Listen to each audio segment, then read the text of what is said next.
Hi, welcome back guys. This is your friend, Parallel Deku, back with another fanfiction.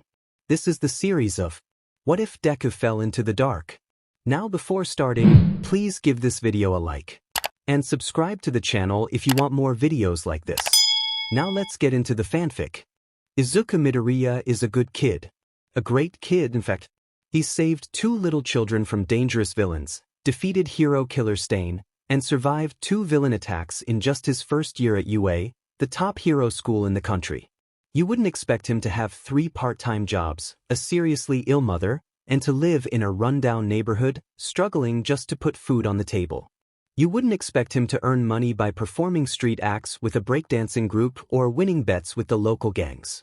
You certainly wouldn't expect the hero in training to resort to petty theft to provide for the 4 other families living on his street. But it's all true. He lives in a neighborhood where decent jobs are scarce, and there isn't a single hero, not even an underground one. The kids there have only been to the city a couple of times, and none of them have both parents. One girl doesn't have either. They often have to fend off pests trying to steal their food and consider a single dollar a fortune. This is Izuku's home. And if his teacher doesn't find out what's going on soon and help him, it may become his downfall. After all, is it really his fault that a piece of the ceiling fell on him and caused such harm? Izuku's POV. Wake up, you nerd. Izuku jolted awake. What's going on? Kaken. What? Why did you yell at me? Where is everyone? Midoriya looked around the classroom and saw that no one was there, except for Bakugo, who was sitting in front of him. He couldn't remember what had happened. One moment he was listening to Mr. Aizawa talk about quirk biology, and the next he was being startled awake by Katsuki's loud voice. Yeah, well, not my fault the teacher told me to wake you up. Something about, it's his own fault if he doesn't know the answers to the next test, or whatever. Just grab your stuff and go. The crimson-eyed boy said, clearly annoyed. But Midoriya liked to think that if Katsuki really didn't care, he wouldn't have bothered to wake him up in the first place. Why? Well, thanks for waking me up. That was really nice of you, Kaken. Whatever, the nerd. Izuku quickly packed his belongings into his bag before realizing Bakugo was still staring at him. Did you need something, Kaken? Did I do something wrong? I'm sorry if I did. Luckily, Bakugo snapped out of whatever trance he was in and interrupted the freckled teen. Oh, shut up, you nerd. I was just making sure you didn't somehow hurt yourself again. Izuku rubbed the back of his neck sheepishly. Sorry. I'm going now. I need to act. I'm going to be late. Anyway, bye, Kaken. And with that, Izuku rushed out of the classroom toward the exit of the school. On his way out, he thought he heard someone mumble something like, adorable idiot, but he figured his ears must have been playing tricks on him. Deku-kun, wait up. Uraraka called after Midoriya as he hurried out of the school. He quickly turned back towards Uraraka and Ida, the former of whom was excitedly waving at him. He walked over to them, feeling a bit anxious as he really needed to get going. What's up, Uraraka-chan? I, really need to go, so, can we talk later? Uraraka pouted. Come on, Deku. You never hang out with us anymore. I also have some concerns, Midoriya, Ida interjected. You suddenly dropped out of the dormitory system without any warning. The dormitory system is there to keep us safe, so I hope there's a good reason for you to start living at home again. Last I heard, your mother was fine with you living at the UA dormitories. It's fine, guys. No, it's not. My mom is just feeling a bit overworked. Yeah, that's it. Anyway, it's fine. Please don't believe me. Out of nowhere, Kirishima popped up behind Ida and Uraraka, followed by a certain pink-haired girl and a yellow-haired boy. I agree with Ida, Midobro. Although, in simpler words. I mean, don't get me wrong. It's super manly that you want to help your mom out, bro. Kirishima said, pumping his fists together, creating a small spark with his quirk. It's just gotten a bit duller around the dorms since you left, is all. Mina and Kaminari chimed in with a chorus of agreement. What to say to that? I don't have time to explain. I've got to go or I'll be late.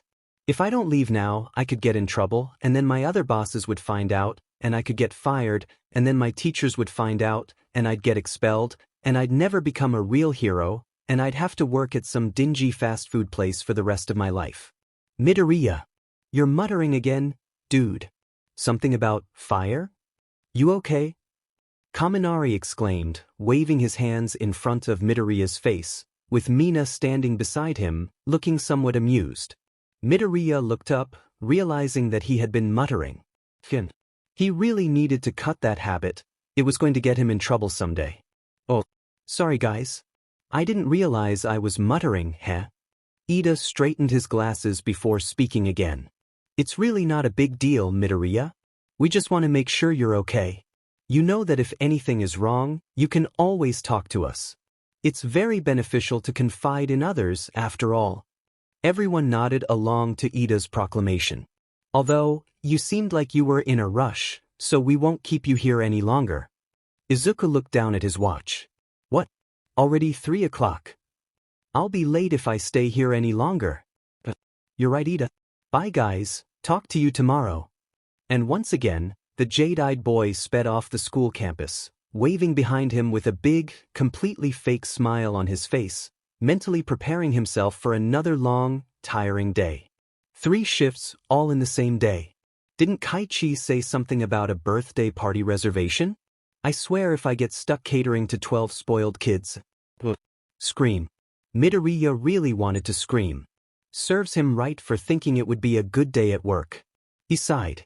How did I even get into this mess? My biggest worry should be tests and figuring out how to control my quirk, not paying bills. Yet that was exactly where he was. It was a really long story, one that dated back to when he was only 4 years old. His father had left after finding out his child was quirkless, and Inko was naturally heartbroken. Like I'd stick around after finding out that the kid you made is completely useless. It only got worse when she found out her child was being bullied by classmates who all had something the greenette didn't. Mama, Kaken and the others started hitting me. Did I do something wrong? Is it the same reason Papa left? At the time, Inko didn't even have a job. Hisashi was the provider. Stuck and not knowing how to fix it without troubling others, she turned to drinking, thinking it would help. She got addicted. Inko never hurt Izuku. She loved her son too much, even though she could have easily blamed him for her problems. Mom? You're acting weird. Are you okay? Should I call Auntie? Bills started stacking up, and Inko could never find a stable job. Her child worked hard to keep up his smile and hide the shallow scars that graced his wrist, not noticing how hurt his mother was. You okay, Mom? Fine, sweetheart. Okay. Izuku scratched at his wrist. But things were getting better. Izuku got into UA, his dream school. Inko went into rehabilitation, stopped drinking, and went back to school. The woman got a degree in law and began working on bigger cases as time went on. She was in line for a promotion around the time the dormitory system was established. I got into UA, Mom. A promotion. All I have to do is win this case. Then Izuku was sent to live in the dorms. Things went downhill again. Her child was never home anymore, and she rarely heard from him. Inko became depressed. She feared her son would leave her too, and the anxiety consumed her. She was let go from the case when she couldn't pull herself together. Bills piled up in drawers. Her son wasn't around to notice, and when she saw him on TV, fighting that monster overhaul with a small girl tied to his back, she lost it. It was practically insanity. All her feelings became too much. Her husband leaving her, her son being bullied, losing the chance to finally live without worrying if she could afford dinner for the rest of the month, the fear that her child was dead and she had been left behind. The anxiety, the overwhelming thoughts, the sudden urge to drink again. But she couldn't. She couldn't relapse again. So she did the next thing her traumatized brain told her to do. She wasn't thinking straight. It was like she was in a trance, watching herself from the outside, knowing what she was doing was wrong but unable to stop it. She went to the cleaning closet. She opened a jug. She drank the unpleasant liquid. Inko Midoriya collapsed onto the floor, unconscious. As Midoriya tugged on his work uniform, he reflected on how he had ended up in this situation. It had all happened so quickly that he struggled to remember the details at first, but eventually he pieced together what had transpired. After the confrontation with the Yakuza, he had been released from the hospital earlier than expected, thanks to Eri's quirk, which had healed his injuries. When he returned to the dorms, he found his classmates anxious and worried. A news anchor had broadcast the fight on television, showcasing the moment when Midoriya was enveloped in toxic green lightning, using his quirk against the massive overhaul, with a small girl tied to his back, also utilizing her abilities. He reassured his classmates that he was fine, Eri was safe, and the other students involved in the raid would recover and share their own stories. It wasn't until he settled into his room that night, just as he was drifting off to sleep, that the reality hit him. He had been on the news. This meant his mother had seen him fighting, and she was probably worried sick. The next morning, he hurried to his mother's house, expecting her to rush to him, tears of relief streaming down her face. He had done the same enough times to know that was likely how it would go. However, when he arrived home, his mother did not come running. There were no tears, no frantic embrace. In fact, she wasn't at the entrance or in the kitchen preparing breakfast. He would have thought she had left, but her car was still parked outside, and the door was unlocked. Inko would never leave the door unlocked. Her anxiety would never allow it. He scanned the small apartment, hoping she simply hadn't heard him enter. It wasn't until he caught a glimpse of the cleaning closet, the door slightly ajar, that he felt a chill run down his spine. He quickly turned back, nearly collapsing at the sight before him. His mother lay on the floor, unconscious, her normally rosy complexion now pale. A jug of bleach had spilled onto the floor. Panic surged through him, and he began to cry, feeling like a child again, but he refused to accept the truth. She must have just fallen asleep, he told himself. She would never drink bleach. She had to be exhausted from work, and this was just a misunderstanding. But as reality set in, he realized that his mother had indeed ingested bleach, and shaking her would not wake her. He called for an ambulance, and the doctors rushed her to the emergency room. Fortunately, they managed to save her, but it was a close call. Inko was very ill and required expensive medication. Coupled with the hospital bills and overdue payments, their savings were insufficient to cover everything. Once Inko was discharged, Izuku made the only decision he thought he could. He called UA and informed them he would be living at home again until further notice. He kept the details to himself, insisting he was fine and didn't want anyone worrying about him. The teachers tried to pry more information from him, but after a few attempts, they backed off. Determined to help, Midoriya applied for as many part-time jobs as he could manage, ultimately juggling 3 positions, each lasting 2 hours. Usually, he worked 1 shift a day after school, sometimes 2, but when summer break began, they were forced out of their apartment, and Izuku had to find them a new home. Now, the day had come when all 3 jobs overlapped, and he couldn't afford to be late to any of them. He felt incredibly fortunate that 3 different businesses had hired an inexperienced 16-year-old. This led him to his current situation, catering to a dozen spoiled children celebrating a 4-year-old's birthday, complete with a flashy quirk. The child reminded Midoriya of Katsuki when they were younger.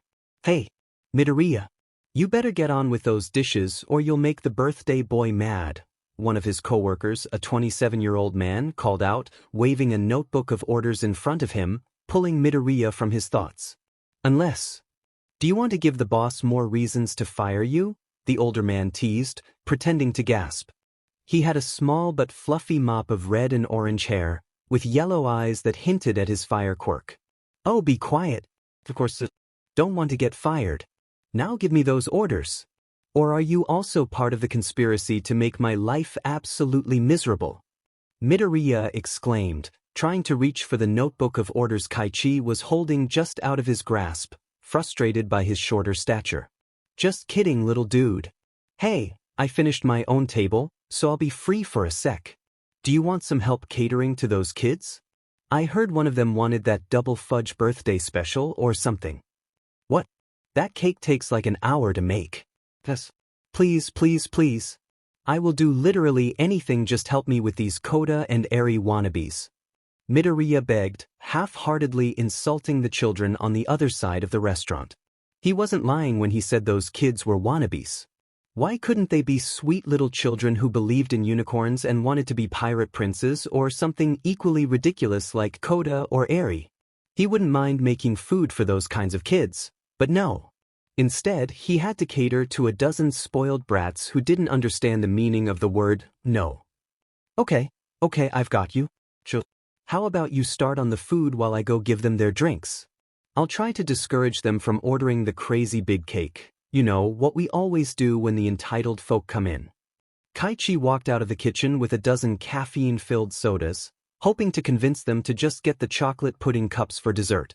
Midoriya sighed, rubbing his eyes. All I wanted to do was become a hero, not get stuck paying bills. Karma needs to focus on someone who deserves this. He rubbed his eyes again, letting out a small yawn, and had to stop himself from shutting his eyes and dozing off. DMN insomnia, the teen mumbled. No wonder I fell asleep in class. Without meaning to, he thought back to Katsuki.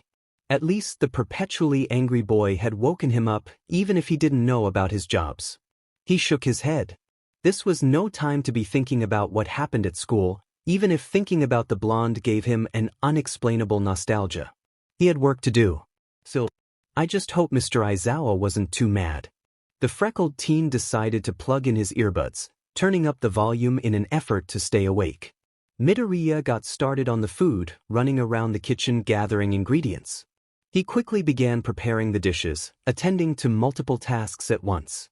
Okay, I need some seasoning for the fish, the miso soup needs stirring, I need a refill for 3 of the drinks, the katsudon is burning oh, the katsudon is burning. Fire, oh my goodness. Midoriya desperately tried to put out the fire, eventually dumping some water onto it. He sighed in relief before cleaning up the mess and restarting the dish. He dusted off his uniform, ridding it of ash while glaring at the burnt dish.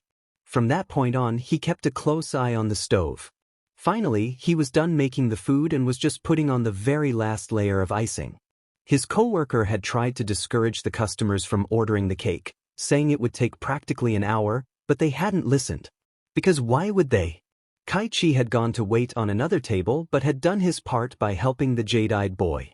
Midoriya carefully picked up the cake and made his way over to the birthday party crew, careful to avoid any people walking around. He was only a few feet away from his destination. All he needed to do was set the cake down at the table, and his shift would be done.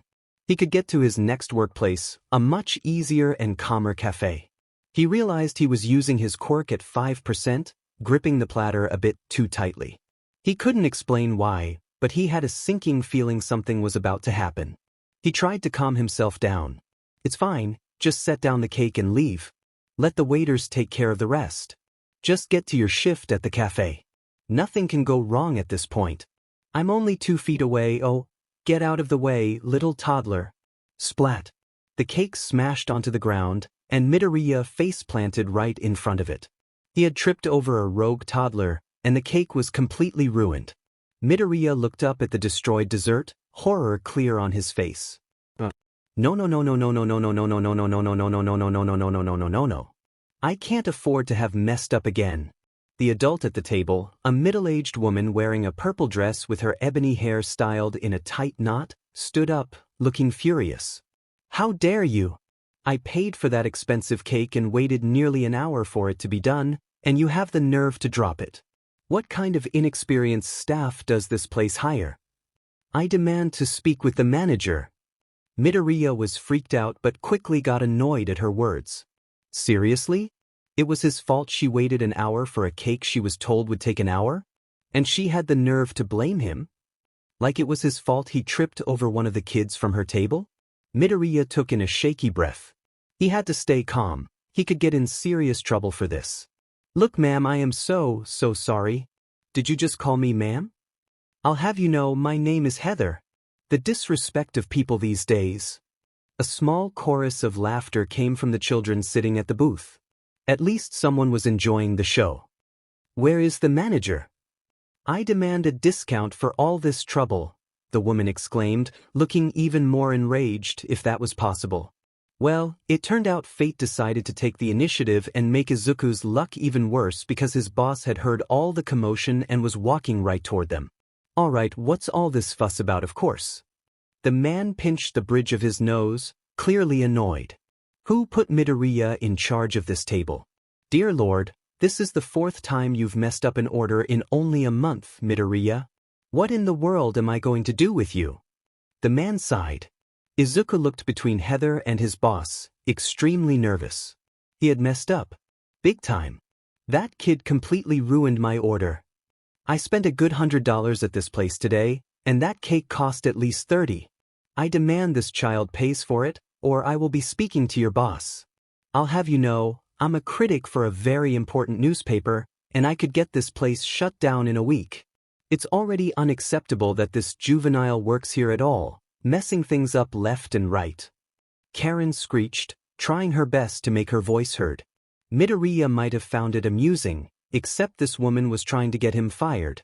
If he lost this job, his other employers might find out, and he couldn't afford to lose a single paycheck.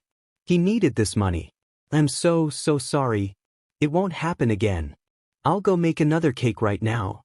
Midoriya exclaimed, waving his hands in front of him, desperately trying to defuse the situation. If he couldn't resolve this, he would be in serious trouble. No, Midoriya, you won't. I'm sorry, but this is one time too many. These people work for a newspaper that sponsors us. And you just went ahead and messed up the entire order. What? If Izuku thought he had messed up before, he was in deep trouble now. And you've already made mistakes multiple times before this. Someone else will get another cake, and you will pack up your things. Not this. Please, anything but this. I'm sorry, Midoriya, but... No. It barely came out as a whisper, but the desperation was clear on the boy's face. You're fired. Izuku sat on the curb of a sidewalk, his head down. It seemed the world had decided his life was a movie, because it was raining heavily. Izuku couldn't care less though. He had lost all 3 of his jobs in one day. It turned out someone in the restaurant had recorded the entire incident. Thankfully, they hadn't caught his face on camera, but his other bosses had found out it was Midoriya. Not to mention he was already struggling. He was constantly making mistakes, and his insomnia was finally catching up to him. Combined with his refusal to eat, opting instead to give all the food to the kids on his street and his mother, it was a recipe for disaster. Midoriya realized he needed to get home, but as he raised his head from the sidewalk, he noticed he had been sitting there for much longer than a few hours. The sun was already rising, and if he didn't want to be late, he needed to hurry. He quickly ducked behind a building to change into his school uniform before dashing off to school. Shoyuta Aizawa prided himself on being a man of logic. He also prided himself on knowing when something was wrong, and what it was. So you can understand his frustration at knowing something was off with one of his top students, Midoriya, but not knowing what it was. It was almost the end of class before lunch, and for the 3rd time that week, Midoriya was falling asleep in class. Aizawa sighed. He did not get paid enough for this. Midoriya. The greenette didn't respond. The tired man sighed again.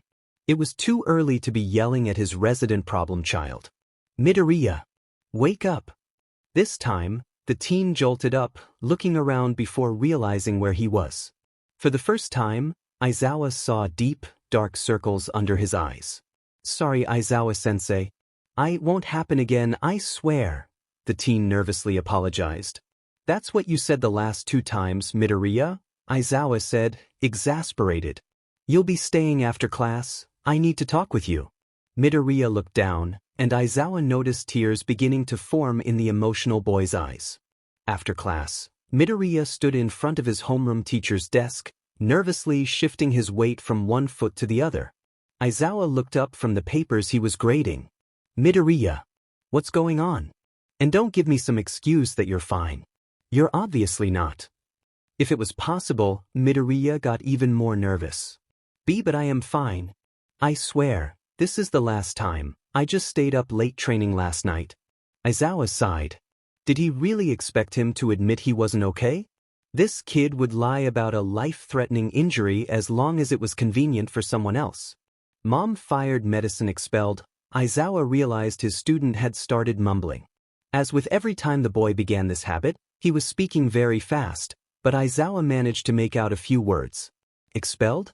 Why would he be? Wait a minute. He mentioned his mother. Aizawa had finally figured something out, and he was determined to exploit this opportunity. What's this got to do with your mother? You also mentioned medicine. What's really going on? Midoriya flinched. He obviously hadn't expected Shoyuta to hear what he was saying. It's just that. Mom's been feeling a bit overworked, so sometimes I help her out. I'll find a way to get some more sleep though. I promise, I'll stay awake next time. Midoriya ended his little speech with his award-winning smile. It often worked on all his friends and teachers, even Aizawa usually accepted the display of happiness. But this time, Aizawa saw the strain behind it, the way it didn't quite reach his eyes, how it was forced. Aizawa wanted to press further, but he knew the kid would just deny all his accusations. Besides, he already had enough information. All the same, he was incredibly annoyed. All right then. Go to lunch, problem child. He thought he heard someone who sounded like Ida and Uraraka pulling the problem child away for lunch. He just shook his head. I need more coffee. Aizawa finished grading papers, actually impressed by a few results. Kaminari had reached an 80 on the math test. He was about to head to the teacher's lounge for a nap when he remembered his conversation with Midoriya. He sighed, before grabbing his phone and dialing Inko Midoriya's number. The phone rang a few times before an automated voice that sounded suspiciously like Siri spoke. I'm sorry, but this number has been terminated. If you would like to contact help, press 1. If you would instead like to, Shoyuta opted to press the red end call button instead. He sighed, pinching the bridge of his nose. Of course, the number had been changed for some ridiculous reason or another. He called Principal Nizu. The rat bear squirrel thing would probably know what happened. Hello, Shoyuta. I presume this is a rather important matter, as we all know you hate talking to me? As always, the small mammal knew exactly what was going on. Yes, it's about the problem child. I tried calling his mother about whatever is going on with him, but the number's been terminated. Do you know her current number? The pause. The principal was probably clicking away on his computer, eager to solve another insignificant puzzle. Wasn't it? It says the number hasn't changed. Aizawa grew even more annoyed. Why did things like this always happen? Couldn't Vlad deal with something like this instead? Ah, I see why you couldn't contact Ms. Midoriya. It seems that her phone number has been terminated. It appears she didn't pay all her phone bills. Aizawa found this extremely suspicious, but he couldn't help but wonder. How do you know this? Did you hack into something? You don't. That's illegal, right? I advise talking to Midoriya the next chance you get. And I need you for something else. The police force contacted me yesterday. They asked that you investigate a string of petty theft. Well, I've kept you long enough. Have a good afternoon, Shoyuta. The principal hung up, smoothly dodging Aizawa's accusation. He sighed for what seemed like the 50th time that day. Now he had a string of theft to investigate and a problem child to figure out. Why did I decide to work here in the first place? Izuku's POV. Midoriya walked down the street, struggling to stay awake. He had just managed to escape after his friends, the Deku squad, why'd they name it after him of all people? Had roped him into hanging out with them. Apparently, what they considered entertainment was watching Ida scold Midoriya about overanalyzing students from Class 2B. Shiozaki almost had a heart attack after Midoriya listed all the ways she could potentially incapacitate someone with her hair vine quirk. Looking back on it, it wasn't hard, especially since one of the kids that lived on his street had almost the exact same quirk. He was now heading toward a small park, the usual meet-up for a group he hung out with. One of the ways Midoriya made money sometimes was break dancing. After the school festival, he had asked Mina if she could teach him how to dance more, and the alien-like girl had immediately jumped at the chance to properly culture him. After a lot of practicing, he had been accepted into a small group of street performers. If they were lucky, they would make a few bucks today. As he approached the park, he caught 2 teenage girls and a boy waving at him. Hey guys, Midoriya's finally here. Izuku waved at them, putting on one of his best smiles. What's up, you guys? Sorry, my friends held me back. Midoriya said as he walked over to them. Yeah, whatever. Anyway, We found this fantastic spot to start with. There's a spot in the park down the street hosting a birthday party. Easy pickings. A taller girl with light blue hair and lavender eyes informed him, a mischievous expression on her face. What's even better is that their little party clown is running late. All the attention goes to us. The other boy interjected, his vibrant green eyes sparkling with excitement. All right then, Midoriya said, putting on his red cap and twisting it to the side. Which kids got the most cash? Midoriya traveled towards his neighborhood, satisfied with his earnings. They had made quite a bit of cash from the birthday party, which they had evenly split among each other, and Midoriya had met up with a small gang before going home. They weren't the best of people, but they talked often. And by talked, Midoriya meant they gave him incredibly risky bets for entertainment, and Midoriya won them for money. The more dangerous the bet, the more cash. Today they had challenged him to a parkour challenge down the side of an abandoned apartment building, no quirks allowed. He had completed it after about 2 tries when the gang had assumed it would take at least 7. More cash for the greenette. He was extremely happy, maybe the loot would make the inevitable talk with his mom easier. Izuku touched the object in his coat pocket and shivered as he walked down the abandoned road, dirty ice from the cold climate and constant rain crunching under his feet. The teens from the gang had given him something extra. Pills. Happy pills, to be exact. He thought about it. Mr. Aizawa was already on his case, and making himself happier might make the teacher believe everything was fine. If he got found out, he might be taken from his mother by child services. He didn't want to risk it, but still. Drags were wrong. Before he could think about it any longer, Midoriya took out a few pills and tossed the rest of the bottle down the cracked road. He stuffed the pills he had kept back in his pocket. Just in case. I probably won't even need it. Izuku had finally arrived. He walked up to the security guard at the entrance, a middle-aged woman with brown hair up in a loose ponytail. Her warm eyes looked up from her crossword puzzle, and she smiled when she saw Midoriya. Hello, Midoriya. Back from school already? Izuku rubbed the back of his neck. He was always uncomfortable when talking to the security guards, knowing that they wouldn't like him nearly as much if he didn't attend UA or didn't have a heroic quirk. But the guards were necessary. Since his neighborhood didn't have any heroes in it, and underground heroes never patrolled near it, security guards were hired to prevent villains from hiding out there. It didn't stop the gangs from forming. Yeah, sorry I'm late. Has the shipment for the medicine arrived yet? I prepaid for it, so it should be here by now. Midoriya preferred to pay for his mother's medicine in advance to avoid worrying about funds when it arrived. He was particularly relieved he did, as his bosses had decided he wouldn't need next week's paycheck after letting him go. The guard showed a bit of empathy, even if Midoriya knew it was fleeting.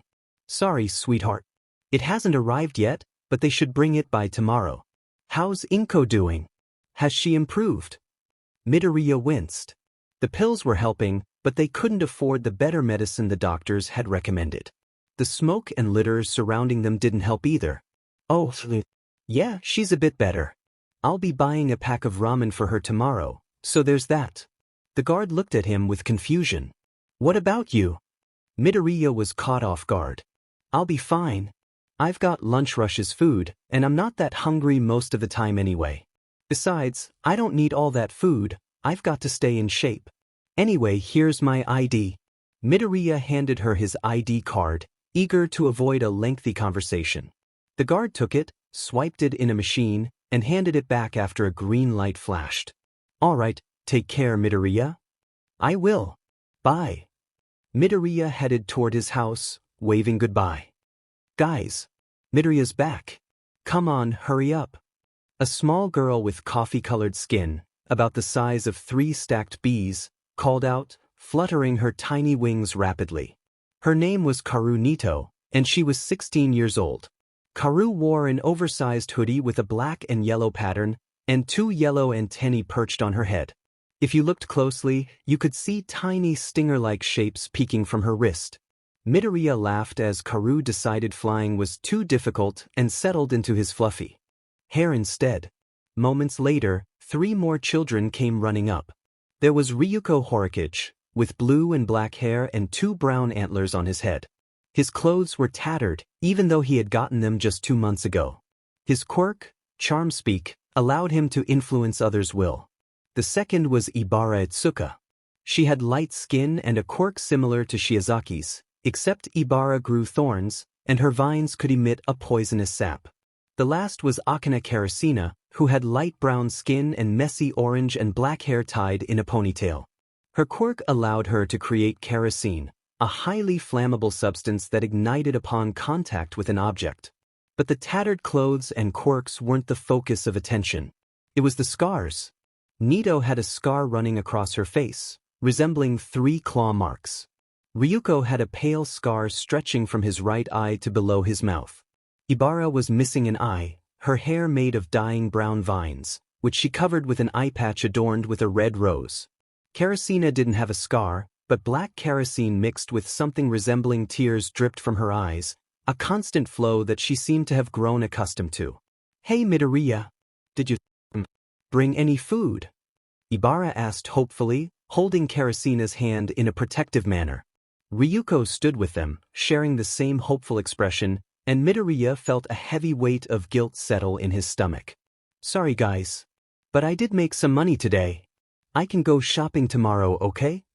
Izuku reassured them. "Hey, it's fine. You should go help your mom. She was pretty worried when you didn't get back yesterday," Ryuko said, gesturing toward Midoriya's house. Sensing Midoriya needed some privacy, Karu fluttered off his head and landed on Ryuko's. Midoriya's guilt deepened. "How could I make my mom worry about me so much?" "Thanks, Ryuko. I'll see you guys later, okay?" Midoriya walked off toward his house, anxious to talk to his mother. Midoriya slowly opened the door to his house, trying to minimize the loud creaking. He shut the door as quietly as possible, knowing his mother was likely asleep. He was right. Inko was peacefully resting on the couch, a cozy quilt wrapped around her and fluffy pillows propping her up, her dark green hair splayed around her head. Midoriya had worked hard, neglecting his own needs for clothes or food, to ensure his mother was comfortable. As long as Izuku was there, she was as comfortable as possible. The only thing he couldn't fix was the lack of a decent heater or the creaky couch with springs poking out. Izuku quietly made his way to the worn kitchen and opened the cupboard where Inko's medicine was stored.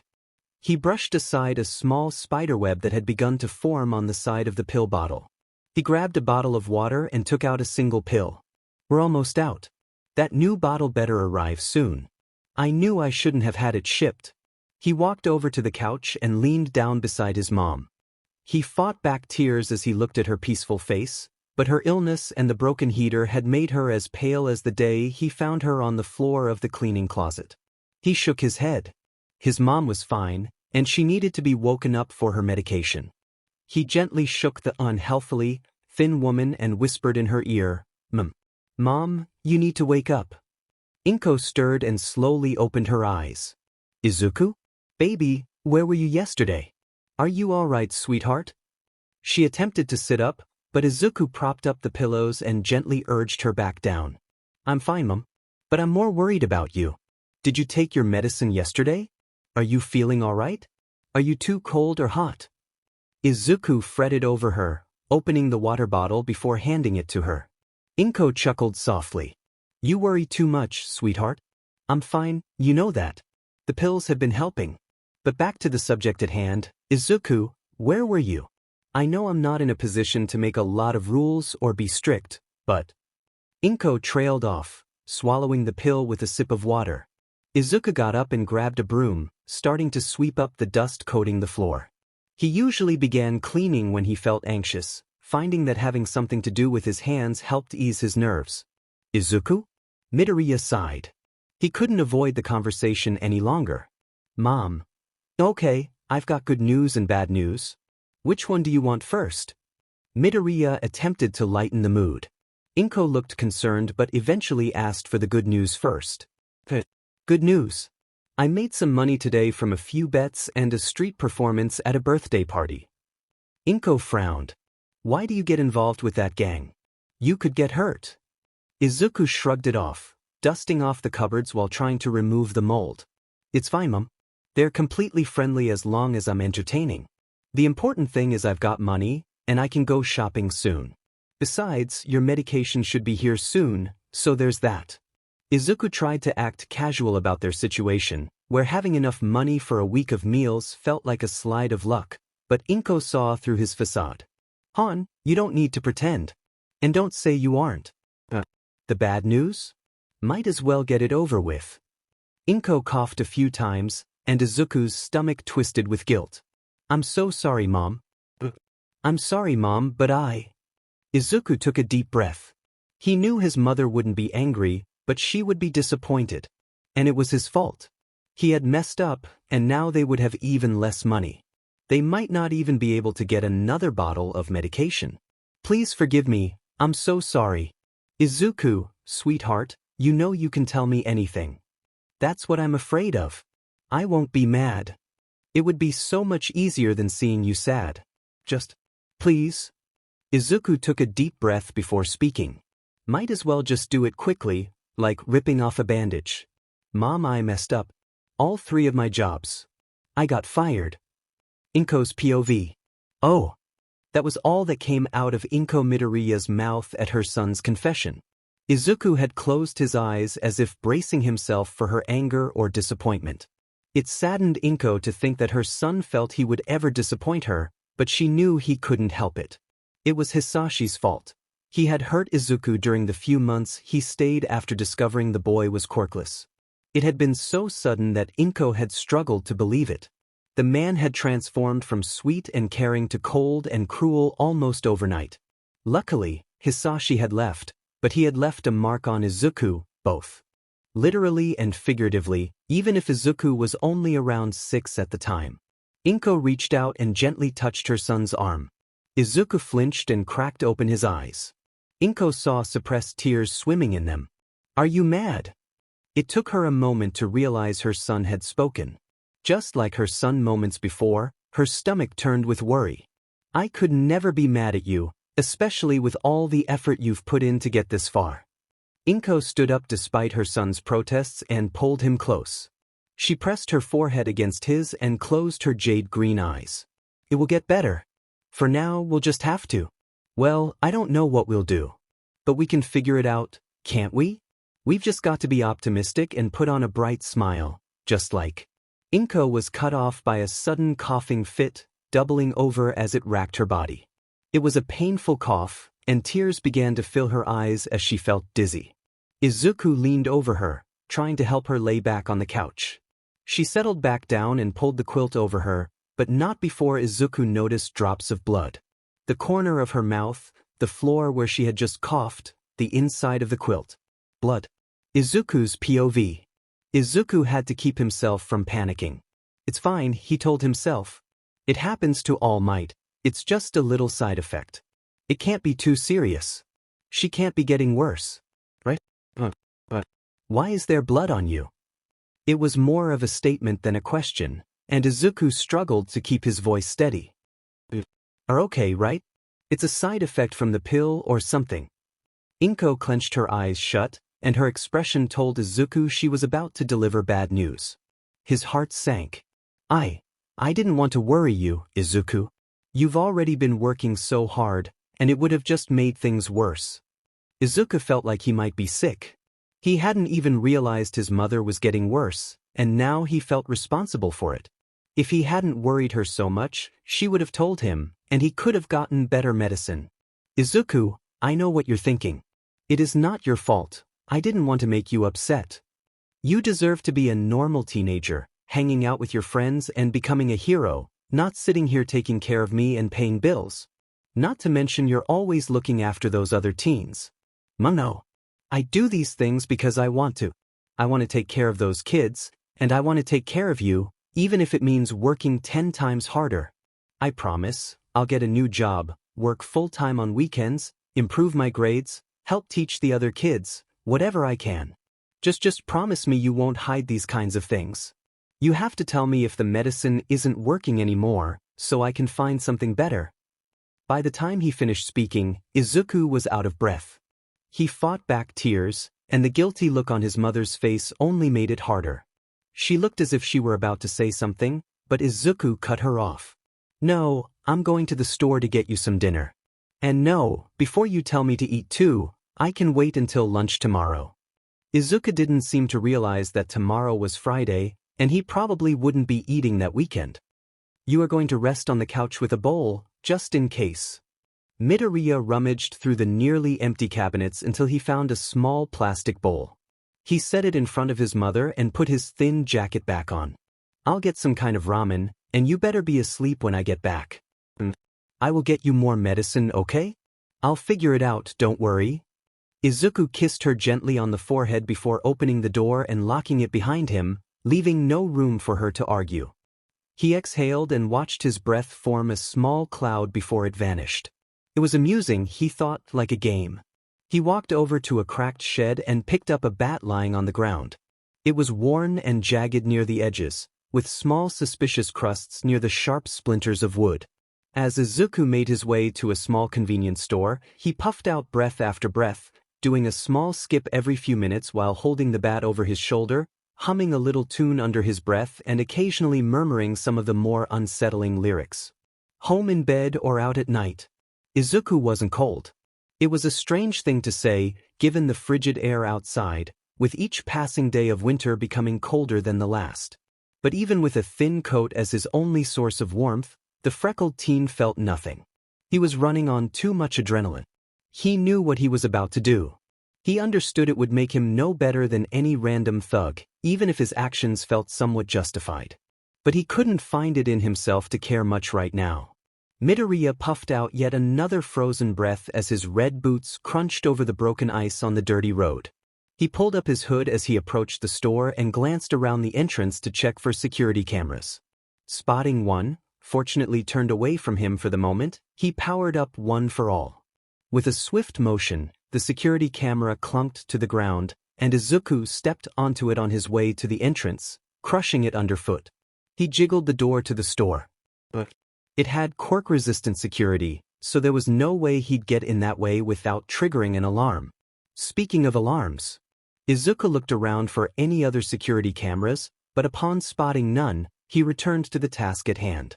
Midoriya felt a surge of pride in his decision to grab the bat. He stepped up to the large window near the exit. He raised his arms. He swung the baseball bat. Glass shattered in a million different directions, some pieces flying outward. Izuku stepped over the fallen shards, crunching them underfoot. The crushed glass was quickly followed by bright beads of shiny red droplets, staining the once spotless window shards. Was it wrong for a 16-year-old hero in training to be robbing a convenience store? Especially one that sold prescribed pills? Yes, it was. But let me ask you this. Wouldn't you also think it was wrong for the owner of that store to pay his employees little to nothing, choosing instead to take advantage of the wealth he made from the expensive medicine for personal gain? Because Izuku certainly thought so. He found it astonishing that anyone dared to call the man generous. Midoriya knew he shouldn't think of people in such a way as a hero in training, but he honestly believed the man was greedy. Midoriya walked around the store, peering at the items until he found some plain black felt masks and decided to put one on. After all, you can never be too careful, right? He approached the door to the back of the pharmacy section and found it padlocked. With a sigh, Midoriya swung his bat, using a small boost from his quirk, and knocked the lock clean off. Only when a sharp sting in his arm flared did he realize that he had glass in his skin, the shards managing to pierce through the thick fabric of his jacket. He stared at the small pieces in surprise, and as he felt his face stretch to match his expression, he felt another sting. He reached up to his face, and his fingers came back stained. Did I really get a bunch of glass stuck in my skin? Without noticing? Recovery Girl was not kidding when she said that breaking my bones so much would numb my nerve system. With a sigh, Midoriya started to pick out the glass, having to run his hands across his face because he couldn't see any of those pieces. He was shocked and a bit scared when he came across a piece the size of his pinky nail sitting right on his eyebrow. Any lower and it could have caused serious damage. After he finished clearing his skin of the small shards and making sure to wipe away any blood that fell on the floor, Izuku entered the back of the pharmacy section and began searching for his mother's medication. The one they already had wasn't working anymore, and since Midoriya knew he'd have no way to pay for the better one, he would have to resort to taking a few bottles. When he finally found the medication, he took a few bottles, forcing himself not to look at the price tag. Even though he was doing it for his mother, he couldn't shake the guilt. Here he was, a teenager training to be a hero, robbing a store. Breaking the law. Something heroes were supposed to prevent. It's fine. It's fine, it's fine, it's fine. This is for Mom. I'm not just some villain with no goals. She needs this. You can't afford to think about yourself when her health is on the line. Just take it and go. The owner of this place deserves it anyway. Just because anyone else would be able to pull themselves together and make things work doesn't mean that I can't do this. I don't matter right now, they do. Until everyone else is happy and safe, I am a second priority. He turned with his arms holding about 3 bottles of the medication. He was about to run out the broken window when his eyes locked onto a register. Full of cash. Unlocked. Well, someone was quite confident. That's taking it too far. Midoriya shook his head and bit his bottom lip. I can't take cash. That would be wrong. The people who work here haven't done anything wrong. But at the same time, Midoriya felt his hand reaching over to the register, grabbing a handful of cash, and stuffing it into his pocket. Couldn't hurt to take just a little. I won't let it become a habit anyway. Enough to hold us off until I get a new job.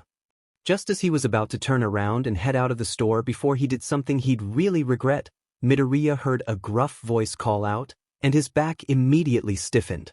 What do you think you're doing, kid? A tall man, about 30, stood there, looking less than friendly. Izawa jumped from one rooftop to another, scanning the dark streets below for any signs of criminal activity, mainly in the alleyways. He looked up at the quickly graying clouds and sighed. Of course, it would rain. He pulled out a sheet of paper he had received from the police station regarding a string of petty thefts. The criminal was apparently getting bolder, and both the police and Izawa wanted to get him off the streets before he escalated further. The suspect was described as being in his 20s to 30s, with brown hair and yellow eyes, an emitter-type quirk, nothing special. The criminal had never actually shot anyone and typically didn't cause collateral damage, so Izawa considered him a nuisance. As Izawa prepared to hop onto another roof, the rain began to fall, and his eyes caught sight of a broken storefront window. The rain was washing away some of the evidence, but he could still see blood. He jumped down and landed silently on the concrete, pulling on his goggles, his capture weapon hovering slightly above its normal state. He stepped over the broken glass and froze at the sight before him. A boy, no older than 16, stood there with a thin blue hoodie and a black mask, shoulders hunched, huffing and holding a bloodied bat limply at his side. His hood was pulled up, making it difficult to see his eye color. The blood was clearly not his, as he bore no wounds. The displays around the boy were overturned, but that wasn't what caught Izawa's attention. What caught his eye was the man, appearing to be in his 20s to 30s, with brown hair and yellow eyes, his face twisted in pain and horror, pale as a ghost. He was covered in blood, dripping from his forehead, chest, and arms. Some areas of his skin were torn, revealing raw flesh, and there were clumps of sticky blood on his right hand, which was just inches away from a gun holster. The boy looked up at the underground hero, fear evident in his eyes. Tears streamed down his face, yet the creases around his eyes suggested he was trying to smile. Eraserhead, right? Almost thought you were some hung-over hobo, he giggled. Izawa's expression hardened. This isn't a joke, kid. I don't know what you're doing in a store at nearly 5 in the morning, and I don't care. What I do care about is why you just hurt someone. The boy's eyes widened, and he glanced at the bloodied man on the floor in front of him. I wasn't trying to hurt him. He tried to. I needed the stuff. I didn't want to hurt anyone. I didn't realize I hurt him so badly. Izawa noticed that the boy was no longer smiling, and even though the mask obscured his mouth, his eyes were filled with tears, and he was shaking. Kid. Izawa took another step toward the boy and reached out his hand. The boy had clearly been provoked, and while Izawa would have usually shown indifference, having his class had made him more compassionate toward kids like that, though he'd never admit it. The boy backed up before dodging to the right, shooting past Izawa. The hero immediately flung out his capture weapon to grab him, but the boy dodged as if he knew what the weapon could do and how Eraser would use it. As the boy shot past, Aizawa swore he caught a glimpse of a dull toxic green eye, which seemed to have once been a bright emerald. He quickly gave chase to the boy, but by the time he got outside, the frightened child was gone. The only sign of him was a short shock of green lightning trailing off a rooftop. Aizawa quickly called the police. They either had a new vigilante, a potential villain, or a serious case of trauma on their hands. It was probably a miracle the injured criminal survived. He had been rushed to the hospital, and now Aizawa and Tsukachi were standing next to the hospital cot for answers. Naomasa looked down at his notebook before his gaze returned to the handcuffed criminal. So, did his voice change or sound any different from Eraserhead's description? And did he have any weapons other than a bat? The criminal shook his head. The man was obviously trembling, and while Aizawa might have found it amusing that a grown man was scared of a 5-foot teenager, he had also seen the kid. It was no laughing matter. The little demon didn't even say anything. If I hadn't heard him mumbling, I'd assume he was mute. The brat only had a bat. I don't know how he did all this. The criminal gestured to his wounds. But the weapon had glass in it, probably how he broke it. Naomasa jotted down a few things in his notebook. All right then. What about his appearance? Hair, eyes, clothes? The criminal shrugged. It was too dark, but I saw some black in his hair. His hood was up the... Didn't see his eyes either, but his hoodie was light blue. He had a black mask. He already had some blood on him. Did you hear anything before he saw you? This piqued Aizawa's interest, and he focused his gaze on the yellow-eyed man. Something about taking things too far when he was behind the counter. Probably his first time robbing anyone. Crying and stuff. Tsukachi nodded and jotted down more notes. Did you do or say anything to provoke him to attack, and was there any quirk usage? Once again, the man shrugged. Didn't see any quirk. Probably so no one would be able to find out who he was. Aizawa frowned.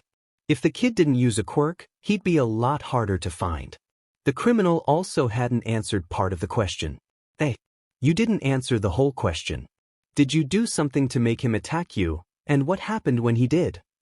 Aizawa steadily glared at the man as he shrugged again. Told him he was on my ground. Said I'd scare him off if he didn't scatter and give me the stuff he took. He got real mad at that. Did you actually have any intention of scaring the boy? The man's face morphed into indignation. Even I ain't so bad a person as to just harm some random kid. I was just trying to scare him off. But he got all angry and lunged at me. Was too fast to see half the stuff he was doing, but he just kept hitting me with that bat. Started screaming halfway through and crying. Didn't say anything, he was just plain screaming. Didn't look too experienced with a bat, but he had a strong arm. All that glass in the thing didn't help either, tearing up my skin and all. Looked like he zoned out after a while and just kept hitting me in the same place. I zonked out, don't know what happened after that. The detective sighed and jotted everything down in his notebook. No lies here. Everything checks out with what you said, Eraser. But one final question. What did he take? The man looked like he was trying to remember. In all honesty, Aizawa just wanted to go home, but he needed to know everything he could about the kid. He took about 3 bottles of pills and some cash. Was about to leave when I got there. Naomasa stood up. Thank you for your cooperation. Some officers will be here shortly. Eraser, if you could help with finding the kid, it would be appreciated. He might end up a villain if the situation isn't sorted out. Aizawa nodded and stood up, popping his back. He looked at the clock and saw it was nearly 5 in the morning. Yeah, I'll have time this weekend. Naomasa nodded and left. After another stretch and an extra glare at the handcuffed man, Aizawa left as well. He really didn't want to deal with another problem child right now. Midoriya was bad enough. Izuku crouched behind a dumpster, staring at the things he had taken. Rain dripped down his face and dampened his hair when he pulled the hood off. Stolen actually. His mind remarked on the items. On top of that, he had just attacked someone. With a large bat, by the way. They hadn't even attacked first, but no. He was no better than a villain at this point. I am not a villain. He said he was about to shoot me. It was self-defense. Besides, he's a villain too. Okay, now he was going insane. Really? because you could have seriously hurt him. You should have just run away or called the police. I was breaking the law, and I was supposed to call the police? But no, you just almost harmed someone. Some hero you make. All Might would be so proud. Using a quirk made to save others to break the law. I've fought villains before, though. They were all covered in blood then, so why should I feel so guilty after fighting this one? It was true. Midoriya had fought many villains, and while he was always bloodied and bruised in the end, so were his opponents. Then his mind supplied exactly why he felt so guilty and shaken up about what he had just done. Sir Night Eye being stabbed straight through the stomach, and dying in a hospital with Midoriya and Mirio right there. His mother lying on the floor, her face pale. Kirishima at the end of the Yakuza raid, being wheeled into an ambulance. Aizawa-sensei fighting the Nomu, almost dying right in front of him. All these people almost dead. Because he couldn't do anything. He hadn't fought a villain like that since the Yakuza raid. Gentle Criminal didn't really count since no one was actually hurt that badly. Seeing someone, villain or not, that incredibly injured? It hurt. So much. And the worst part? Izuku had actually smiled. He had overpowered someone who stood no chance, and he had gone on far longer than necessary. And smiled. And laughed. He stared at what he had done. What if Mr. Aizawa had found out who he was? How had his mood shifted so quickly when he was accused of attempted murder? He would have been expelled, thrown into prison, and his mother would have been left alone. He shakily stood up, trying to ignore the evidence of his actions on him, wiping his face only to smear more on it. Recently, he had noticed a change in himself. At school or with his classmates, he was still the same nice, timid, shy boy, stuttering through conversations. But when he was with breakdancing groups and gangs, he felt himself transforming. He became rude, sarcastic, cold, and distant. He stopped holding back. He found humor in things that were anything but funny. He snapped at the smallest provocations and woke from nightmares he couldn't recall. Once, he thought he heard laughter behind him, but when he turned, all he found was a stain on the wallpaper. He could have sworn he heard children from his middle school class mocking him again. He couldn't sleep, couldn't think, couldn't speak.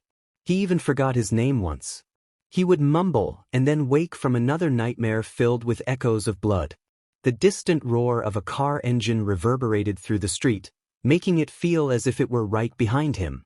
He could have sworn another car was trying to run him over. As he walked down yet another dark and abandoned road, Midoriya felt an intense chill. His body was telling him he was freezing. The adrenaline from earlier had masked it, but now he could only shiver and seek warmth in his thin jacket. Watching his breath freeze only reminded him of the cold, and his throat was too hoarse from shouting at the villain to distract himself with song. Even if the rundown house would offer no warmth, he desperately wished to be there. At home. With the comfort of thin blankets and the sweaters he hadn't worn, no matter how thin they were. He finally settled for breaking the ice that had formed on the side of the battered road, jumping over the many cracks in the pavement. He jumped the security gate when he reached it, relieved that there were no guards on duty. It probably wasn't a good sign, but it allowed gangs to form, and gangs brought money, so Midoriya didn't mind. He took a moment to breathe before continuing down the road. He didn't really want to deal with the more aggressive gangs, but perhaps the signs of his earlier actions would deter them. He noticed a shiny spiderweb. For some reason, Izuku found it beautiful and amusing. The droplets of water made it sparkle, almost masking the dead insects trapped within. Midoriya continued on his way home. It was ironic, he thought. So many terrible things existed, yet false beauty concealed them all. Be it sparkling jewels or bright smiles, people only saw what they wanted to see. In truth, he didn't have to try very hard. No matter how many hints there were that something was wrong, a single word of reassurance and a smile could erase it all. He wished his mother would believe he was fine like that. He didn't realize he was home until he found himself walking up the steps and opening the door. Izuku snapped back to reality when he saw his mother. At least she was asleep. He felt a pang of concern seeing the blanket slipping off her and her shivering form. He quickly pulled the quilt back over her and kissed her forehead, wiping away the red that contrasted with her pale skin. He tucked the stolen medicine into a dusty cabinet and made his way to his small room. Izuku absently walked over to his closet-sized room and changed into pajamas. He wore 2 sweaters layered over each other and leggings. He stumbled over to his worn mattress, barely noticing the creaking sound it made.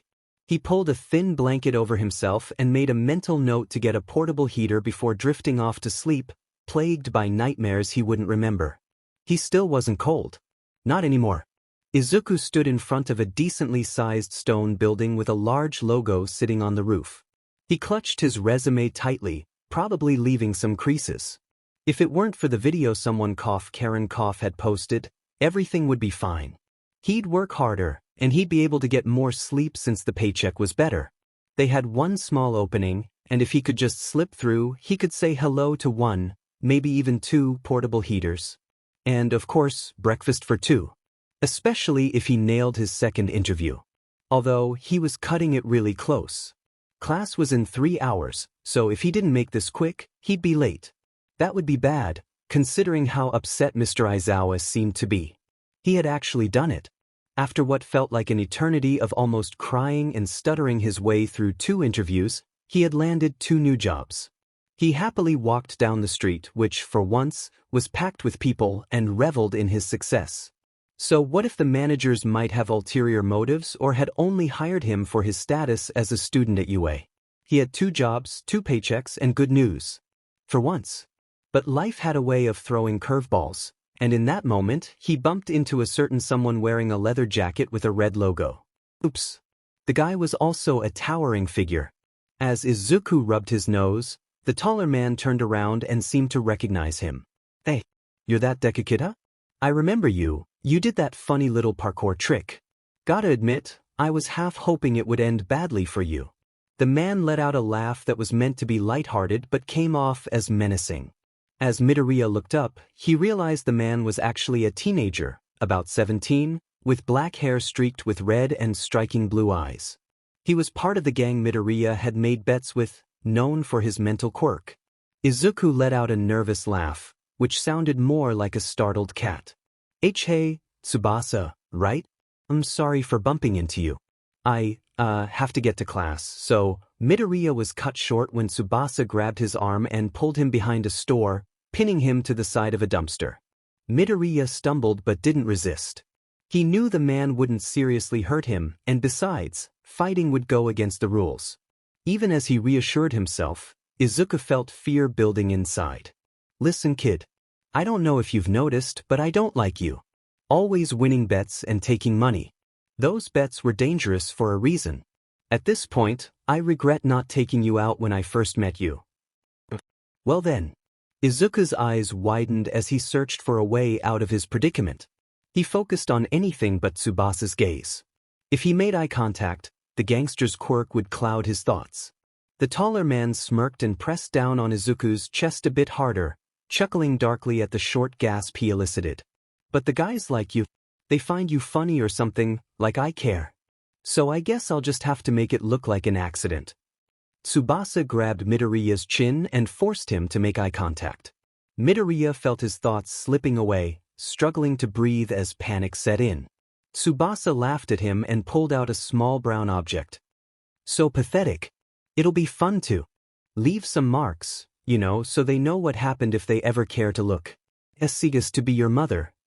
Anger bubbled up inside Izuku, but he forced it down as Tsubasa began his torment.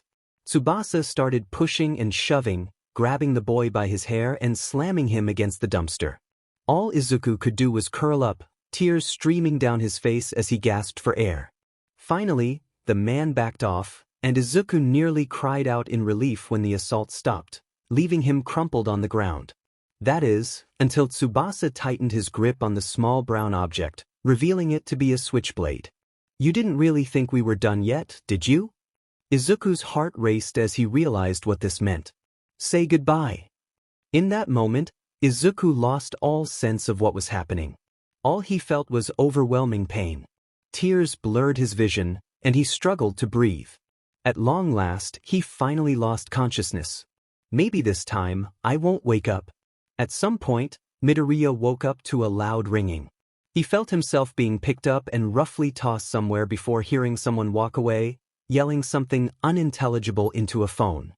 He groaned and tried to open his eyes to see where he was. After several attempts, he finally managed to look around and realized he was inside a dumpster. Of course. Why wouldn't he be in a dumpster of all places? Midoriya suddenly felt a powerful urge to yell. So he did. Izuku picked himself up to sit on top of a trash bag, ignoring the pain and blood dribbling down his sides, and screamed. At the top of his lungs, he screamed. He screamed curses, he screamed everything wrong with his life, and he just flat out screamed without saying anything at all. No one heard a thing. Even if they did, no one bothered to find out why a small boy was screaming in pure agony, covered in blood. Because no one actually cared. So long as the world knew he was angry, he was satisfied. It didn't need to know why he was angry, just that he was mad and wanted to destroy it. He tossed himself out of the dumpster and landed unceremoniously on the hard concrete. So what? He needed reasons to be mad right now. He stood up and stumbled over to the back wall of the store he was behind and punched it. He didn't care for the pain that flared in his fist or up his arm, his head, his legs. He didn't care for the extra blood it created or the blood that was already there. In fact, as he started kicking smaller trash cans and crushing random bugs against walls, he laughed. It started as a light giggle as he watched something other than himself suffer for once. Then, as he created more chaos, it grew into laughter so intense his sides hurt, and he was out of breath. It was just so absurdly funny. How every time something good happened, the world took it back and replaced it with another horror. For what? To punish me? For trying to become a hero without a quirk? Or for causing my dad to leave us? I said I was sorry. What more does this dumb planet want? He walked over to the side of the building again, still laughing. He placed both hands on the wall. Izuku then pulled back his head and slammed it into the cracked concrete in front of him. He stumbled backward, laughing more as he felt himself growing dizzy again, but he refused to pass out. He wasn't done yet. He walked over to a trash can and found an empty beer bottle. He threw it at the ground and rejoiced at the sound of it smashing into countless pieces. He picked up the sharpest shard he could find and pulled back his sleeve. He wouldn't do it directly on the wrist, it would be too obvious. While his friends might believe every word he said about being fine, no one would buy it with such visible scars. Izuku remembered when he did it for the first time. How relieving it had been to control something. To be able to hurt himself before someone else ever could. He wanted that back. At the first drag of the sharp shard across his upper arm, he only smiled softly. By the second, he was giggling. But by the fourth, he didn't even register the pain and just laughed at the sight of blood. He dug deeper each time, always finding something to punish himself for. Worthless. Criminal. Delusional. Mistake. Unwanted. Self-centered. Quirkless. Midoriya's breath quickened, and he didn't realize he was crying until he fell to the ground. He looked at what he had done. Tiny cuts, large cuts, shallow and deep. They marked his upper right arm, making the old white scars look so much bigger. He couldn't breathe. He couldn't see, even if he knew the feeling well from middle school. He could only sob, pull at his hair, and hold himself, wishing for the comfort of his mother's arms and wishing for the pain to end, wishing he would bleed out, wishing he were happy, and trying not to think of the enormous scar on his lower back. It wasn't from Katsuki. It was from the fiery breath of an utter monster. He wished he would just die already. He wished he were on a rooftop. He wished he were falling off that same rooftop. If you really want to be a hero that badly, there might be another way. Just pray for a quirk in your next life, and take a swan dive off the roof of the building. It was wrong. His hands reached into his pocket.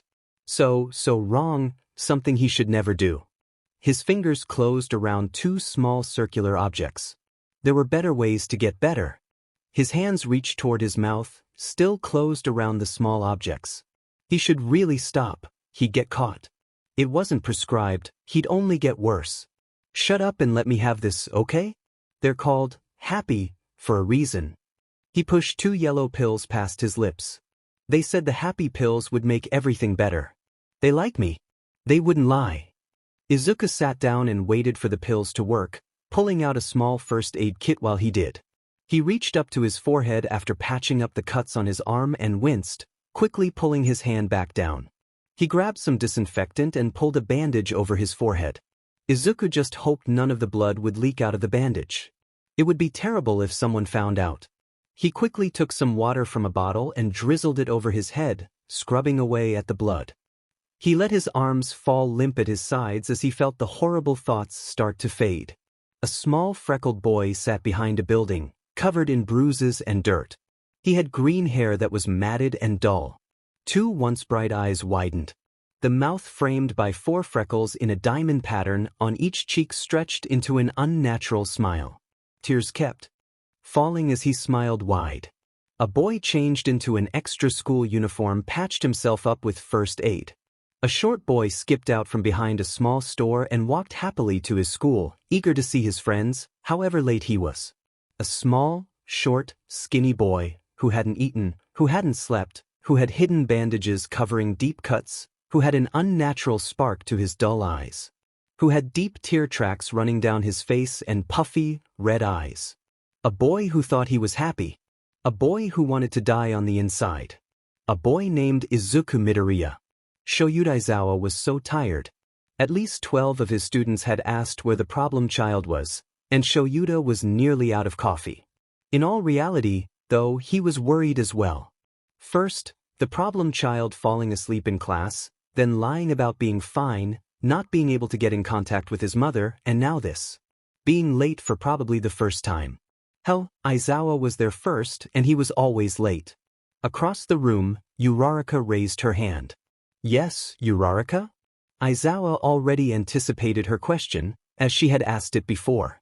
Everyone else in the class seemed relieved she brought up the concern that weighed on their minds, including Bakugu, surprisingly. Have you heard from Deku? He's never been late to class, and he's been acting really strange. I just want to make sure he's okay. Everyone nodded in agreement, their expressions anxious. Ida stood up, waving his arms animatedly as he spoke. I agree with you, Uraraka. It's unusual for Midoriya to be late, and I have concerns about his behavior lately. Ever since he moved back in with his mother actually, since the incident with the Yakuza gang, he's been distant and avoiding us. The class erupted in chatter. Yeah, he's right. I can back that up. He's been reluctant to talk, and he's usually so social. I haven't seen him as happy as he was at the start of the school year since Eri smiled. It makes his earlier behavior seem even more concerning. Aizawa felt a twinge of annoyance. He appreciated their concern for their classmate, but did they really need to raise their voices? Before he could intervene, a certain green-haired student skipped into the room.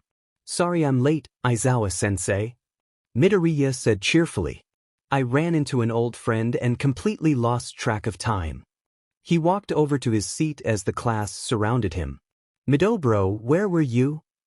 Midoriya, that was rather irresponsible. Please keep better track of time. We were worried. Do you ever shut up? Enough. Aizawa's eyes glowed red, and his scarf and hair floated above his head. The students quickly returned to their seats as he deactivated his quirk. Strangely enough, Midoriya still wore a smile, as if nothing could harm him. Making a mental note to question him after class, Aizawa began speaking. Alright, you're doing a group project on quirk adaptation, which is when a quirk evolves to better protect the user against harsh conditions or repeated use. You'll be working in groups of 5. The first group is Yaoyorozu, Jiraiya, Ishido, Midoriya, and Bakugo. You will analyze each other's quirks and provide examples of how they may adapt. Midoriya, save the note-taking for the actual project when we start tomorrow. Midoriya sheepishly put his notebook down just before he could start muttering to himself. Meanwhile, Ishido was positively thrilled, Bakugo was visibly frustrated, and both Yaoyorozu and Jiraiya were blushing. Group 2 will consist of Uraraka, Azui, Todoroki, Ida, and Kaminari. Group 3 will be Kuda, Tokoyami, Shoji, Ojiro, and Oyama. And Group 4 is Kirishima, Siro, Hagakure, Shinso, and Sato. Yaoyorozu, Ishido, please keep Midoriya and Bakugo from getting into a fight. Bakugo nearly exploded with frustration, But Aizawa quickly erased his quirk before turning to the two class representatives. You two are in charge. Midoriya, I need to speak with you in the hall. Shoyuta took a deep breath, bracing himself for the conversation with the stubborn boy.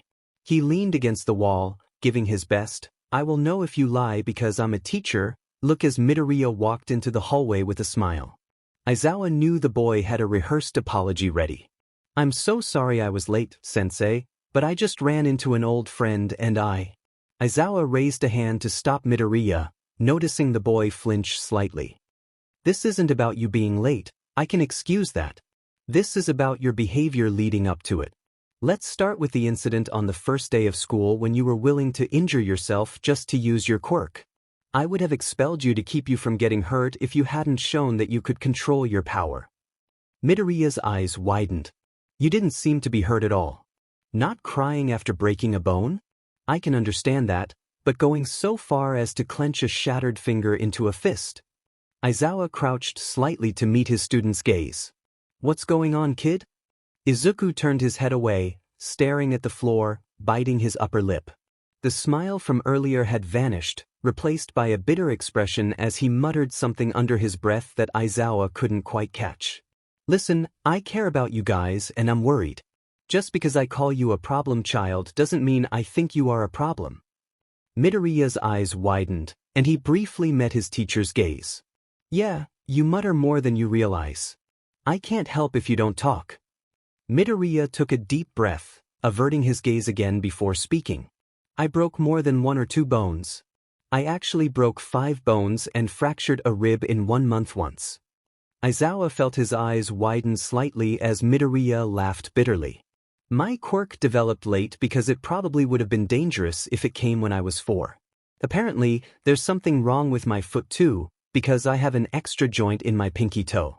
So it was concluded I was quirkless and I kind of lost all my friends. It turned into bullying instead. Before UA, I didn't have a single friend since I was 4. It got worse in middle school. Aizawa could see tears brimming in Midoriya's eyes. Some people think it's okay to take lunch money or leave messages on someone's desk after scribbling all over it. And teachers don't care enough about a quirkless nobody to do anything. Midoriya wore a bitter expression, unaware of the anger building within Aizawa. I'm going to make sure those teachers and those kids understand the consequences of their actions. Midoriya shrugged. But it's fine now. Because I'm training to be a hero and now I can prove them wrong. Aizawa stared at him in disbelief. What is going on with this kid? They did what? Midoriya, leaving a spider lily on someone's desk is practically like telling you to give up on everything. Your classmates basically pushed you to that point, and your teachers did nothing and you're okay with it. Shoyuta noticed how his student flinched at the mention of giving up. Before Midoriya could come up with another excuse, Aizawa pointed out something else that was clearly wrong. And don't think I haven't noticed the large bandage on your forehead that you've been trying to hide. Or the way it looks like it might be bleeding. Aizawa crossed his arms as the greenette flinched again, but this time, the freckled boy kept his gaze fixed on the floor. He bit his lip and tried to calm his twitching hand that clearly wanted to pick at the bandage on his head. I wasn't trying to hide it, I just didn't want to bother anyone. That's fine. I patched it up, so... Shoyuta raised a hand to silence the teen. He didn't believe for a second that the kid was fine, but it was clear Midoriya wasn't going to say anything. Not yet, at least. Aizawa wasn't going to let this go, not at all. But he knew when someone was reluctant to talk. I know something's wrong. 20 years of being a pro gives you that insight. And I'm certainly not dropping the matter, but I know my students. I know you'd never admit something was wrong until the last possible moment. So what you're going to do is go to Recovery Girl and get proper treatment for whatever injury you have. Midoriya's shoulders slumped in defeat as he turned to head to the nurse. Before he could leave, though, the taller man grabbed his shoulder. Shoyuta reached into his pocket until he found what he was looking for and pressed it into the teen's hands. This is my phone number. If you ever call me unless it's a real emergency, you'll find yourself stuck with 2 weeks of cleaning the dorms after school. This is just in case you need help, okay? Aizawa looked into the boy's eyes to show him he was serious, and Midoriya nodded shakily. Aizawa had known from the beginning of the year that Midoriya was very emotional, so it worried him to see the young boy struggling to hold back his feelings, especially since he was usually so open about them. For now, he decided to let it go and gently pushed his student toward the nurse's office. He had no idea how much he would come to regret that decision in just a few months. Izuku puffed out another small breath into the freezing air and watched it dissipate, just like the last time. It was comforting to do something that would never change. He pulled the hand stuffed in his pocket up to his head and raked it through his knotted hair. At least the pain from his forehead was gone, and so were the wounds on his arm that Recovery Girl had unknowingly healed. He raked his hand through his darkened hair again, attempting to comb out the knots. It was slightly damp from the freezing moisture in the air, and he felt as if it would grow icicles and freeze over his entire body. His other hand remained tightly gripping his backpack. It didn't move as he hopped the fence or as he froze when he heard a raccoon rummaging through a trash can. Not with the contents the bag held. His grimy hand formed a zero shape with his middle finger and thumb, releasing a gust of wind pressure into a lock. "Shut up." It was all he had said for a while now, ever since the small flashes of memories had started. His words didn't seem to be working, but he couldn't get anything else out through the thick coat of his own saliva, or the tongue that seemed to be stuck to the roof of his mouth. His one-handed grip on his bag tightened until his knuckles were white, but he didn't care for the pain it brought. His hand reached out and grabbed cans of food. All he really saw were the scars that graced his wrist, up and down, side to side. Not all of them were from the sports festival or training. "Shut up." This time it came out quieter, only a mumble. But it also held a small form of bitterness, not quite an absently spoken thought anymore. Like a small warning that wasn't quite forced onto his mind, but not something he said just to say it. The condensation burned on his mouth, more of the icy liquid forming under the black mask. He tried so hard to make his hand stop. He did. The rest of him didn't. His scarred fingers closed around the orange pill bottle. It was decorated with smiles that taunted him, saying he'd never feel what they made him feel unless he used them. The bottle seemed to mock him, pulling at his hair, ripping at his clothes, making sure he knew it hated him but telling him it was his friend anyway, just like so many people who suffocated him, who pushed him around on the roof of a school, who shoved him into traffic before the cars stopped moving, saying it was a joke, a joke, a joke. I said, "Shut up." Izuku nearly collapsed onto the wet road in front of him, clutching his head and trying his hardest to breathe in the suffocating air around him. How was air suffocating if you only suffocated when you didn't have air? How was it so thick, and why did it seem to be trying to crush him into the ground? More and more questions and thoughts swirled around in his already cramped brain, banging off the walls and making everything so much louder. He felt like hands were crawling all over him, bugs swarmed his face, chapped fingers clutched his neck so hard he thought it would choke him, when the real threat was the fifth finger. "Shut up," I said. "Be quiet and stop giving me a headache. This all happened so long ago. It doesn't matter anymore, so leave me alone." I refused to go into a panic attack in the middle of a wet and dirty road. I have better things to do than have a mental breakdown. He breathed in again, this time more steadily. He released his head from his hands and instead wrapped them around the straps of his book bag. He stood up and continued to stumble home, slinging his book bag off as he reached his street. Izuku unzipped it and took out 3 cans and a hoodie for each of his friends' houses, tossing them through broken windows. He stared at the last contents of the bag before zipping it up again, trying to ignore the small objects that weighed barely an ounce, but seemed to weigh 1,000,000 pounds all the same. He didn't notice or care as he walked straight by his own house again, not caring that he would probably want somewhat decent sleep for school and work the next day. It didn't matter right then, almost nothing did. Nothing except the 2 small items sitting in his bag. He walked to the rusty shed where he had first gotten his bat and trudged inside. His shoulders slumped even as he made his way into the overheated metal shack. No matter how warm, it was as bad as outside with how hot it was. He slung off his bag and tossed it to the floor, nearly collapsing next to it. After a few seconds, he dragged himself into a sitting position and pulled his legs up until they sat against his bony chest.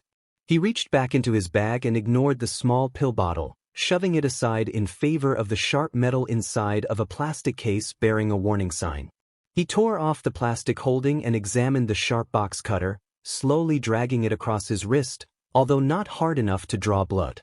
He was about to press harder when he finally came to his senses and flung the box cutter as far away as possible inside the small shed.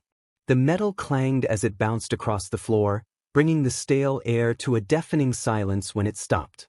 Izuku didn't dare make another sound as he pushed his bag into a small pillow-like shape and lay down on it, breathing heavily. A small part of him tried to worry about whether his mother had taken her medicine, but the rest of him just couldn't. Not because he didn't care, but because he was too numb, too tired, emotionally and physically. Izuku struggled to stay awake, too scared to close his eyes, but eventually succumbed to sleep, knowing he'd wake up to more nightmares he'd never remember except for the blood. But what scared him the most? More than the blood, or the nightmares, or the memories? It was that Izuku wasn't cold. Not anymore. Izuku woke up to a sharp pain in his head and, well, pretty much everywhere else.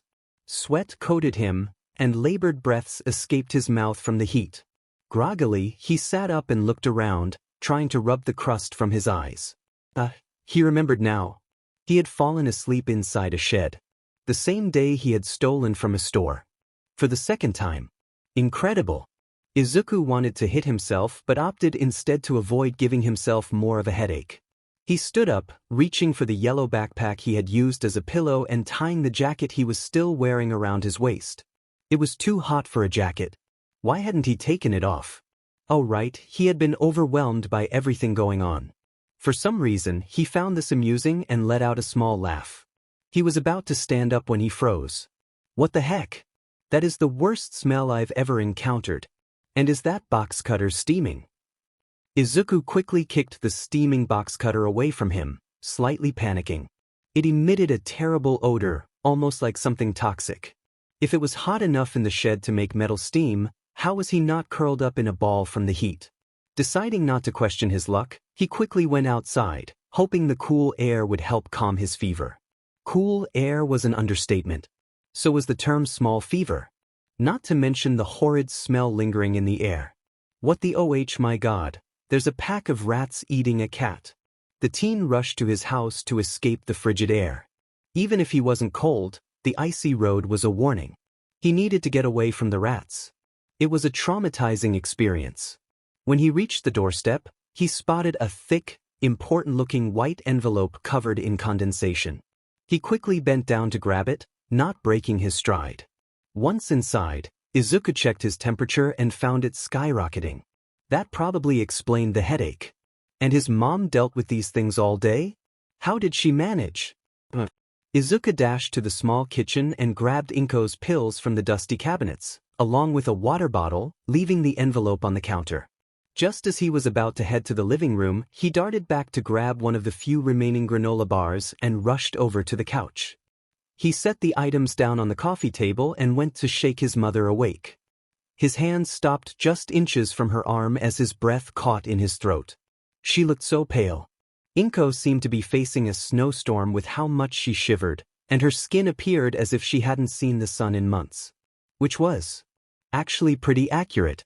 Sick mom plus freezing cold? Izuku did not want to see what that equaled. He slowly pulled his hand back and shifted to sit on the floor, cross-legged. His unkempt fingernails picked at the jeans of the school uniform he had failed to take off the day before. Hey, can I talk to you? I don't mind if you sleep through it, I wouldn't want to bother you anyway. Izuku took a deep breath before continuing. He needed to get this out, it was weighing on him too heavily. I did something. A really bad something. I never actually told you what happened the day I said I lost my jobs.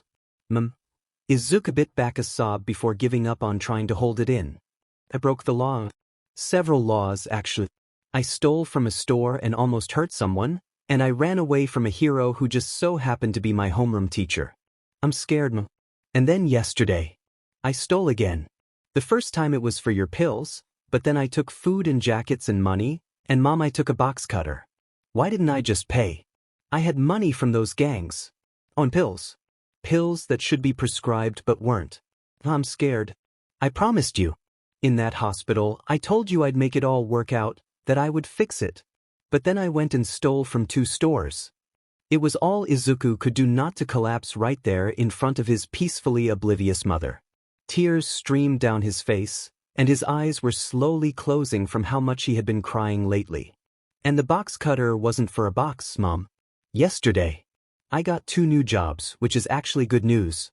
But then I got hurt by a gang member, and he almost did something terrible to me. Guess you were right about the gang thing, huh, Mom? I hurt myself again like I did in middle school. I know I said I was doing better, and I was, Mom. But I feel like I'm going insane. I can't control anything, and I feel myself spiraling downwards a million times a day. The small boy curled into a ball, pulling his legs up to his chest and hugging himself. He didn't even try to wipe away the tears, knowing more would come in their place. I was going to start hurting myself again, Mom.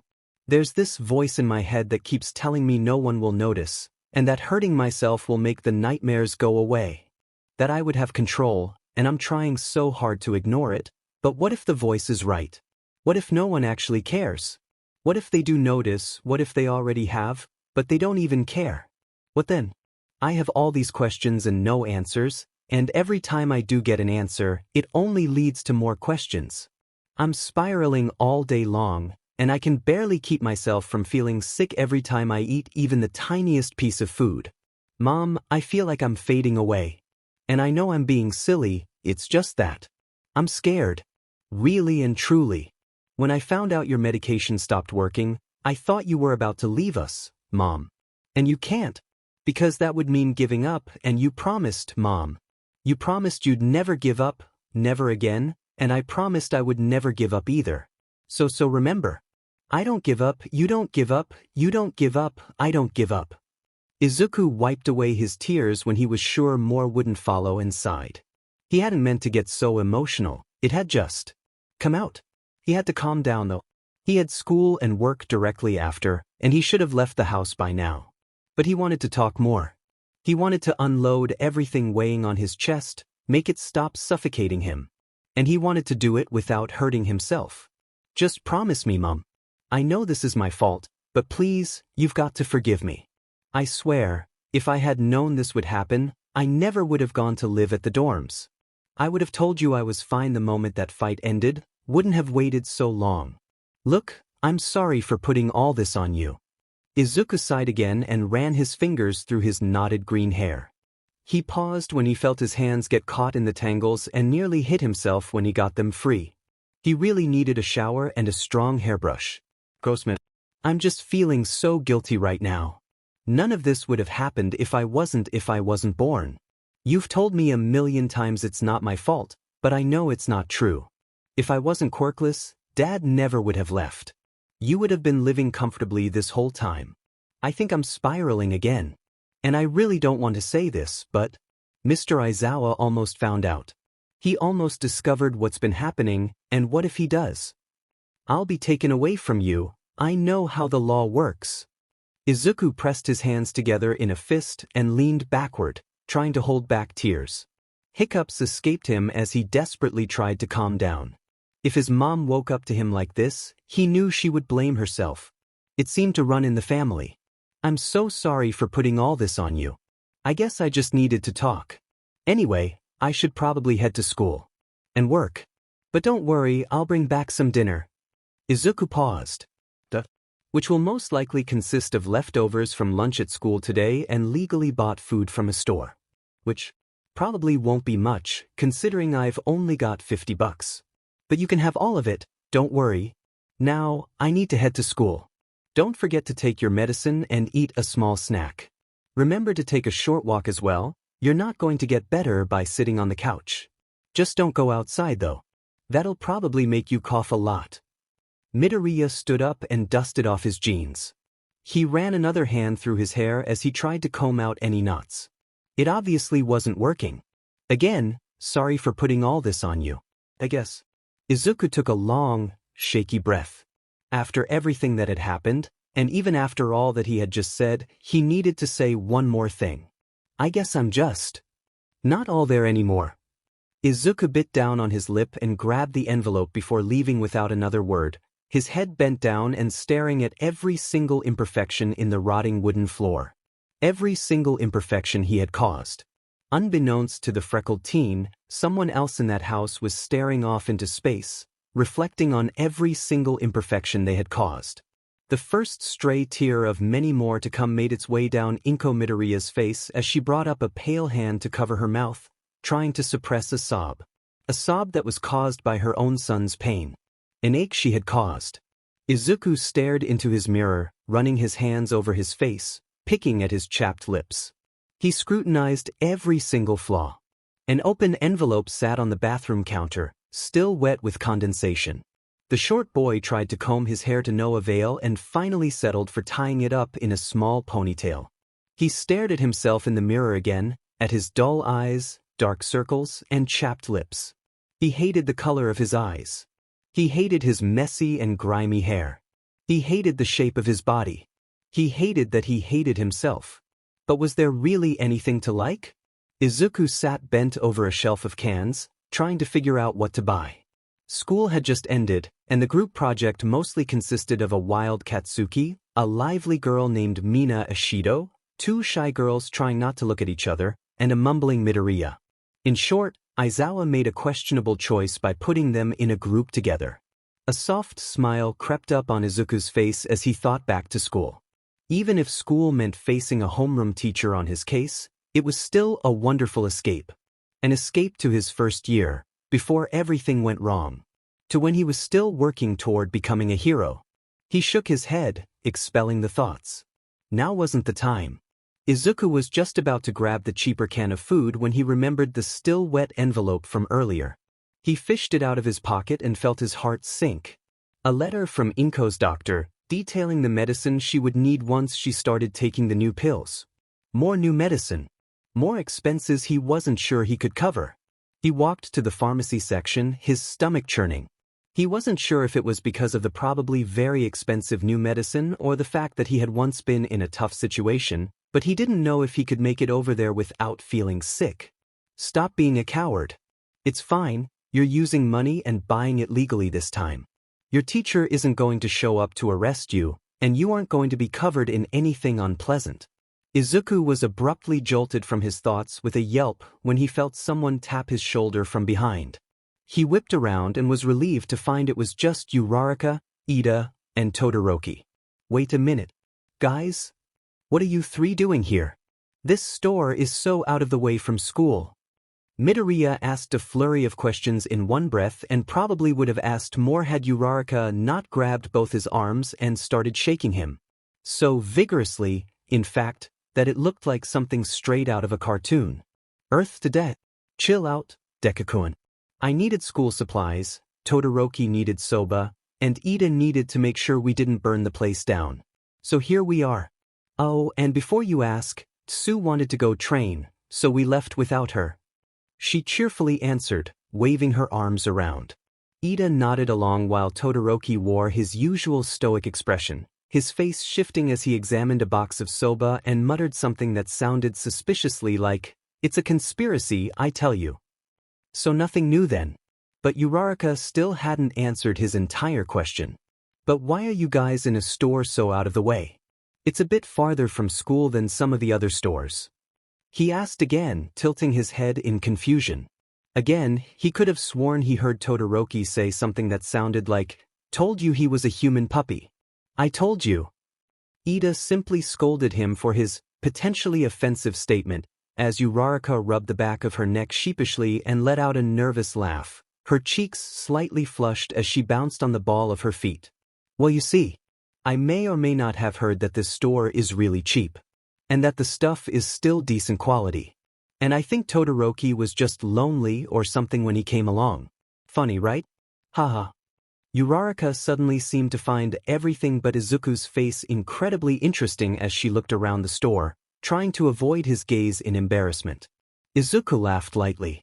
He had missed being a bit silly with a friend who looked for the cheapest things just so their two wealthier friends wouldn't have to pay for it, even though they said they didn't mind. Izuku had a sneaking suspicion that Todoroki offered mostly to use his father's credit card and annoy him. Although, You don't seem to be the only one who came here for the wide array of cheapness. Why are you shopping for a week of groceries with only 50 bucks? And are you okay? We saw that you looked really tired today. Uraraka peered around to look at the shopping list Izuku held tightly in his hand, the top clearly stating he had a budget of $50. Max Uraraka's question caught the attention of both Todoroki and Ida, and they turned to look at Midoriya with confusion clearly written on their faces. The short boy inwardly groaned. Did they really need to bring it up? Ha! Funny story. Izuku rubbed his neck, trying to maintain a smile. Uraraka only smiled with an oblivious concern while Ida remained as professional as ever, and Todoroki sported another stoic expression. Izuku became hyper-aware of the many people walking around, carts squeaking, voices chattering. The constant ding of cash registers rang in Izuku's ears, and he could distantly hear a child crying for a toy while his friends awaited his answer. I'm kind of buying dinner. My mom hasn't been feeling well lately, and she's been working a lot. So I came to buy dinner. Turns out I'll be buying medicine instead, doctor's orders. Izuku tried to play it off, but they weren't buying it. Surprisingly, it was Todoroki who spoke this time. At least they left the fever thing alone. Midoriya, that still doesn't explain why you are buying a week's worth of groceries with only $50. Besides, what medicine would your mother need that costs nearly your entire budget? Of course, Todoroki easily countered his lie with more questions. But even if the heterochromatic teen's voice held no emotion, Izuku knew he cared, and so did the other two. Which made it a lot harder to lie. Mom's just been a bit stressed with work, and we've never really had a whole lot of extra money anyway, and she's just a bit uneasy about UA on top of that. Her stress has just been getting to her, and she hasn't been feeling all that well. Izuku closed his eyes as he spoke, fearing they would see through him if they were open. But he still kept on a smile. So that's why I dropped out of the dorms. I wanted to help out a bit. Anyway, it's been nice talking, but I need to get my mom's medicine. It's kind of important. Izuku tried to wrap up the conversation. He really didn't need to be talking here for hours. He had work in less than an hour, and Izuku definitely could not afford to be late. But apparently, he hadn't answered enough questions, because Ida stopped him from running off. Izuku inwardly groaned again. He really didn't have the time for this. But to his surprise, Ida didn't seem to want to ask more questions. Midoriya, I understand that your mother may be struggling and you want to help, but I would be lying if I said I wasn't concerned. However, I know when it is the right time, and you deserve to have some privacy. Just know that if there is something wrong, you may always come to us. We will always do what we can to help you in any way. You would do the same for us. Ida readjusted his glasses as he spoke, a small smile on his face. Izuku shakily nodded, not trusting himself to speak. So many people wanting to help, yet he just couldn't convince himself that they actually cared. Todoroki spoke up again, this time with something that nearly made Izuku break down in tears. If you're struggling financially, I'd be more than happy to pay for the medicine and some of the groceries, Midoriya. Although I would be lying if I said that using my father's credit card wasn't a huge plus if the medicine is really as expensive as you say. At this, Shudo held up a credit card with Endeavor's name on it. Ida turned to scold the heterochromia while Uraraka laughed heartily. But Izuku shook his head. "Oh, I don't need you to pay for my stuff, Todoroki. I'm fine, and besides, I can buy my own stuff.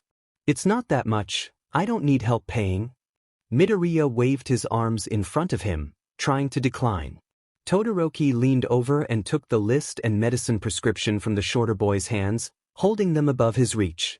Uraraka laughed as Ida went to scold Midoriya. Todoroki said nothing as he walked to the pharmacy section and quickly purchased the medicine before Izuku could stop him, returning with the pills and a few extra items from the Greenette's list. He handed them to Izuku, who accepted them in silence, surprised by his luck. "See, it wasn't a big deal. Besides, if you really feel bad about it, consider it a trade. Now you owe me a favor, okay?" Todoroki said, noticing Izuku about to object and offer to pay him back. "Anyways, it's pretty obvious you're busy, so we'll leave you to it. Uraraka still needs to find the perfect pencil pouch, and I have yet to find a box of soba without conspiracies all over them. Uraraka spun around just as they turned to walk away. Hey Deku, before we go, do you want to go to this cafe after you finish shopping? We can totally get all of our stuff together and leave after. I heard they have really good katsudon, your favorite. Izuku's stomach did backflips at the thought of food, but he felt a wave of nausea wash over him. Nah, you guys go on without me.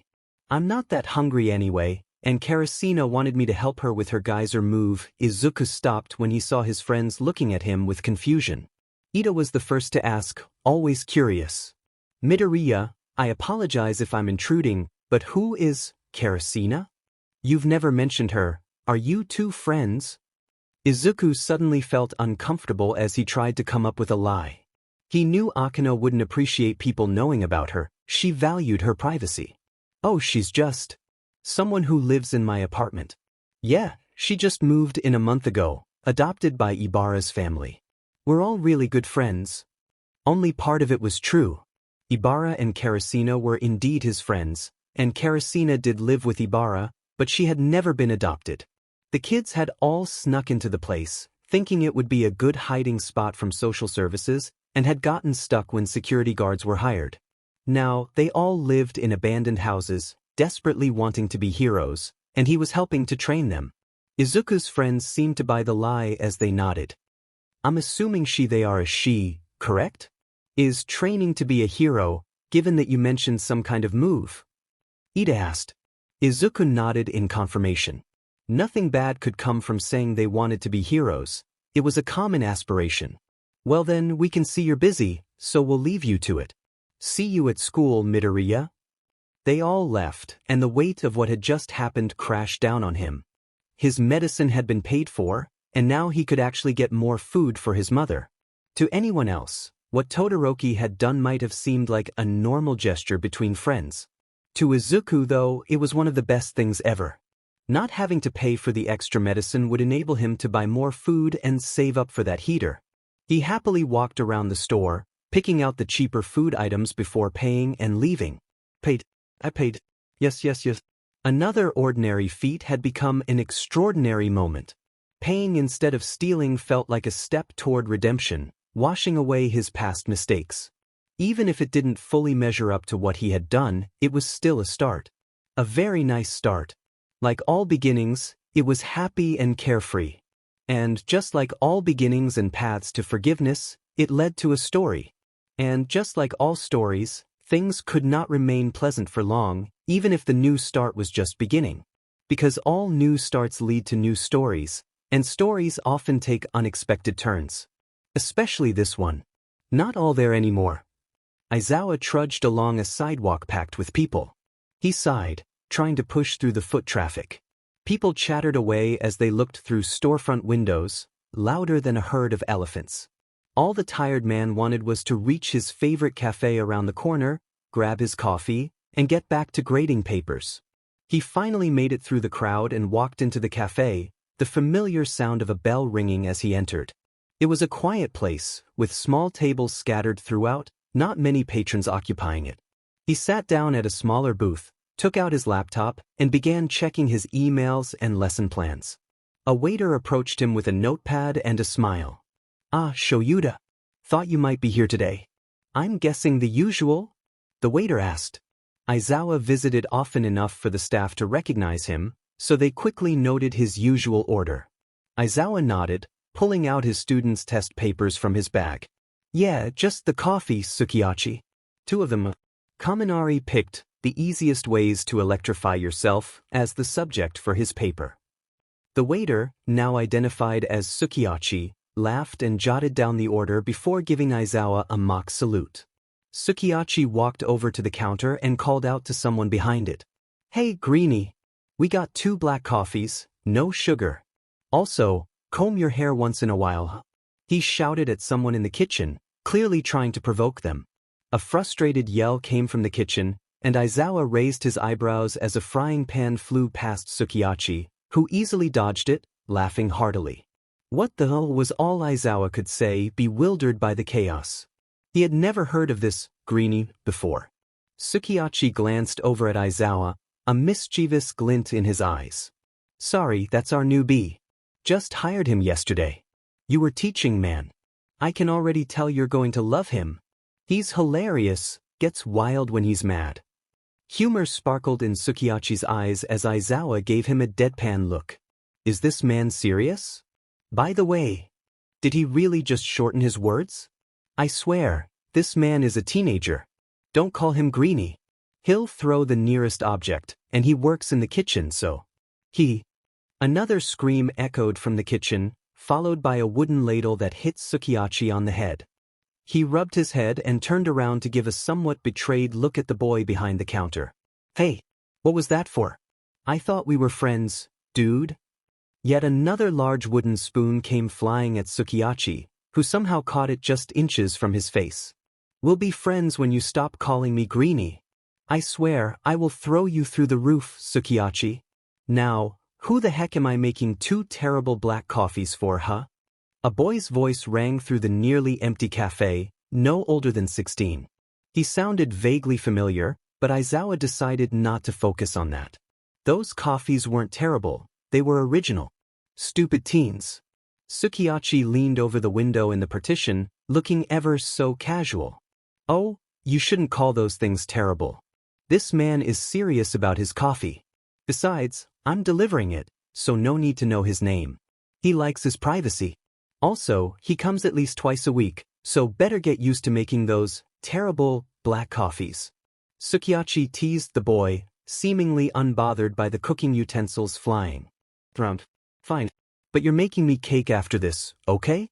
Geez, who drinks plain black coffee on a regular basis? Oh, wait. Sukiyachi burst into laughter as the clanging of metal pots and pans sounded from the kitchen, followed by more unintelligible shouting. Aizawa swore he heard one of the other workers in the kitchen begging for mercy. He shook his head and glanced at the other customers, who weren't even paying attention. This must have been going on for quite some time. Another scream echoed from the kitchen as Sukiyachi turned away with a serious expression. He turned to the other waiters and gestured toward the kitchen. Best not go back there, fellas. Some guy knocked over a plate of pancakes, and our short little friend went to town on them. There's batter all over the poor guy. Greenie probably thinks he's going to get fired like his last, 3 jobs? Sukiyachi shook his head and clicked his tongue. Job termination trauma. Poor short little Greenie. Another scream rang out from the kitchen as a short-statured boy walked out, holding a whisk covered in some kind of red substance. Aizawa quickly identified it as red dye and settled back into his seat before his eyes widened at the boy holding it. Long, fluffy green hair bounced on the head of the absolutely furious teen. Midoriya jabbed the batter-covered whisk in Sukiyachi's direction, flinging batter across the floor. Stop calling me Greenie. And I'm not that short. Now, get over here so I can hit you with a whisk. I can and will take you down. Hey, why are you running? You're only delaying the inevitable. Midoriya chased after Sukiyachi as they ran in a circle around the counter. Midoriya finally caught up and tackled Sukiyachi to the ground. A few moments later, he stood up and dusted himself off before going into the kitchen to retrieve 2 black coffees. Aizawa continued to watch as the boy looked around the cafe. Alright, who ordered these? And don't worry, Suki is alive. Just maybe a concussion. Aizawa cleared his throat, and Midoriya whipped his head around to look at his teacher. His eyes widened almost comically as he stared at Aizawa before walking over to hand him the coffees. The boy dragged his feet and refused to look up, amusing some of the other customers. When Midoriya was just 2 feet away, a loud crack echoed as a tall man appeared behind him. The man grabbed Midoriya by the neck and put him in a headlock, causing the boy to spill both drinks. Midoriya's eyes widened, and he struggled to turn around and look at the beefy man. The stranger pulled out a gun and pressed it to Midoriya's head as Aizawa shot up, his capture gear floating around him. The other occupants of the store let out small gasps of fear at the sight of the teenage boy being threatened. You sit back down. This is a robbery, and if any of you try to call the police, I'm going to hurt this kid, got that? Now all of you on the ground. The criminal turned to look at Midoriya and sneered as the boy continued to struggle. Customers huddled into a corner, looking at the criminal in fear. And you, stop moving. Try and use your quirk, and you'll regret it. Go ahead and try me, see what happens. Aizawa stepped toward the man, absolutely furious to see his student's life being threatened. His eyes glowed red as black hair began to rise over his head, quickly followed by a floating scarf. As Shoyuta got closer, he noticed some details about the criminal. The beefy man sported stringy brown hair and mud-colored eyes. Let the kid go. I am a pro hero, and if you touch that boy in any way, you are in for a world of trouble. Put the gun down. The man removed the gun from Midoriya's head and instead pointed it at Aizawa, about to shoot, when he was suddenly thrown to the floor. Aizawa turned to see his student standing a foot away, hands still in the stance of his aerial attack, green lightning crackling around him. The short boy tried to catch his breath as he shot the window, effectively shattering it. Aizawa noticed the flinch when the greenette did so. Everyone, get out through the window. And someone please get Sukiyachi. The civilians quickly scrambled out the window, one of the waiters carrying Sukiyachi like a sack of potatoes. Aizawa glared at Midoriya half-heartedly. Why is it always this kid? Aizawa spun around as he heard another cracking sound, searching for the villain. A small yelp sounded from behind Shoyuta as he spun around to look at his short accomplice, who was now clutching his broken arm and muttering curses. Good. This kid is cursing faster than Bakugo, and that is no easy feat. Why do you always manage to break something, problem child? Recovery girl is actually going to kill you.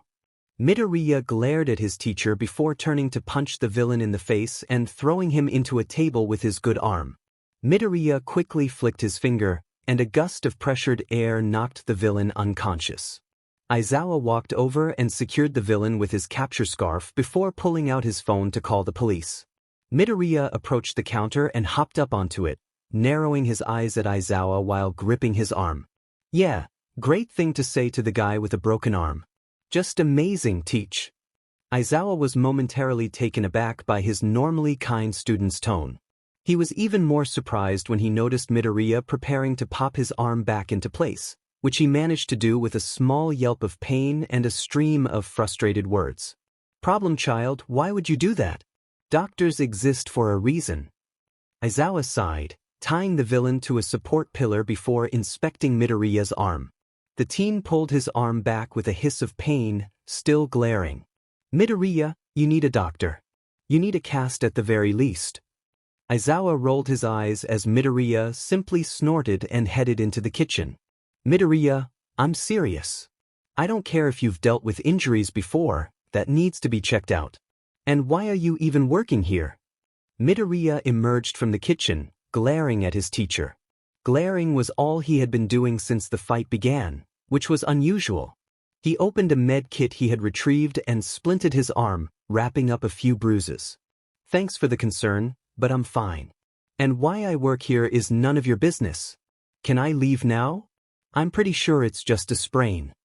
The sass and sarcasm coming from him rivaled Bakugo, and Aizawa regretted putting them in the same group for a project they would be working on all week. Aizawa pinched the bridge of his nose. I'm going to regret this. No, you may not leave with a sprained arm. You need a doctor, and are you seriously flipping me off? Where did that attitude come from? I am your teacher. Problem child, I swear. Midoriya walked to the door, holding up his middle finger as he exited the store, walking backward.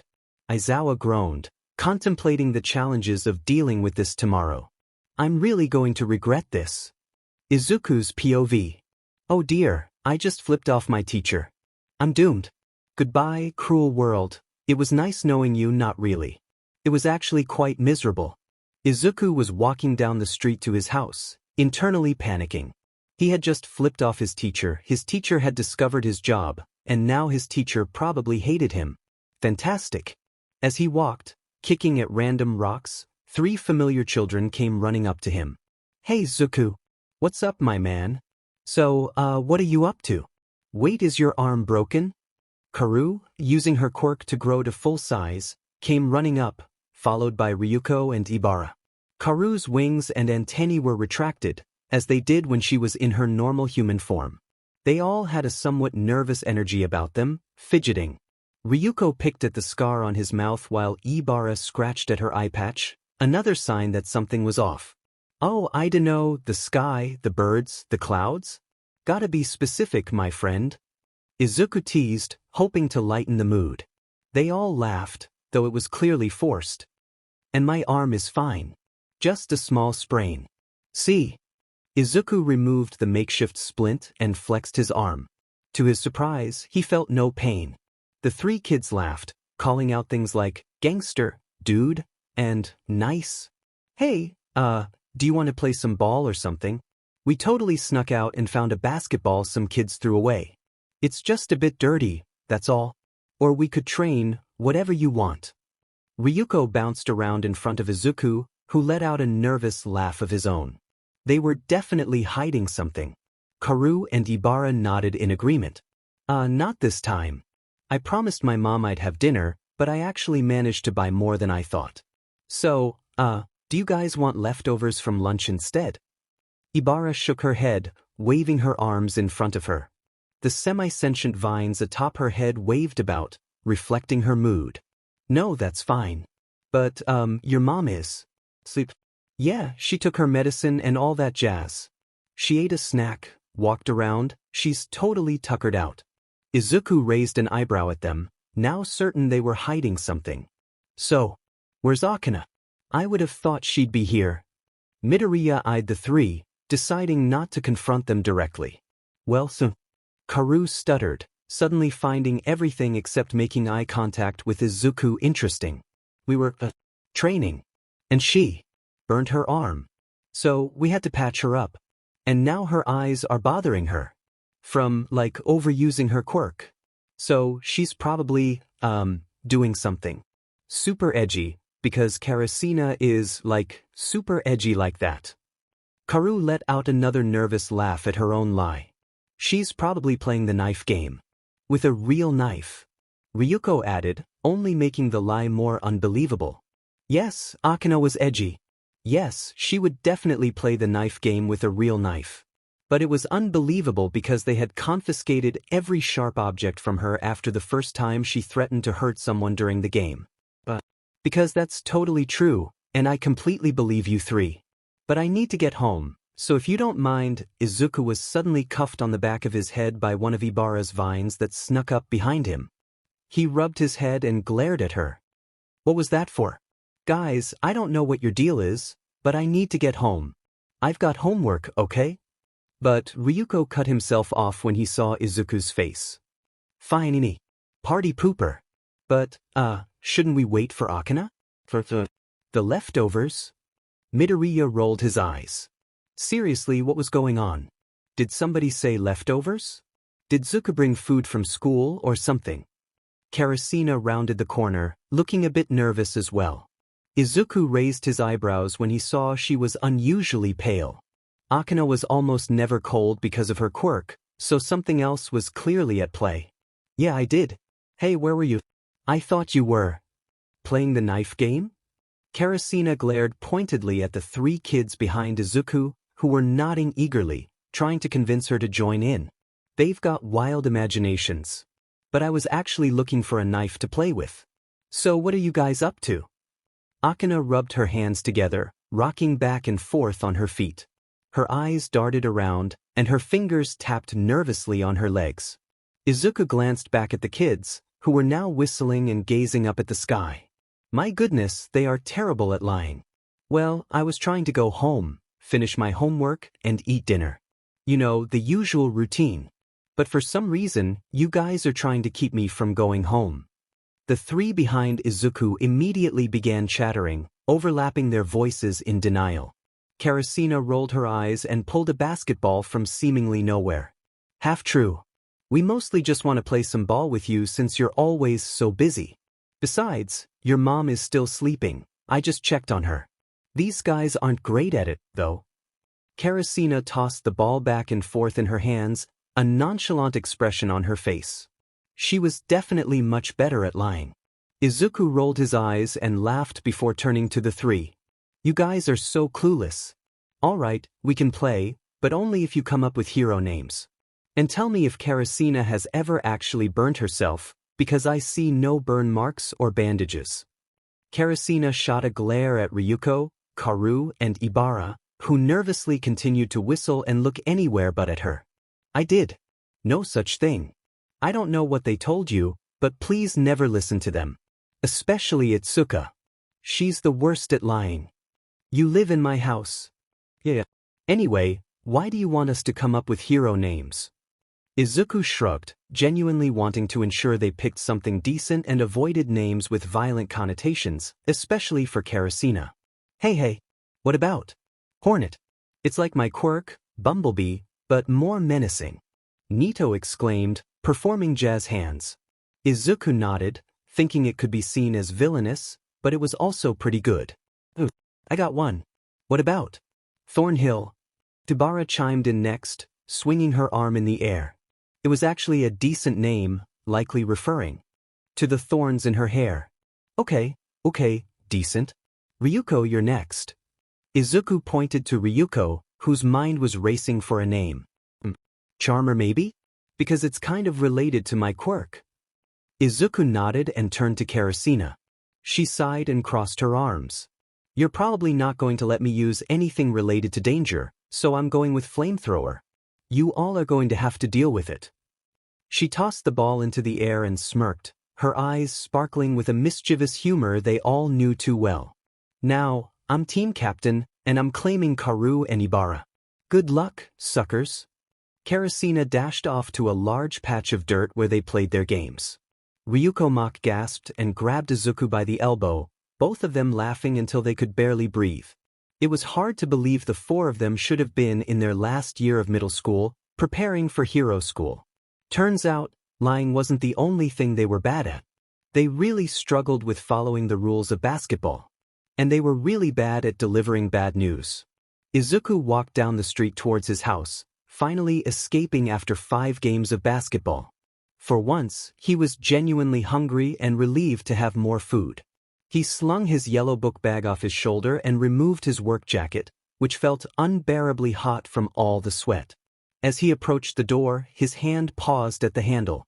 A knot in his stomach told him something was off, but he brushed it aside. Everything had been fine that day, so why would anything be wrong now? I jinxed it, didn't I? He turned the doorknob despite the warnings from his gut and opened his bag, his back to the living room as he slipped off his shoes. He unzipped his bag and grabbed the pre-made food. Hey Mom, I got some dinner. Should be enough to last us the week, and I got some sushi for you. He spoke, assuming his mother would be awake. He didn't think much of the silence as he hung up his coat, still talking. Sorry I'm late, the kids made me play 5 games of ball. I ran into some friends from school at the store, and Todoroki paid for your medicine. I even got you a book since I had some extra cash and it was on sale. By the way, they made sure you ate something, right? Izuku started to worry when he still received no response and turned around while hanging up his bag. 2 green eyes widened as his yellow book bag dropped to the floor, the sound echoing in the room. Tears pooled in those same green eyes, threatening to spill down the freckled face. Izuku recalled the conversation he had with his mother earlier, thinking she was asleep. His hands flew up to cover his mouth, trying to suppress the sobs that were building inside him. One quiet word. That was all it took for him to understand. To realize why his friends had been acting strangely, why there was no response. Even without blood or signs of a struggle, the open bottle of pills told him everything he needed to know. The half-empty bottle that had been full that very morning. The tears finally streamed down his face as he whispered a single word that confirmed everything. It was so quiet one could barely hear it, but the rest of the world was so silent that it seemed to echo. It would only grow louder when he would soon start screaming, begging for the woman in front of him to wake up. To not give up. To make her heart beat again. But that hadn't happened yet. He was still standing at the door, staring in disbelief at the scene before him. Staring at the nearly empty pill bottle and the pale woman with glassy eyes, her arm hanging over the side of the couch, Izuku's already fractured mind struggled to accept the reality before him. Her chest was completely still. After what felt like hours, he finally found his voice and uttered the one word that would change his life forever, the name of the life he had shattered. Dozens of words swirled in his mind, things he had thought before, but this time, something new was added to the mix: mistake, failure, worthless, quirkless, murder. One single word was all it took. Mama. Izuku's POV. Izuku stood in front of 4 children: Ryuko Horikage, Ibara Itsuku, Akane Karasina, and Karu Nito. A heavy glare emanated from his dull green eyes as the 4 shuffled nervously on their feet. Bright red tracks ran down his sticky face, his eyes red and dry. Karasina was the first to speak, her words stuttering as she tried to explain. I tried to help her, I swear. I was using my quirk, but she wouldn't wake up. We really thought she was okay. Karasina pleaded, tears mixing with the kerosene and blood that dripped from her eyes, only making them sting more. I know what it's like to lose a parent, Izuku. I may not understand losing them to death, but I know what it's like to feel abandoned. If I had known this would happen, I would have saved her. We are so sorry.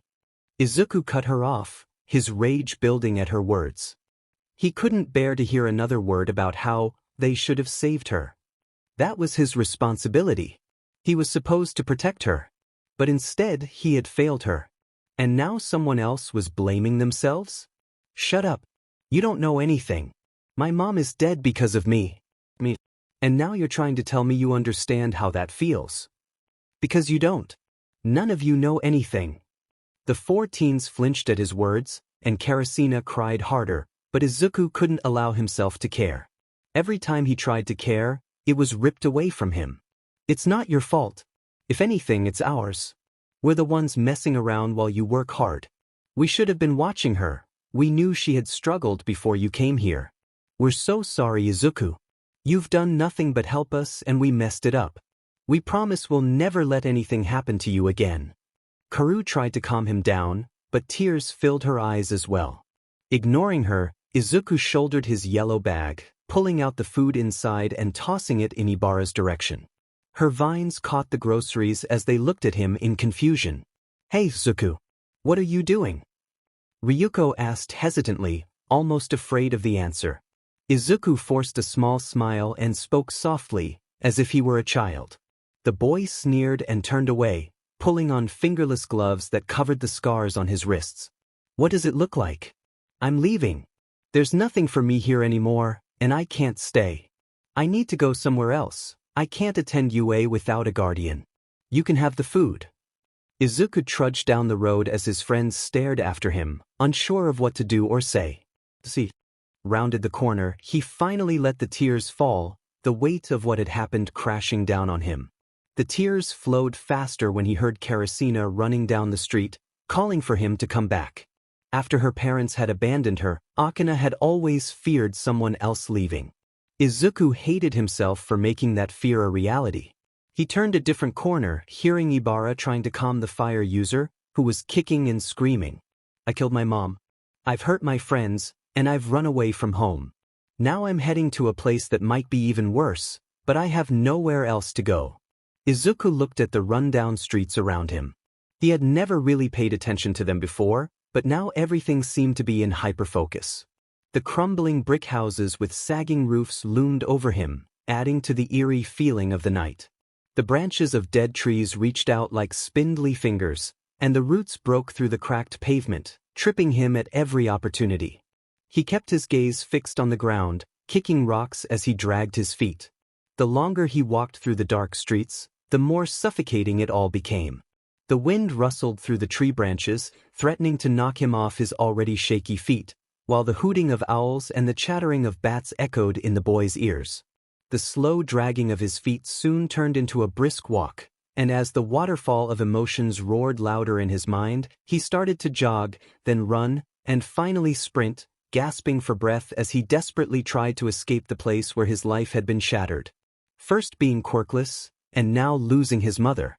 No matter how many quirks he gained or heroic deeds he accomplished, nothing would ever bring her back. He kept running until he leaped over the security gate and dashed down another 2 blocks in the city, pushing past the people strolling on the streets.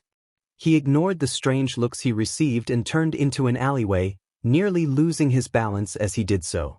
He hid behind a dumpster, burying his head between his legs, sobbing. Izuku shakily reached into his bag, only to realize he didn't have his box cutter or any calming pills. Panic surged through him as he hit himself on the head, realizing he had nothing to help him cope. No one to talk to, nothing to rely on. He felt utterly lost. The greenette forced himself to slow his breathing, matching it to the gentle tapping of his fingers on the pavement beside him. After taking several deep breaths, he pushed himself up, slightly stumbling. Looking up, he noticed the sun rising, painting the sky in hues of pink and red. Izuku shouldered his bag, which contained only his school uniform, a few thin sweaters, and a dead phone. He refused to think about the item he had taken without a second thought, something that could either comfort him on the worst days or make everything feel worse. A picture of his mother and him when he was just a toddler. And her will. Izuku raised the brass knocker before letting it fall against the mahogany door. He stepped back a few paces on the porch, taking in his surroundings. The freckled boy stood on the porch of a two-story light blue house, surrounded by a white picket fence. A willow tree with a wooden swing stood tall at the front, encircled by small roses and forget-me-nots. The backyard boasted a large garden growing various types of tomatoes and other vegetables, while another garden flourished with colorful flowers.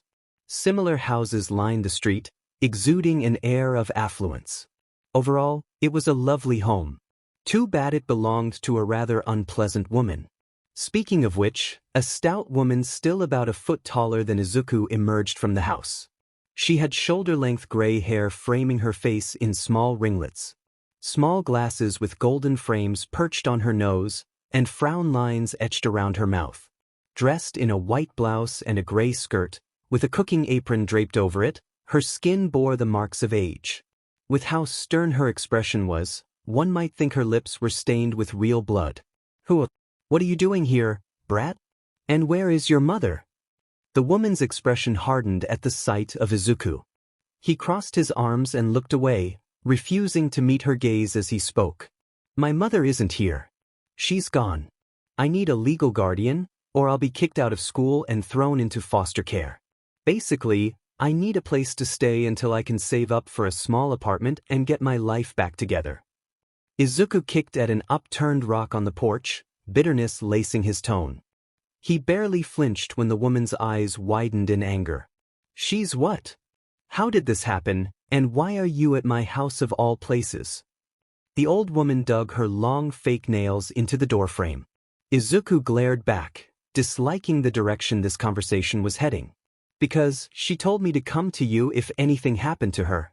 It says in her will, all guardianship of Izuku Midoriya goes to Naomi Sayomachi. She passed away from an illness. He pulled his mother's will from his bag, almost shoving it in the woman's face. See? Sayomachi snatched the paper, scrutinizing it closely before shoving it back into Izuku's hands. Why didn't you come to my house in the first place? I could have helped her, you know. Izuku tapped his chin, feigning thought, his tone dripping with sarcasm. Well, let me see. Because you hated her and had a huge fight the last time we saw you? She specifically said not to come here. Sayomachi slapped the freckled teen, making him stumble back a few steps before she stormed inside angrily. Izuku stared after her, shifting nervously. He flinched at the shout coming from the house as the woman hollered at him. Well, are you going to sit there like a clueless mutt all day, or are you coming inside? And take your shoes off before you come in, I won't have you muddying up my carpet. Izuku rolled his eyes at the last part, thinking she was just as, if not more, snobby than the last time he had visited. Wow, he muttered under his breath, rubbing his cheek where a red mark was already forming. He really couldn't understand the stereotypes about grandmothers spoiling their grandchildren, baking cookies, and pinching rosy cheeks. Some grandmother you make. Izuku sat on a red couch, clutching his bag as if it were a lifeline. He stared straight ahead as his grandmother, if you could even call her that, marched around the kitchen, pots and pans clattering as she went. He flinched at a particularly loud crash and rubbed at his eyes, ensuring no. Tears were welling up again. Sayomachi hated it when he cried. She marched into the living room, hands on her hips and a fierce glare in her eyes. So, you want to tell me how exactly your mother ended up in this situation? Izuku glared right back. He had resented his grandmother for most of his life, despising how she intimidated his mother and made her feel bad about her failed marriage. Yet, for some reason, they had still visited until Izuku got into Yue, which had sent his grandmother into a rage about the whole hero and villain nonsense. You know, she was your daughter. Maybe try feeling a little bad that she's gone now? Just a thought. Sayomachi looked ready to lash out again. And I already told you, she took her own life after about a year of being unwell. She swallowed a significant amount of prescription pills and was gone before I got home from work. A brief look of shock crossed the woman's face before it hardened into a glare. I asked how you even got to this point. Why did she get sick in the first place, you arrogant brat? It was less of a question and more of a demand, but Izuku sighed, deciding it would be easier to just tell the truth. She took her own life after she saw me fighting a villain on TV. I was at my work study, and they caught the fight on the news. She must have thought I was dead or something, I don't know. But she drank almost a gallon of bleach. She had lost her job shortly before, and I couldn't pay the apartment off in time. We were thrown out, and I had to find a house in a terrible neighborhood. I lost my first 3 jobs and just got 2 more. She ended her life while I was at work yesterday. Izuku kept his gaze fixed on the floor as Sayomachi stood up, rage clear on her face. He expected her to yell and scream, but her words were dead quiet instead, yet still filled with fury. So it's your fault. Izuku whipped his head up, staring at the woman with wide eyes. He shook his head as he stood up, fear creeping in. It's not my fault. Sayomachi slapped the boy again, sending him back onto the couch. It is. She got sick because of you. She lost her job because you left home, just like your irresponsible father. She died because you failed to see she was still struggling, because you were too self-centered to do what was best for her and get her the help she needed. She could have been cared for, well-fed, given support. But no, you were a selfish little brat. The gray-haired woman screamed at her grandson, her rage making it feel as if the walls were closing in. Izuku tried to suppress the tears, but they came anyway, rolling down his cheeks. The worst part of all this? She was right. He should have sought help for her, but he was too self-focused, thinking he could take care of her himself. He could have paid for the hospital after she had been treated, could have done something right for once. He felt so foolish. Don't you dare cry. You brought all this on yourself. You caused her death, so don't even try to feel remorse now. Keep this up, and I'll give you a real reason to cry, you ungrateful brat. Sayomachi yanked the boy off the couch and shoved him to the floor, ignoring the soft whimpers that escaped him. I told her she shouldn't have stayed with that man, but she completely ignored me, and it cost her life. Stop your pathetic crying, brat. No one cares, so will you just be quiet? Each yell was punctuated by a shove or a harsh gesture, a form of punishment. Izuku curled up, trying to protect himself as he felt the weight of her anger. He sobbed, his mind racing with thoughts of the past. He couldn't breathe. He couldn't see. He couldn't think. Panic began to engulf him, and there was no one to pull him out. Finally, when Izuku was left shaken and bruised, Sayomachi backed off. She sneered at him and marched back into the kitchen, not bothering to check if he was all right. Your bedroom is upstairs, brat. I don't care what you do, but if you start stealing from me or getting into trouble, you're in for it. You better be home before school or when I have company, understand? And behave if you want food or a bed. If I catch you sneaking out, you'll regret it. Now, get out of my sight and cover those bruises. Izuku pulled himself off the floor, wincing as he moved. He quietly walked to the bathroom and took out some makeup his grandmother kept. Of course, he had no idea how to apply it to cover the bruises, but that was what the internet was for, right? He pulled his dead phone out of his pocket and plugged it into a socket, sitting on the toilet seat as he waited for it to charge. He tried to calm his breathing again and found himself wishing for something to ease his pain. Izuku quickly shook his head, pushing the thoughts away. He couldn't be weak now of all times. Not when things were just starting to improve. He had a warm bed. That could be taken away. Home-cooked meals. That you might not get. And a nice house. That belongs to an abusive woman. Well, if he didn't mess up, none of those things would happen. If he just did what she said and stayed out of her way, he'd be fine. Besides, he told himself, I'll be moving out as soon as I have enough for an apartment. She'll just be registered as my guardian, but I'll have a different address. In just a few months, I won't be living here. His phone finally beeped, signaling it was charged enough for him to use it. Izuku stood up and clicked onto YouTube, looking up makeup tutorials. When he finally found one that suited his needs, he began to watch it. It took nearly an hour to apply everything, given that he had to pause, rewind, and clean off his face whenever he made a mistake, which was often. Makeup had a lot of steps. When Izuku finally finished, he marveled at the transformation.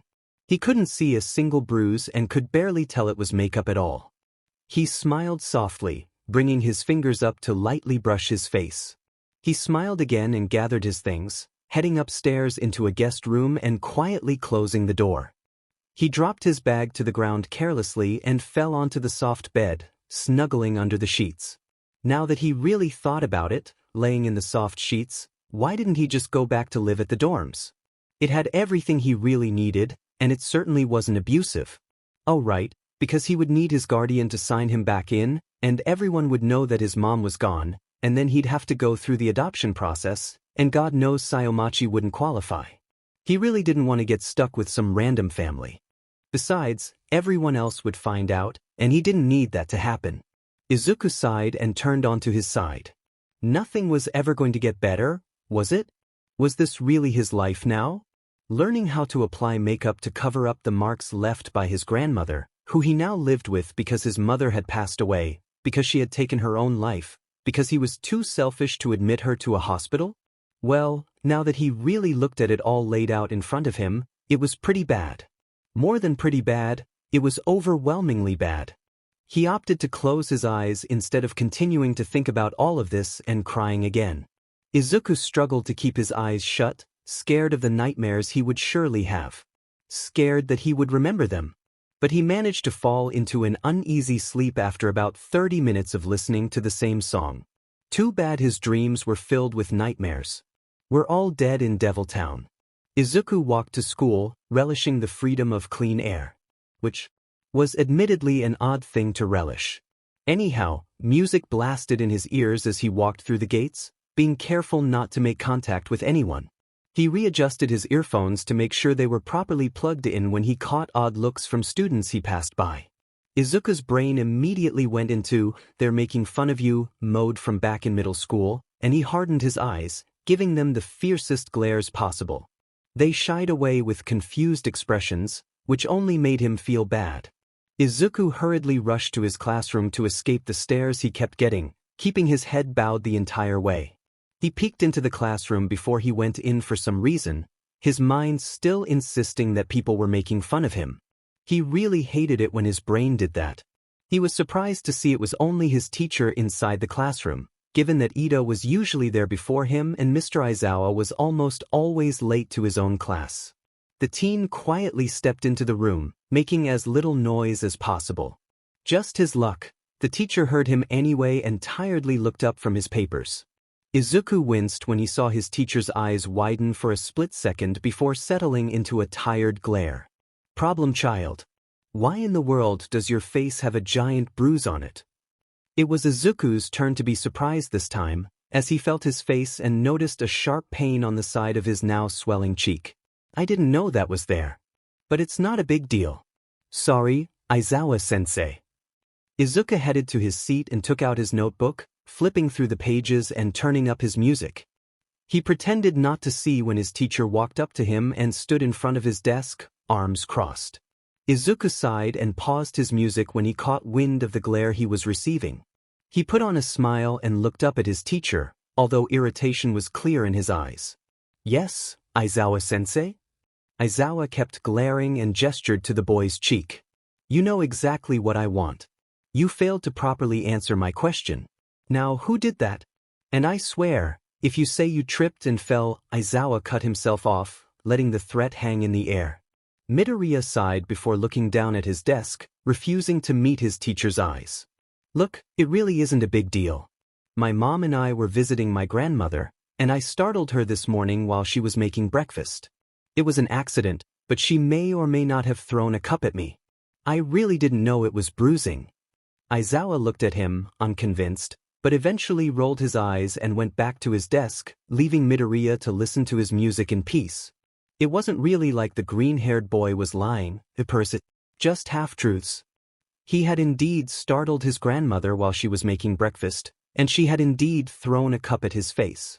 What he didn't include, though, was the fact that she had started yelling at him, slapped him once or twice, and then proceeded to deprive him of food when he had sassed her.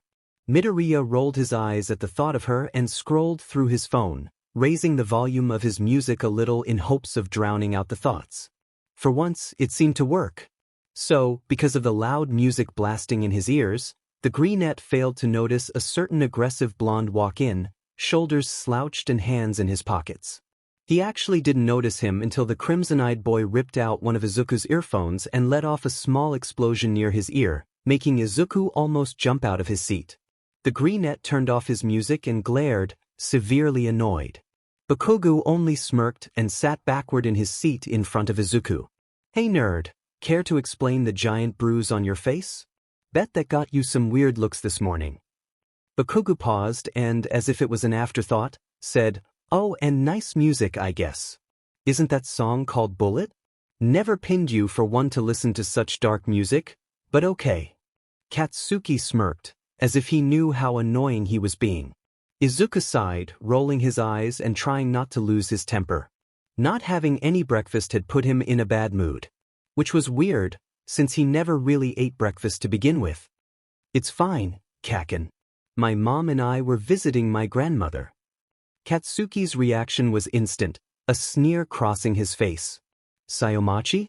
That lady is the worst. Always hated her." Izuku laughed. His grandmother was probably the one thing they could agree on these days, and it was that Sayomachi was not a pleasant person. "Yeah, she kinda is. Anyway, I guess she didn't hear me this morning while she was making breakfast, because she freaked out and threw a cup at me." Katsuki stared at him, and Izuku shuffled in his seat. "Really, Deku? And she didn't even check to see if you were hurt? Wow, she really is something." Izuku laughed again, and for a split second, he could almost believe he and Katsuki were friends. Almost. "Hey, why do you care anyway, Kaken? No offense, but I was under the impression you hated me?" Midoriya tilted his head, slightly confused by the guilty expression he received. Izuku truly believed the blonde boy disliked him, so he couldn't understand why Katsuki suddenly seemed concerned. Katsuki sighed, the sound drawn out and weary. "Look, Dad, I don't hate you. You're a bit of a nerd, but I don't hate you. I'm worried because I've met Sayomachi. And she's quite a piece of work. Remember that time we were both at her house when we were kids?" Izuku nodded, unsure of where the conversation was heading. Truth, he was just relieved that his former childhood friend didn't harbor any hatred toward him. Katsuki continued, surprisingly calm. "Yeah, we were watching a hero fight on TV, and Endeavor was the one fighting. You got all excited and said something like, 'My dad can do fire too.' The old hag threw a pan at you. I totally freaked out and was about to call the cops, but she missed. She was mad because you mentioned your dad, who, I must admit, was also quite a character." Izuku stared at him, shocked. He had no recollection of his grandmother throwing something at him as a child, especially not for mentioning his father. Aizawa seemed equally taken aback, from what Izuku could see. "Yeah, I don't remember that, actually. But I guess I can understand why she got upset. Hisashi was quite the handful." Katsuki burst into laughter, squeezing his eyes shut and wheezing. Izuku was so surprised that he started to laugh too. At the front of the room, Aizawa stared at the two in disbelief, occasionally glancing at his coffee thermos as if he suspected someone had tampered with it, which only made Katsuki laugh harder. "Oh my god. Seriously, I had no idea you knew what a curse word was, Deku. Never heard you call Hisashi by his real name either." Katsuki made eye contact with Izuku for a brief moment before breaking into a grin. "You're different, Deku. I don't know what it is, but you're just different these days. Cursing and being sassy. It was funny watching you snap at Four Eyes that one time." Izuku beamed, thrilled to receive a compliment from Katsuki. He was overjoyed to be having a real conversation. Aizawa continued to stare at the two and his coffee thermos. Katsuki started to wheeze with laughter when they heard Aizawa say, "I swear, Mike drugged my coffee." The champagne blonde boy turned back to the shorter brunette, tears of laughter in the corners of his eyes. "But in all seriousness, the old hag wanted to invite you and Inko over for dinner tonight. She hasn't seen Auntie in forever and can't seem to get a hold of her." Izuku's eyes widened, tears beginning to pool in them as he stood up and motioned for the spiky-haired blonde to follow him into the hallway. Katsuki stood up as well, confused by the sudden change in mood. Hadn't they just been laughing and smiling, finally fixing things? Finally becoming friends again? He followed Izuku into the hallway and leaned against the wall, hands shoved into his pockets. Izuku shared his story. He told Katsuki that his mother was suffering from depression and anxiety and had tragically passed away. He explained his jobs, which he had taken to help his mother. He revealed that he had lied about visiting Sayomachi. He was actually living with her due to Inko's while stating she was his only living relative. He nearly broke down several times but managed to get through it all. When he finished, Izuku wiped at his teary eyes as Katsuki stood there in disbelief. Luckily, no one else had walked down the hallway. Katsuki finally composed himself and walked up to the brunette. Izuku flinched, fearing that the blonde would blame him. Instead, Katsuki pulled him into a tight hug, burying his face in Izuku's green curls. Izuku froze in shock before burying his face into Katsuki's neck. After a few moments, Katsuki pulled away and held Izuku's shoulders at arm's length. "Deku." Katsuki paused, as if considering his next words carefully. "This is going to sound insincere, but I'm sorry, Izuku. I'm sorry you have to deal with that, especially after what that JRK did to you. So, what do you want me to tell the others? Should I say I don't know anything and go along with what you do?" The freckled teen looked at Katsuki in disbelief, unable to comprehend that he genuinely cared and wanted to help him through it all. He nodded listlessly, not fully confirming anything. "All right then. I know how your grandmother can be. If she ever hurts you, you tell me, got that, Deku?" Again, Izuku stared in disbelief, feeling a twinge of guilt. He looked down to the side and played with his fingers. "Well, you see, I'm going to confront her. I don't care if you don't want me to, I'm doing it. I'm not going to let another person hurt my childhood friend." Izuku stopped Katsuki's rant by holding up his hands. Katsuki gave an irritated huff and glared. "My childhood friend. Kaken, it's fine. Yeah, she's awful and blames me for my mom's death and actually hurt me a lot yesterday, making me cover it up with makeup. She what? But I don't plan on staying. All I have to do is keep my distance for a few months until I can save enough money to get an apartment or something. She's just a temporary guardian since I can't attend UA without one. Okay, Kaken? I'll be out of that house before you know it." Izuku looked up at Katsuki, pleading for him to understand. "Izuku, you know I can't just let you stay in a place like that, especially after your dad. Either you tell someone or I will." Katsuki stubbornly crossed his arms and looked down at Izuku. The brunette glared back defiantly. "I told you." The short boy pointed out, jabbing his finger at the blonde. "And you can let me stay there. If anyone finds out, I could end up in foster care, and we've both heard stories about kids in foster care, especially teens. Kids are chosen for their quirks, and teens rarely get adopted. If they do, half of them are abused. I don't want to end up like that, Kaken. Just let me stay there for a few months, and then I'll pack my bags and leave. I just need some time to get everything together." Izuku looked up at Katsuki, who decided to make one last attempt. "What about the dorms? Can't you just move back in?" Izuku looked at Katsuki with a knowing expression. He understood the implications. If Izuku returned to the dorms, Sayomachi would have to sign him in as his legal guardian, and she certainly didn't meet all the requirements. If the school found out, the police and child services would get involved, and he'd end up in foster care. Fine, nerd.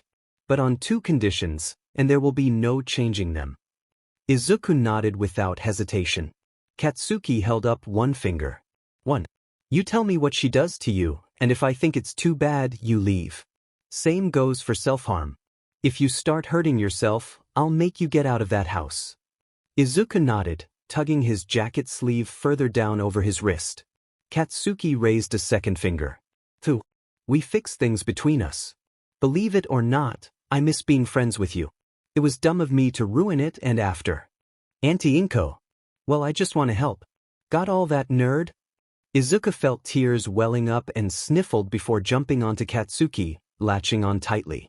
Of course, Kaken. Oh my gosh, I thought this day would never come. You really want to be friends again? Izuku met Katsuki's gaze, smiling brightly. Kaken wants to be my friend again. He wants to fix things.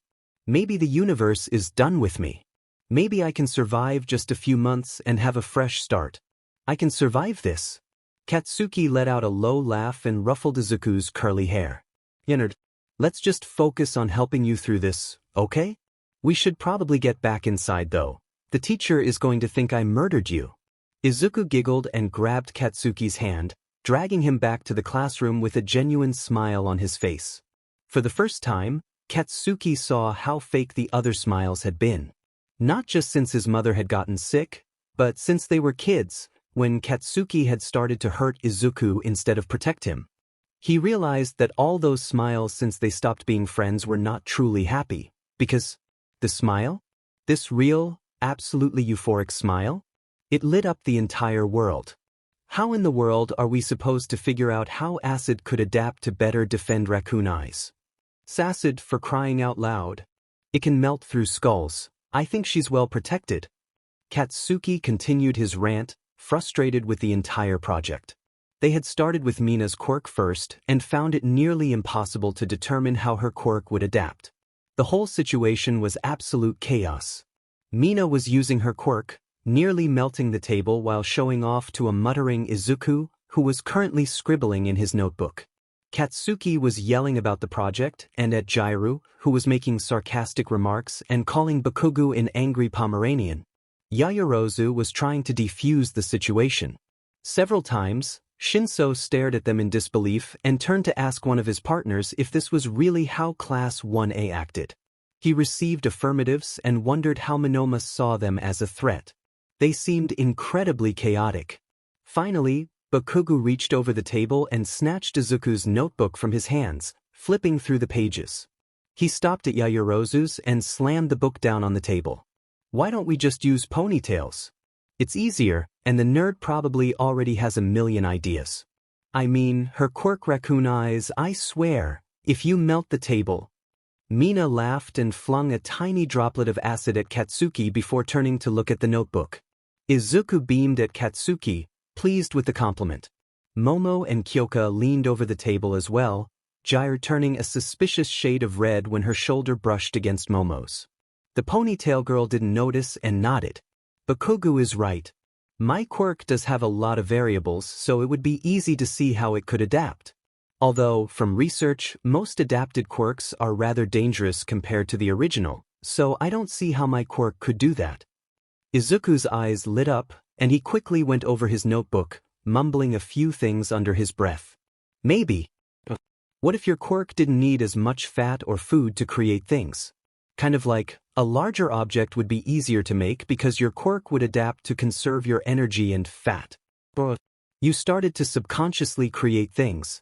Like, your quirk would start to act by itself whenever you were in danger or something. Izuku excitedly exclaimed all in one breath. Katsuki rolled his eyes and shook the boy's shoulders, playfully yelling at him. Hey, Earth to Izuku. Breathe. If you suffocate, it is not on me, you got that? Izuku. At this point, Izuku decided to be a little mischievous and held his breath, his eyes sparkling with amusement. Half of the class was staring at them, wide-eyed. Mina was the first to voice the thought circling in all their heads, even the confused teachers. Her tone was teasing and excited, finally having some kind of fuel for her antics. Did you just call Midoriya, Izuku? Oh, has the Pomeranian gone soft? The pink-skinned girl wiggled her eyebrows at the now annoyed blonde as Izuku beamed.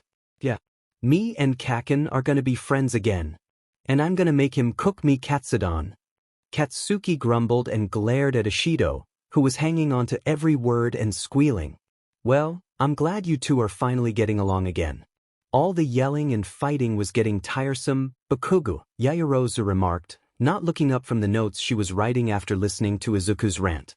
Yeah, now you'll at least leave the poor bean alone, you Pomeranian. What did you just call me, raccoon eyes? More shouting ensued. Izuku tuned it out, instead talking to Yaoyorozu and Jiraiya about their quirks, choosing to deal with Katsuki and Ishido later. After a particularly loud explosion, Izuku stood up and playfully tugged on Katsuki's hair, pulling him down into his seat. For the love of all that is good, shut up. Ishido is right. You are a Pomeranian with anger issues. Mina snickered from behind and crept over to Sato's group, who had somehow acquired a bucket of popcorn. I swear to every word in the universe, Izuku. I'll give you a taste of Auntie Mitsuki's disdain. Go ahead and try me. More shouting continued for at least 10 minutes before a teacher's glare from Aizawa sobered them up. The four settled back into their seats, Katsuki still wheezing at the fact that Izuku had just playfully insulted Jiraiya, who now looked extremely guilty about it. Izuku grabbed his notebook and jotted down details about all their quirks before sharing it with the rest of the class, gathering ideas for adapting the variables. This routine continued with plenty of sass, sarcasm, and laughter until the bell rang, signaling the end of school. As the class packed up their belongings, Ishido turned to Midoriya. Hey, not to be a downer or anything, but what's with your face? The pink, alien-like girl was cut off by a glare from Katsuki and a quick excuse. The nerd tripped and bumped his cheek on a desk. Can we go now? I swear I lose brain cells every minute I talk to you.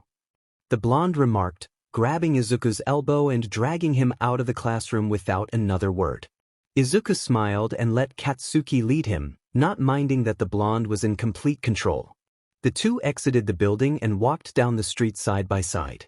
Katsuki stuffed his hands into his pockets, while Izuku seemed to skip along like a child. Izuku, where do you live? Well, what I mean is, where does the old lady live? Katsuki turned to the brunette, who tilted his head in confusion at his words. Why do you need to know that, Kaken? The taller boy rolled his eyes and looked at the smaller one imploringly. Because, Izuku, what if you get hurt badly and I need to come get you? I don't trust that woman. Izuku smiled and stepped over to the edge of the sidewalk, balancing on the curb as he walked. I doubt it'll come to that, Kaken. You know you can still call me Deku, right? I'll admit, it's really nice to hear you call me Izuku, but it's okay if you still want to call me Deku. The freckled teen playfully wobbled on the curb as Katsuki gave a mock glare. Tell me, Izuku, does everyone else call you Deku? Izuku looked at the blonde, confused. Well, of course. It's my nickname and hero name. Katsuki smirked. Izuku was truly puzzled by what the other was doing, but that didn't stop him from wanting to jump for joy every time the blonde called him Izuku. Exactly. We've known each other since we were kids, and I came up with the name Deku, but now everyone calls you that. So, I'm going to call you Izuku because no one else does. Deal with it, nerd. Happiness bloomed in Izuku's eyes as he bounded over to Katsuki, completely disregarding his teasing. Does this mean I get to call you Katsuki? Hell no, nerd. That's weird to hear you say. 5 months had passed. Izuku had been living with Sayomachi for 5 months, and nothing was getting better at that house. Sayomachi had started to make him earn his stay by having him give her a portion of the money he made and cook dinner regularly. He learned quickly that the woman had a short fuse. One little slip-up was all it took to set her off, and her anger often fell on her grandson. Izuku had gotten much better at applying makeup and hiding bruises. But outside of the house, life was much better than before. He and Katsuki were steadily becoming like they were when they were kids, growing closer each day as Izuku slowly shared the entire story of what had really happened. Katsuki had made it a point to stop calling him Deku and had defended him multiple times when Izuku faced uncomfortable questions. Almost every day he walked Izuku to his residence, cracking jokes and holding conversations to distract him from current problems. While it had been awkward at first, the two soon became best friends again after a month or two, which greatly confused the rest of the class.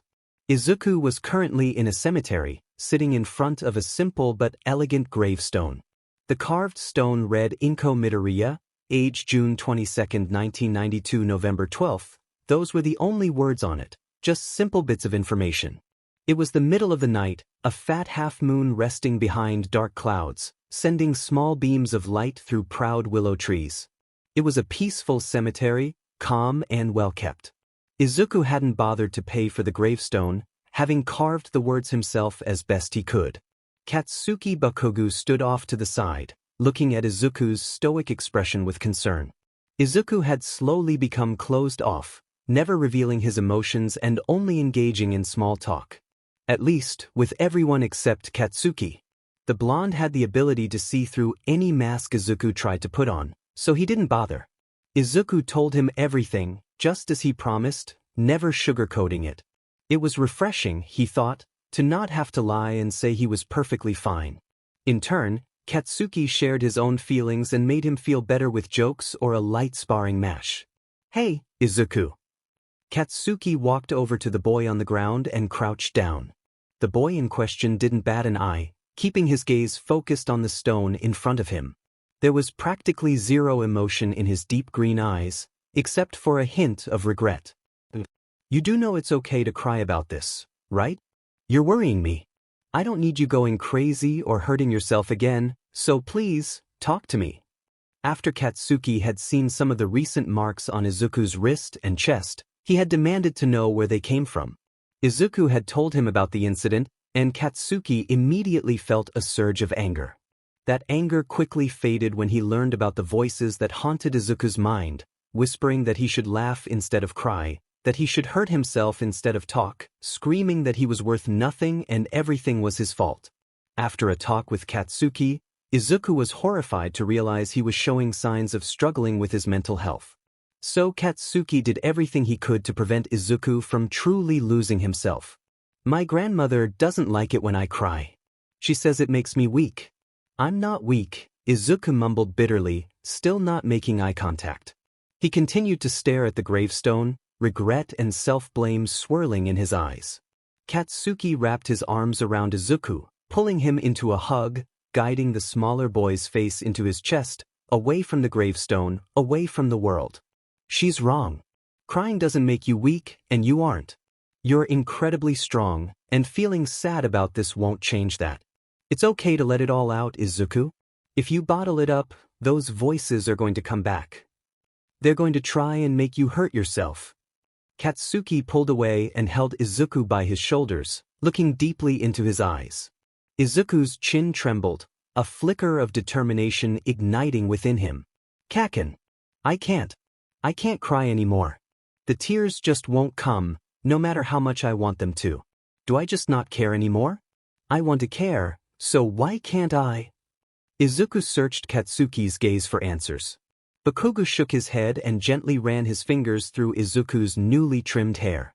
The boy looked much more put together now that he had a proper shower, one of the few perks, Katsuki thought. "No, Izuku. You do care. It's just that sometimes, when you stop expressing a certain emotion for a long time, it becomes hard to do it again. Like crying. Or if you act the same way for too long, it gets difficult to change. You just need some time, okay?" Izuku nodded, shifting closer to Katsuki and resting his head on his shoulder. Katsuki wrapped his arm around Izuku as they sat in silence for about an hour, Izuku's gaze fixed on the gravestone. "I burned her," Izuku suddenly blurted out, causing Katsuki to turn his head. "What do you mean, Zuku?" "She didn't want to be buried. She always said that when she left this world, she wanted to truly leave. She wanted to be cremated. Now there's nothing left." Katsuki rubbed Izuku's arm as he leaned into the warmth of Katsuki's touch, seeking comfort. After a few moments, Katsuki tapped Izuku's arm and stood up, pulling him up with him. Izuku held onto Katsuki's hand as they silently exited the cemetery, walking 3 blocks to Izuku's current residence without exchanging a word. Izuku pulled Katsuki into a loose hug, burying his face in the boy's chest. "Kaken," he mumbled, pulling away and wrapping his arms around himself. "I want to run away. I was never supposed to be here this long, and I'm not getting any closer to having enough money for my own place. I'm stuck and I can't stand it." Katsuki pulled Izuku back into his embrace, holding him tightly. I want to run away, Izuku repeated. Yeah. Okay. When, Izuku? Do you need me to do anything? Izuku shook his head, indicating that he didn't have any answers. Bakugo sighed and gently ruffled the greenette's hair. That's okay. We'll figure it out, alright? You'll be fine. I'll see you the next time you text me and say you're sneaking out again. Izuku nodded, managing a small smile before hopping over the fence and climbing up to his bedroom window since the house was locked. He closed the window and grabbed his bag. He began to stuff clothes inside, along with several fully charged portable chargers, a small pocket knife for protection, and some cash. The knife wasn't for self-harm. The voices had been fading since Katsuki started helping him. It was solely for safety. Izuku was determined not to relapse, not like his mother had. He wasn't going to cave, especially when the sight of scars reminded him of the pain he wanted to escape. Izuku sighed and set the bag beside his bare bed frame, mentally noting to add food to it the next day. He settled down on the floor, silently chastising himself for ruining dinner when a few friends of Sayomachi's had come over, resulting in burnt food and a spilled drink on the white carpet. That mistake had led to losing his bed and more bruises. He pulled out a small photo of his mother and stared at it. Izuku still couldn't understand why he felt nothing as he looked at her, but he sensed it had something to do with what Katsuki had said. He needed time to heal, and that wouldn't happen until he got out of this house.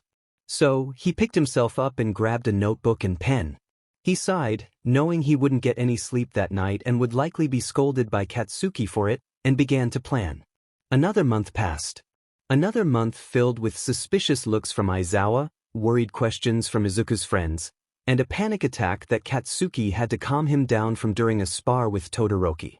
The heterochromatic teen had used his fire, and Izuku had panicked, triggered by a memory of his father. Katsuki quickly came up with a cover story, saying it was just a reaction from the Yakuza raid. That didn't ease Aizawa's concern. The month was consumed with planning as Izuku and Katsuki devised ways for Izuku to escape. The teachers and Nizu knew he lived with Sayomachi, but they were unaware of Inko's death, which made things slightly easier, especially since changing the address wasn't hard. As time passed, Izuku had been sneaking in non-perishable food and taking cash from Sayomachi's wallet. Katsuki noted that it had money in it. They were searching for places for Izuku to hide and ways for him to sneak out since Sayomachi wasn't going to let him leave easily. Apparently, having her daughter say Izuku would live with her if Inko died, and it being the technical law for Izuku to stay there, made Sayomachi reluctant to let him just walk out the door, even if she ignored him unless he made a mistake. It was a sunny Monday, the sky bright blue and the clouds pure white. Birds flitted about through the trees, and beams of sunlight poured through the classroom windows, warming the room. Class was about to start, and most students were already at their desks or chatting in groups. The teacher sat at his desk, sipping coffee, indifferent to the students' chatter. Kirishima and Kaminari were trying to engage Katsuki in conversation, but the perpetually angry blonde was too distracted. Katsuki kept glancing between the desk behind him and the window, staring down at the courtyard. He didn't see a single sign of his childhood best friend, no fluffy green and black hair, no sparkling emerald eyes that lit up the room, and no 4 freckles in a diamond pattern on each cheek. He didn't even hear the familiar ding of a text from Izuku saying he would be late. Nothing. Katsuki's worries only intensified when the bell rang, signaling everyone to rush to their seats as Aizawa began roll call. He tapped his foot impatiently, biting the inside of his cheek. Where is he? He would have at least texted me. Aizawa skipped over Izuku's name when he noticed the boy was absent, causing the rest of the class to glance at Izuku's empty seat. Never in the history of Class 1A or Class 2A had Izuku ever been late, much less absent, and they all knew it. Katsuki impatiently tapped his nail against the phone in his pocket, leaving it on loud. Almost halfway through class, his phone dinged. The teacher shot a glare at Bakugo as the entire class turned to look at him. Ida seemed ready to scold him, but Katsuki stood up and walked toward the door. Bakugo, where are you going? Aizawa asked as Katsuki approached the exit. It's my mom. It must be important if she's texting me in the middle of class. It'll take 5 minutes. Can I just go? Katsuki glared back, tapping his foot impatiently, his nerves fraying.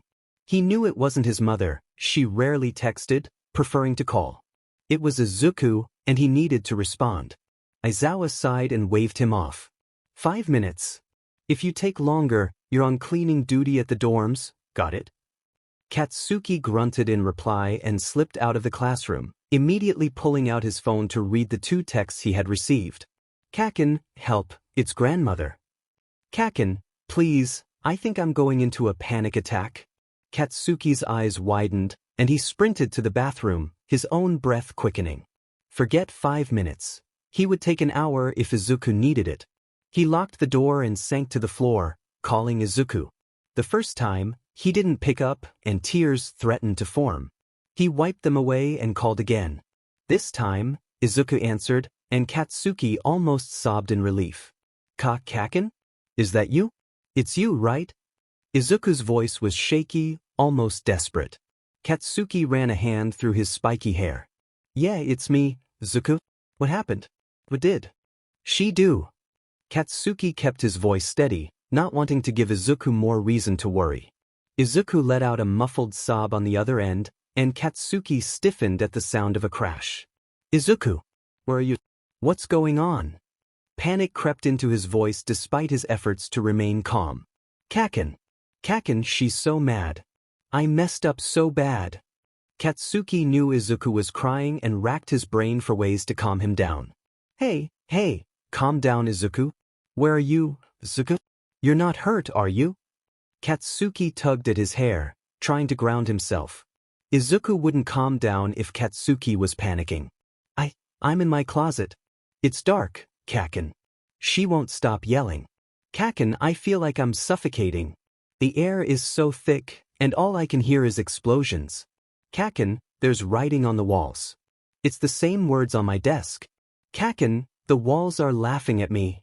They're all laughing at me, they're all blaming me. Izuku continued to sob, and Katsuki's heart sank. He knew Izuku was recalling the cruel taunts from middle school, feeling blamed for things that weren't his fault. Are you hurt? Katsuki asked again. Did she hit you or anything? Or is she just yelling? He knew there was no way Izuku would be this upset over mere yelling. She threw a vase at me. It shattered against my arm, and now there's so much blood. Kaken, I keep thinking I'm back at the store. I didn't want to be a criminal. I didn't want to steal anything, I swear. Kaken, there's so much blood. I'm still picking out the pieces. Kaken, she's so mad. Katsuki felt a surge of anger. Hey, it's okay, you locked the door, right? She can't hurt you if you lock the door. Katsuki clung to that thread of hope as panic filled him. Not him. Anyone but him. Please don't let him be hurt. He doesn't deserve any of this. Why? Yeah, the door is locked. But she keeps pounding on it, throwing bottles at it. Kaken, I made her mad when she was drunk. She's going to hurt me. The sobs filled Katsuki's ears, drowning out everything else. Hey, you're going to be fine, okay? It's going to be okay, I swear. You're going to be just fine. Katsuki cursed himself for his lack of experience, but he had no idea how to make this better. He had always been there during Izuku's panic attacks, holding him and warming his hands to keep him grounded. But never over a phone call. Kaken, the voices are back, they want me to hurt again. I don't know what to do. What did I do wrong, Kaken? I swear, I didn't mean to be a bad person. Please, Kaken, help me. Please. Izuku sobbed repeatedly, his words becoming a mantra. Katsuki took a deep breath, letting it out loudly enough for Izuku to hear. Hear that, Izuku? That's my breathing. I'm calm, and my breathing is even. It's easier to breathe when you're calm. So try to match it, okay? You're not a bad person, okay? You're amazing and things have happened that aren't fair. But it's not your fault, okay? You've got to listen to me, Izuku. Katsuki felt a slight relief when he heard Izuku trying to match his steady breaths. I don't know if this works, but I read it somewhere. It might help you calm down, okay? Hearing no response, Katsuki continued. What are 3 things you see? He hoped Izuku wouldn't mention anything alarming. I see. Izuku seemed to struggle with his surroundings. Katsuki crossed his fingers. I see blood, Katsuki quickly interrupted him. No, you don't. What are those dark spots really? Feel the walls. Does it feel like blood? He heard shuffling on the other side of the line, hoping Izuku was following his instructions. It's wallpaper design. I see wallpaper design. Little flowers. They look like carnations. Izuku's breath began to steady, and Katsuki felt more confident as they continued. Hey good. What's two more things, huh? A short pause followed, and Katsuki heard a small muffled noise. Izuku's breath hitched before calming down again. I see the light from my phone. And, I see my hand. Am I doing a good job? Katsuki let out a short laugh, pleased that his tactic had worked. Yeah, you're doing great, Izuku. Okay, now what's two things you hear? Don't be upset if you mess up, okay? Just tell me what you hear. Izuku seemed to take several more deep breaths before answering. I hear your voice. Not the voices in my head. You drown them out. Katsuki smiled and waited for him to continue. I hear my breathing too. It's loud, but it's not overwhelming. I hear the vibrations of my phone when you talk. Katsuki smiled again, keeping his voice steady. It was getting easier the more they went along. Okay, that's great. That's really good. Now, what's one thing you can feel physically? I feel the warmth of my phone. It's a good warmth, the kind that doesn't hurt. Katsuki nodded, momentarily forgetting Izuku couldn't see him. That's great, Izuku, that's perfect. You're doing an amazing job. Katsuki continued to encourage him, knowing Izuku's insecurities heightened when he was scared. Now, what's something else you feel emotionally? Not fear, something else. I don't have a name for it, but it feels like something is sitting next to me, a good something. It's warm and it feels like strong arms hugging me. It's comforting, and it drowns out everything else. Katsuki sighed, realizing that Izuku wasn't stuttering as much anymore, and his breath had evened out. That's good. I'm really proud of you, Izuku. Now, do you have the bag? The one we packed for you? Katsuki referred to the bag Izuku was going to use when he ran away. Yeah, it's right next to me. Why? Katsuki sighed again, still gripping his hair, though not as tightly. Good. Okay, do you still hear Sayomachi down there, or is she out cold? Izuku paused, and Katsuki heard no yelling or crashing, so he assumed she was indeed out. Okay, here's what you're gonna do. You're gonna run away, right now. Go down there, grab some canned food and take some cash. Take some jewelry too, you can sell it at a pawn shop. Katsuki made sure to avoid the word steal, knowing it was a significant trigger for the sensitive boy. But where am I gonna go? I can't go back to where it happened. I can't, Kaken. Katsuki racked his brain for something, anything. The one part of their plan that was missing was where Izuku would hide out. They both knew it didn't have to be very secretive since Sayomachi wouldn't dare call any authorities and risk getting arrested. Something popped into Katsuki's mind, something he hoped would work. Okay, you know that abandoned apartment? You can hide out on the top floor. No one can get up there. The stairs are broken, and so is the elevator, but you can use your quirk to get through a window or something. It doesn't have to be permanent. We can always find somewhere better, but for now, it's the best place. Okay, Izuku? There was more shuffling on the other side of the phone as Izuku stood up. The quiet click of an opening door followed, along with soft footsteps across a wooden floor. Okay, that'll work. I'll text you when I get there, okay, Kaken? And thanks for everything. I'm really happy we're friends again. See you tomorrow. The sound of Izuku ending the call echoed in Katsuki's ears, leaving him in silence. But he didn't care. Not when Izuku was finally safe. He groaned as he stood up, contemplating the consequences of what he had done. Katsuki had definitely been in there far longer than 5 minutes. While dorm cleaning duty wasn't a big deal to him, he definitely didn't want to do it when he could be seeing Izuku. But still, one thought remained in his mind as he walked back to class and sat at his desk, staring out the window. He's safe again. And now I'll get to see his smile every single day, and I'll know it's real. I'll get to see him light up the world with that smile. Izuku sat on a worn mattress, reading a book. He hadn't bothered to unpack his things except for the bandages, which he had used to wrap up his arm. He knew he should discuss things with Katsuki before settling on a permanent residence. He was currently on the top floor of a dusty abandoned apartment. The window to the left of the bedroom he was in broken. Thankfully, he wasn't the one who had shattered it.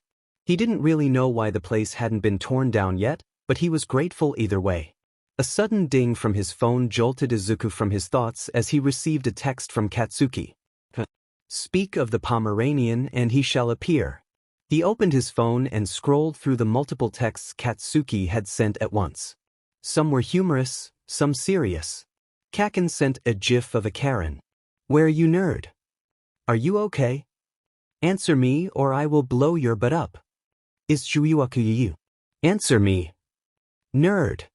Izuku laughed as he shot a quick text back to Katsuki, letting him know he was at the apartments.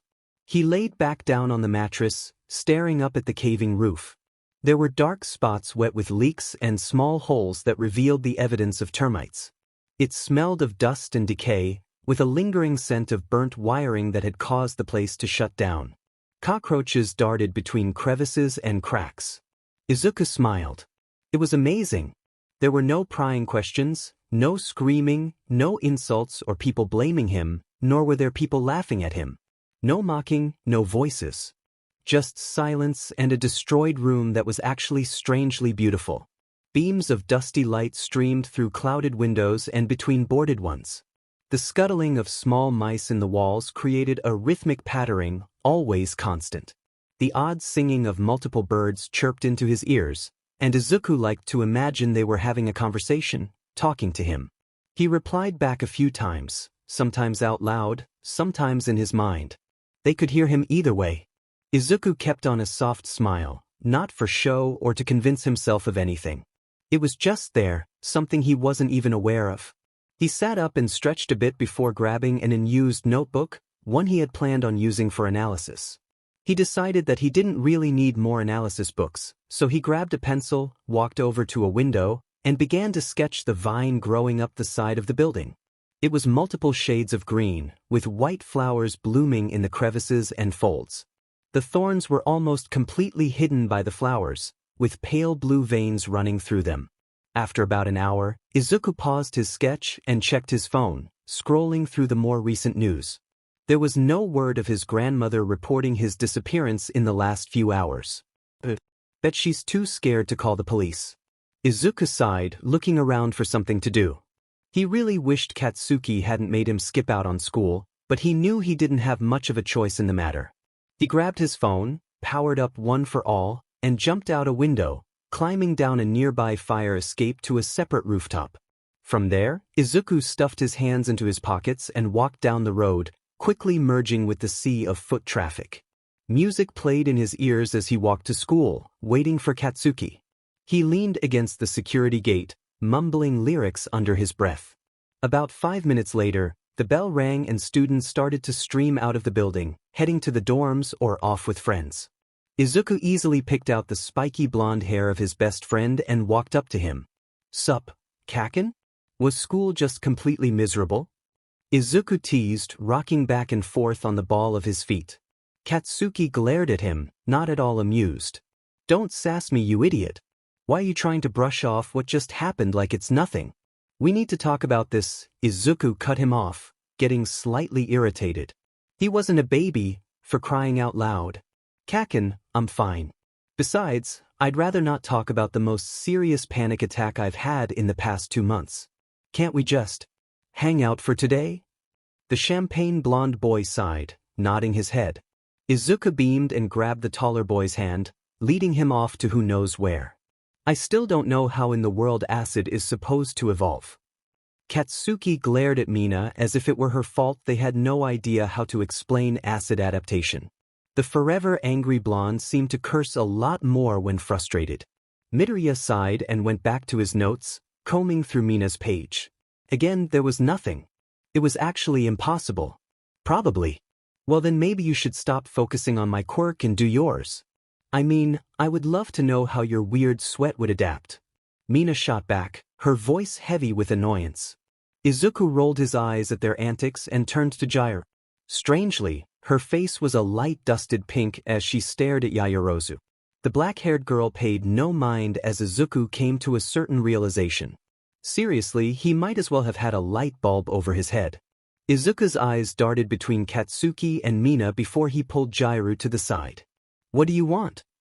Jiraiya looked at him, confused and a little worried at the mischievous expression the greenette was sporting. Izuku wiggled his eyebrows, only further worrying the poor purple-haired girl. "You like Yaoyorozu. Admit it. You're in love." As if a switch had been turned on, Jiraiya's face burned a bright red, giving her the appearance of a human tomato. Although, after a few beats of silence, the red faded as it was replaced with a look of mild fear. What? No, I don't. I mean, liking Yaoyorozu would mean liking girls, and I don't like girls. I'm straight. Jiraiya seemed to choke on the last sentence, as if it were a rock she was trying to force out of her throat, and her voice was fighting back. "You've got it all wrong. Where did this even come from?" Izuku looked at her, understanding why she was so freaked out. "Jiraiya, sweetie, this is Japan. We don't hate people for their sexuality. Also, don't even try to make me believe that. The way you're always blushing, how you never get remotely nervous around boys, how you always jump at her name." Jiraiya cut him off, blushing yet again. She grabbed his collar with fierce determination, her voice reduced to a whisper. "So what if I like girls? What are you going to do about it? Tell everyone? Tell her? Yes, I like Yaoyorozu. Doesn't mean I'm obsessed with her." Izuku kept on his Cheshire grin, faking a look of mock offense at Jiraiya's words. "Of course I'm not going to tell her. Look at it like this: I'm your new wingman. I can help you with her." Izuku spread his arms wide, as if he had just declared himself the ruler of the world, ready to take on any challenge even if it seemed absurd. Jiraiya narrowed her eyes, a mischievous grin spreading across her face. Izuku almost flinched at the playful glint in her eyes. "Okay then. If I accept your help, would you admit you have a crush on Bakugo?" Izuku flailed his arms, trying to cover her mouth, his face turning as red as a ripe tomato. "Sure. Where did you even get that idea?" "He's my best friend. I don't have a crush on him." Jiraiya laughed, enjoying his embarrassment. "Nah, I'm just teasing you, even if it's clear you might not be into girls," Izuku stammered, struggling to deny it, but eventually falling silent. She had a point, after all. "No offense?" Izuku tried, wincing slightly at how high his voice sounded. "None taken, dude." Jiraiya quickly shifted back to the topic at hand, her eyes taking on a dreamy expression. "Anyway, how would I get her to like me in the first place? She's just so perfect and pretty, and I just can't." Their conversation was interrupted by a loud shout from Mina, who was currently waving her arms at them. "Hey, you two. Guess what?" Mina screeched. Izuku grinned and cupped his hands over his mouth, pretending Mina was far away. "What?" "We found something on my phone from, 10 years ago." Mina waved her phone in the air, the screen displaying a paused video. Izuku and Jiraiya exchanged glances and shrugged, walking back to the table. The group gathered around the phone, with Izuku reading the title aloud. The video was from about 10 years ago, extremely old. Biden and Trump 2020 election. Candidate meeting. Candidates discuss. Coronavirus? What's it, coronavirus? Izuku tilted his head, confusion evident on his face. The others mirrored his expression until Aizawa stood up and approached them. 1. No phones in class, or I'm taking it and not giving it back. 2. If you ever, and I mean ever, mention Biden, Trump, 2020, or coronavirus again, it's detention. The class looked at him in confusion, all wondering the same thing. It was as if they all shared a single thought. "Oh wait, they did." Ida stood up, gesturing animatedly.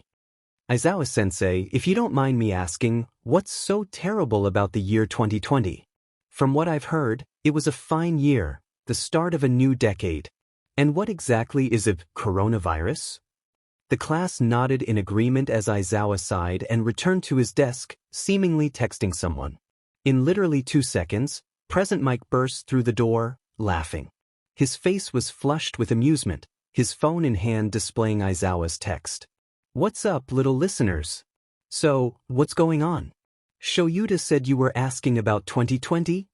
Everyone nodded, and Kaminari shouted at him, trying to match the voice hero's volume. Yeah, what's a coronavirus? Even the class president doesn't know. Present Mike chuckled, glancing between the class and the teacher. You really want to know? Everyone nodded eagerly. Okay, you asked for it.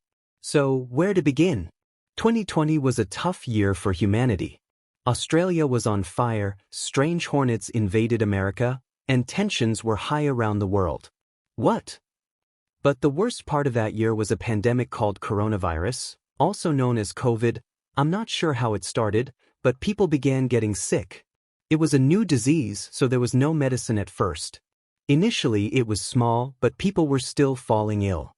Many countries went into lockdown. Schools, restaurants, and many jobs shut down, leaving people stuck at home. Then the lockdown was lifted, and people were allowed out of quarantine. Kids returned to school, jobs reopened, but everyone had to wear masks and maintain distance from one another. Izuku ducked between tall buildings, panting and on the verge of tears. What had just happened? One moment he was walking home, if you could call that dusty apartment home, and the next he was hiding behind a store, his teacher right there. He hadn't been able to process a single word when his teacher accused him of attacking someone. It made no sense. It felt like he had woken up from a dream, with lingering feelings of anger? A desire for revenge? To make matters worse, he had run away from his teacher, a pro hero. How could he face school like this? How could he tell Katsuki when he didn't even understand what had happened? Stupid, stupid, stupid. You're no better than a villain. How could you attack someone? You're no hero and you never will be. You can't even remember what happened 10 minutes ago. How can you be expected to save anyone? They were all right. You should have listened to the warnings left on that desk. You should have listened to the words scribbled there. You should have fallen off that roof. You should have faced the consequences of that car. But no, you were just too selfish, weren't you? Selfish little Deku, useless little nerd. Far too selfish to be a hero. You were so selfish that you still went to school instead of working a full-time job. So selfish, in fact, that you went out and did things, avoiding home as much as possible. Because you were too selfish to take care of your mother. It's your fault she's gone, you selfish little boy. Shut up. Izuku lost his balance and slammed into a wall, the impact from his quirk making it hurt even more. But instead of falling to the ground and crying, he gritted his teeth and kept running. Maybe, just maybe, he could outrun the voices. He could escape, get away, and return to the only person he could talk to anymore. The only one who wouldn't see him as weak. But you are. All you do is run away, you pathetic little boy. Run and run and run, all the way to what? Who's actually waiting for you? Not your mother. Not Katsuki. Not your friends. Not your grandmother. Not your teacher. No. Mr. Aizawa cares about me. My friends care about me, Kaken cares about me. They'll be waiting for me. I know they will. Slimy black hands seemed to threaten to wrap around his throat as more voices joined in to laugh. Laugh and laugh and laugh. To suffocate him. Izuku gasped for air as he ran even faster. Still, he did not shed a single tear. But do they? Do they really care? Look around you. You're still running away from everything. You're just a scared little boy with nothing but chaotic voices in your head to keep you company. You're just someone who nearly panicked at the sight of bleach. You're just someone who worries his friends, his teachers. So very pathetic, isn't it? You can't even accept your own feelings. Not that they matter. But it's still so sad, so pathetic. Izuku growled as he turned another corner, still sprinting down the street with green lightning dancing around him. I said shut up. I don't care what you have to say, damn it. The voices laughed again. They just kept talking, their growling tones overlapping. They burned in his ears like nails on a chalkboard. The slimy, dripping hands seemed to crawl up around his throat, dripping pure, sadistic fear. Izuku brought his own hand to his neck, trying to protect it. It did nothing. Such a scared, scared little boy. The voices taunted, their sadistic laughter ringing in Izuku's ears. Still such a little boy. You couldn't protect your mother then, and now, years later, you still can't. Because you're just a scared little p-" Izuku growled, fed up.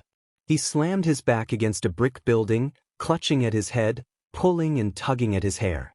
He shook his head, trying to shake the noises from his mind. They only got louder as he sank to the ground. They taunted, they laughed, banging against the walls of his mind.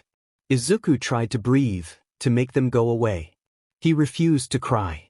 If he agreed with the voices about anything, it was that crying made him weak. He was already weak enough.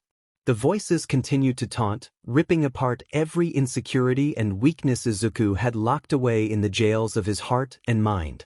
So sad, aren't you, Izuku? The voices suddenly quieted, just one deep sound in his mind. It was calm, devoid of the earlier amusement or horror. To us. Calming, as if it were trying to comfort him. So said, "You are just scared, aren't you? I understand, but they never will. They don't care, Izuku, but I do. We are just trying to show you that life is not worth living anymore. It's not filled with friends or happiness. It's horrible and it kills. Life is so cruel that your own father didn't love you. Life is so cruel." Izuku sniffled, struggling to hold back tears. The voices were trying to comfort him? But were they right? Izuku no longer cared. He tore down every wall to get to that comfort, that warm voice that promised release. And that's when they struck. That's when they always struck. So cruel, in fact. So cruel that your own mother didn't love you enough to stay alive. Izuku's breath stilled. The slimy, dripping hands closed around his throat. He wanted to silence those voices, all of a sudden. He stood up, eyes completely dry. He shut his mind out. He closed his heart and locked it tight. He took those voices, those useless feelings, and stuffed them into bottles. Strong metal bottles, and he screwed them closed tight. Izuku tossed those bottles into the back of his mind, never to be found again. He would open them when the time came. Izuku peeled his hands away from his head and began walking again. His eyes drooped into a bored monotone expression. Hands shoved in pockets, head bent to the ground. He crossed through alleyways and shortcuts, kicking rocks down cracked roads. The black pavement glistened in the darkness, almost sparkling like miniature stars embedded in it. He finally came to dark brown grass leading up to a black gate. Izuku walked into the property, wading through mist hanging in the grass, wrapping around the engraved stones. He finally came to a large rock, words carved onto it by a shaky hand. There wasn't a hole beneath it, it wasn't even a proper tombstone. Just a large rock a 16-year-old boy had taken a carving knife to. Izuku bent down to kneel at the rock and stared at it blankly. He didn't even feel anything as he looked at his mother's grave. The tombstone was surrounded by small unlit candles, the faint smell of vanilla wafting through the cold air. Izuku hated that smell. The scent that used to waft into his senses when he came home, burying his face into his mother's chest, the familiar vanilla scent filling his nose as he breathed it in. It used to comfort him. Now it only haunted him. "Hey, Mom." The earlier feelings of anger were gone. Izuku didn't really remember how he got to the cemetery, but he didn't care. His voice was hoarse and rough. He looked down at his dirted nails, picking at them. "I live in an abandoned apartment now. It's not so bad. I lived with Grandma for a while. She can be difficult. Can we stop visiting her?" A small cracked laugh. The tombstone remained silent. "I talked with Jairu the other day. She has a crush on Yaoyorozu. I want to help her get together, but I don't really know how. Can you give me some pointers?" Izuku asked, looking directly at his mother's name, as if he expected it to answer. It didn't. Izuku paid no mind. He just kept talking, on and on as if someone were actually listening. "Me and Kaken are super close, did I tell you that? Oh, and Eri and Koda met around a month ago as well. They hit it off super fast, it was great. Although, it was super embarrassing how they kept saying I was their favorite hero. Mom, they even acted out the villain fights where I saved them. It's nice to know they look up to me, but still. They're saying I'm their favorite hero. And I'm not even a pro yet." The greenette brought his knees up to his chest and hugged them, linking his fingers together. Izuku stared at the silent rock, trying to imagine his mother standing just behind it. That she was waiting for him, waiting to hug him and say how much she really loved him.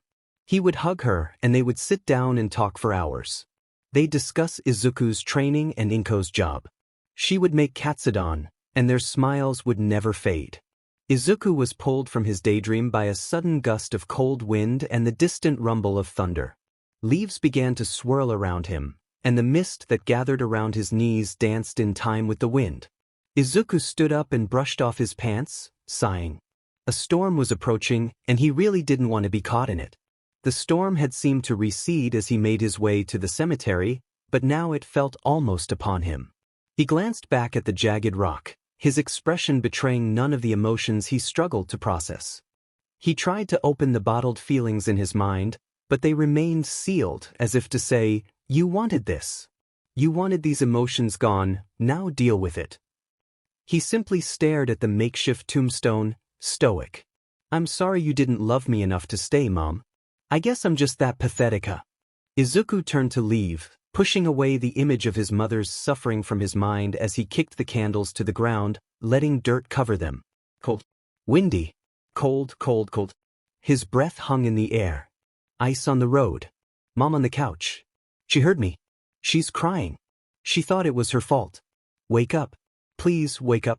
I don't want to see this anymore. Please, Mom. Please just put those things down. I didn't mean it. I'll be okay, just put them back. Mom, please. Please wake up. I still need you. I don't want to live with anyone else. I want to live with you. I want to be alive with you. I don't want to have to dig your grave. Please. Why don't you love me? Why can't you love me enough to stay? I promise I'll make you proud. I'll do anything. Just tell me what I need to do to be enough. Please just love me. I need you to. I need at least one person to love me. Wake up. It's so cold. I'm cold. I need you. Please. I'm sorry. I'm sorry, just wake up. I don't want you to go. No. No. It's not my fault. I'm sorry, Mom. I wish I had a quirk. I'm sorry Dad left. I'm sorry for everything.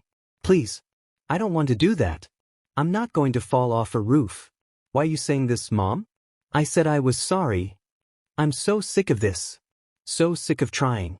So sick of nightmares. So sick of reliving your death. It's not my fault you couldn't pull yourself together. It's not my fault you and Dad decided to have a child before you were ready. It's not my fault you relied on Dad and never got your own job. Stop blaming me. I tried so hard for you. Stop telling me to give up. I am not useless. I've saved people. Stop it. Izuku shot up, breathing heavily. For once, he had actually remembered his nightmares. It wasn't pretty. She did it because of me. She heard what I said. She couldn't have. She was asleep. Right? Izuku let out a broken sob, burying his head in his knees. He tugged at his hair, trying to pull himself out of it. It wasn't the time for tears. He had school tomorrow after all. These emotions didn't matter, they weren't going to fix anything. A creaking from the ceiling. Izuku looked up to see that leaves and bits of light debris had blown in through the broken window, the storm outside pushing them inside.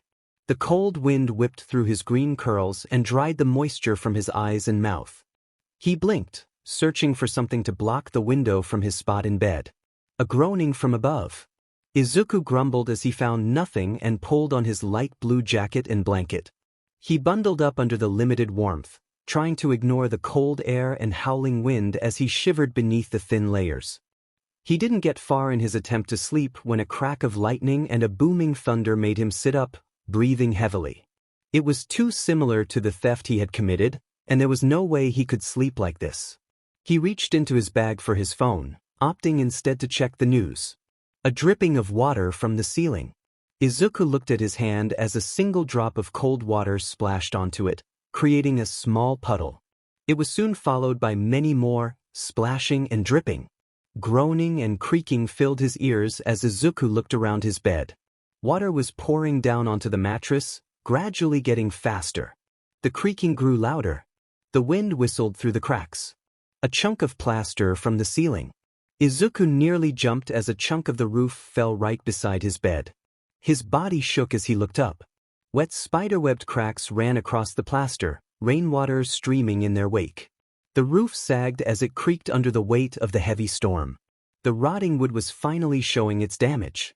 Chunks of the roof hung precariously from pipes and rotted support beams, barely holding it up. A crack of lightning and a thunderous boom filled his ears. Izuku was frozen. He couldn't move, no matter how much he screamed at his body to do so. His breath caught in his throat, making him stutter as he tried to yell out. The roof sagged one final time before it gave way, collapsing in time with a final crack of lightning.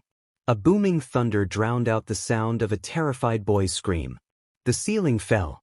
Izuku raised his arms to shield his head as the roof came down, seemingly in slow motion. He couldn't activate his quirk in time. The sound of his voice echoed across the room, yet it felt so quiet. Directly onto his legs. Izuku fell unconscious as the roof landed on his legs, his arms still wrapped around his head. His phone clattered to the floor, the light dimming with a low battery warning. Water pooled around him. Wind howled through the streets of Musafatsu as rain pounded onto the sturdy roofs of tall business towers and stable suburban homes. Trash and leaves whipped through the streets, tumbling and flying. Not a single person was outside. Instead, they were indoors, enjoying warm dinners and steaming drinks. Across the city, a black-haired man stared out his window, searching for a flash of green lightning. Only a few blocks away, students gathered in the common room of their dorm building. They clicked a horror movie into the DVD player and settled onto the couch with steaming mugs of tea and hot chocolate.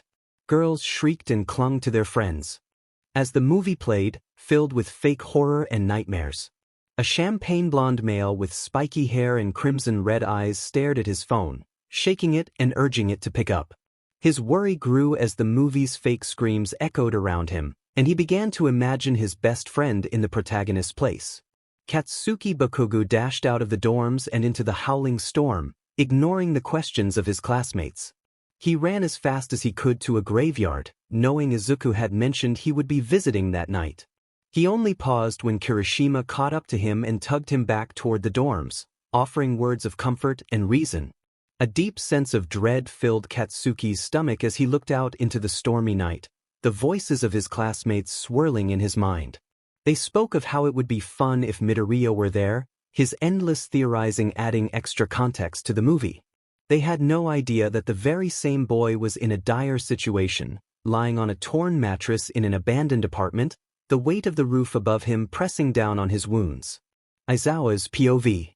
Shoyuta sat at his desk grading papers, occasionally taking precious moments to respond to his husband's texts. He groaned when he reached Ishido and Kaminari's papers, contemplating hiding in his sleeping bag to avoid reading them. He didn't dislike his students, it was just mind-numbing to read their work. He swore they wrote huge and sloppy just to take up space. The very tired man was shaken from his thoughts by the first student walking through the door. He frowned, expecting Ida to arrive 30 minutes later. Instead, it was Bakugo, slouching with his hands stuffed into his pockets. At first glance, the angry teen seemed normal, but Aizawa knew better. The blonde's eyes were subtly red, and his scowl lacked its usual intensity. Shoyuta weighed the pros and cons of confronting his student. Pros. He could potentially find out what was wrong with Katsuki, and perhaps, by extension, learn about Midoriya, who hadn't left his mind since he woke up. He could also save the other teachers from Katsuki's wrath. Cons. He might get yelled at, he might hear Ida reprimanding Bakugo, and there was always the risk of Bakugo causing a scene. Definitely more cons than pros. It was settled. He was going to confront Bakugo. God, I am so foolish if I'm actually about to do this. Oh wait, I am doing this, so I guess I am a fool. Well, here goes nothing. Shoyuta sighed and began to stand up, preparing to deal with Bakugo's inevitable outburst. However, the blonde beat him to it, walking to the teacher's desk after a few moments of standing at his own. Aizawa raised an eyebrow, confused, but settled back into his seat. This is good, he reminded himself. Now there's less of a chance he'll start yelling. Shoyuta pushed his papers to the side as he looked up at Bakugo. The boy fidgeted with his hands, biting the bottom of his lip. Hey, Ebigs. Know where Izuku is? Shoyuta frowned at the slip-up, aware that Bakugo usually called Midoriya by his first name these days, instead of the rude nickname. He brushed it off, attributing it to Bakugo not wanting to seem weak. No, I don't. I was actually wondering if you could help with that piece of information. I know you and Midoriya are somehow friends again, so. Do you know what's wrong with him? Bakugo clenched his fists and looked to the side, seeming as if he were internally battling himself. Shoyuta remained quiet, clasping his hands together across the desk. He made me promise to never tell anyone. Aizawa gestured for him to continue. So I won't. Not by a long shot. It's his story to tell, not mine. Shoyuta sighed. Of course, things wouldn't be so easy. Well, then you can go to your seat if you're not going to say anything. I didn't say I wouldn't tell you anything, I just said I wouldn't share his personal business. Clean your ears out, eyebags. Aizawa looked up, rolling his eyes at the insult. He wore those eyebags with pride, thank you very much. So, I'm going to tell you that I'm worried sick right now. Something happened, and last night, there was that storm, right? Shoyuta nodded, slightly confused about what a storm had to do with this. The nerd said he would be doing something that night, and when I called to tell him to go home, he wouldn't pick up. Shoyuta chewed the inside of his mouth as he began sorting papers. This always happened when there was something going on. What he previously thought was a decently clean workspace was suddenly a mess, and he went into a frenzy trying to organize everything. It was irrational, but then again, so was worrying over one kid based on only a few warning signs. That store robbery was definitely no small warning, nor was the encounter he had only a night ago. Okay, so he doesn't pick up. Is this unusual? Bakugo huffed and nodded. Okay, did he show any strange behavior yesterday? Bakugo looked to the side. A hesitant shake of the head was Shuta's only answer.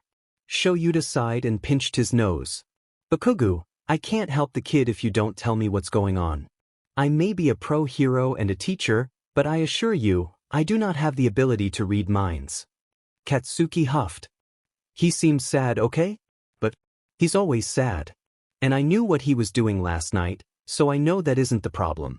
And before you ask, I'm not telling you what he was doing last night, so don't even ask. Shoyuta gave an irritated huff of his own, scribbling down a quick grade without a second glance. I don't know why he didn't pick up. I have a really bad feeling. And I just feel like I need to find him. Aizawa nodded.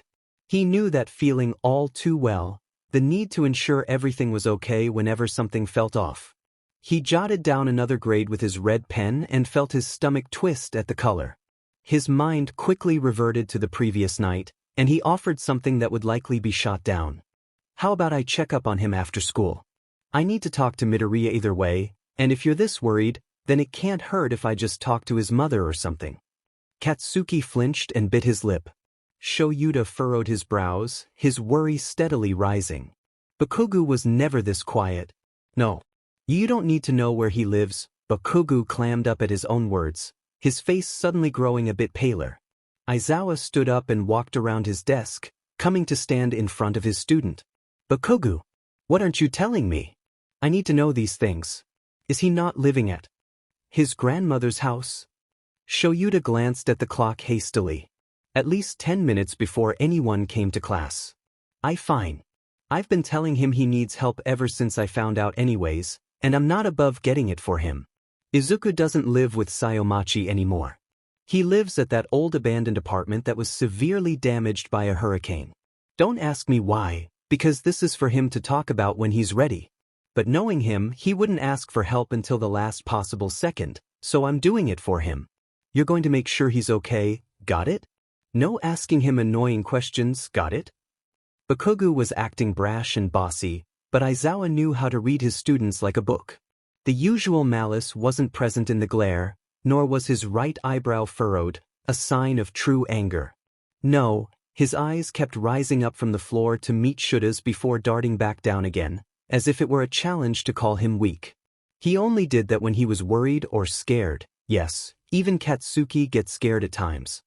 Not to mention the fact that Midoriya was practically homeless, given that he was living in an abandoned building.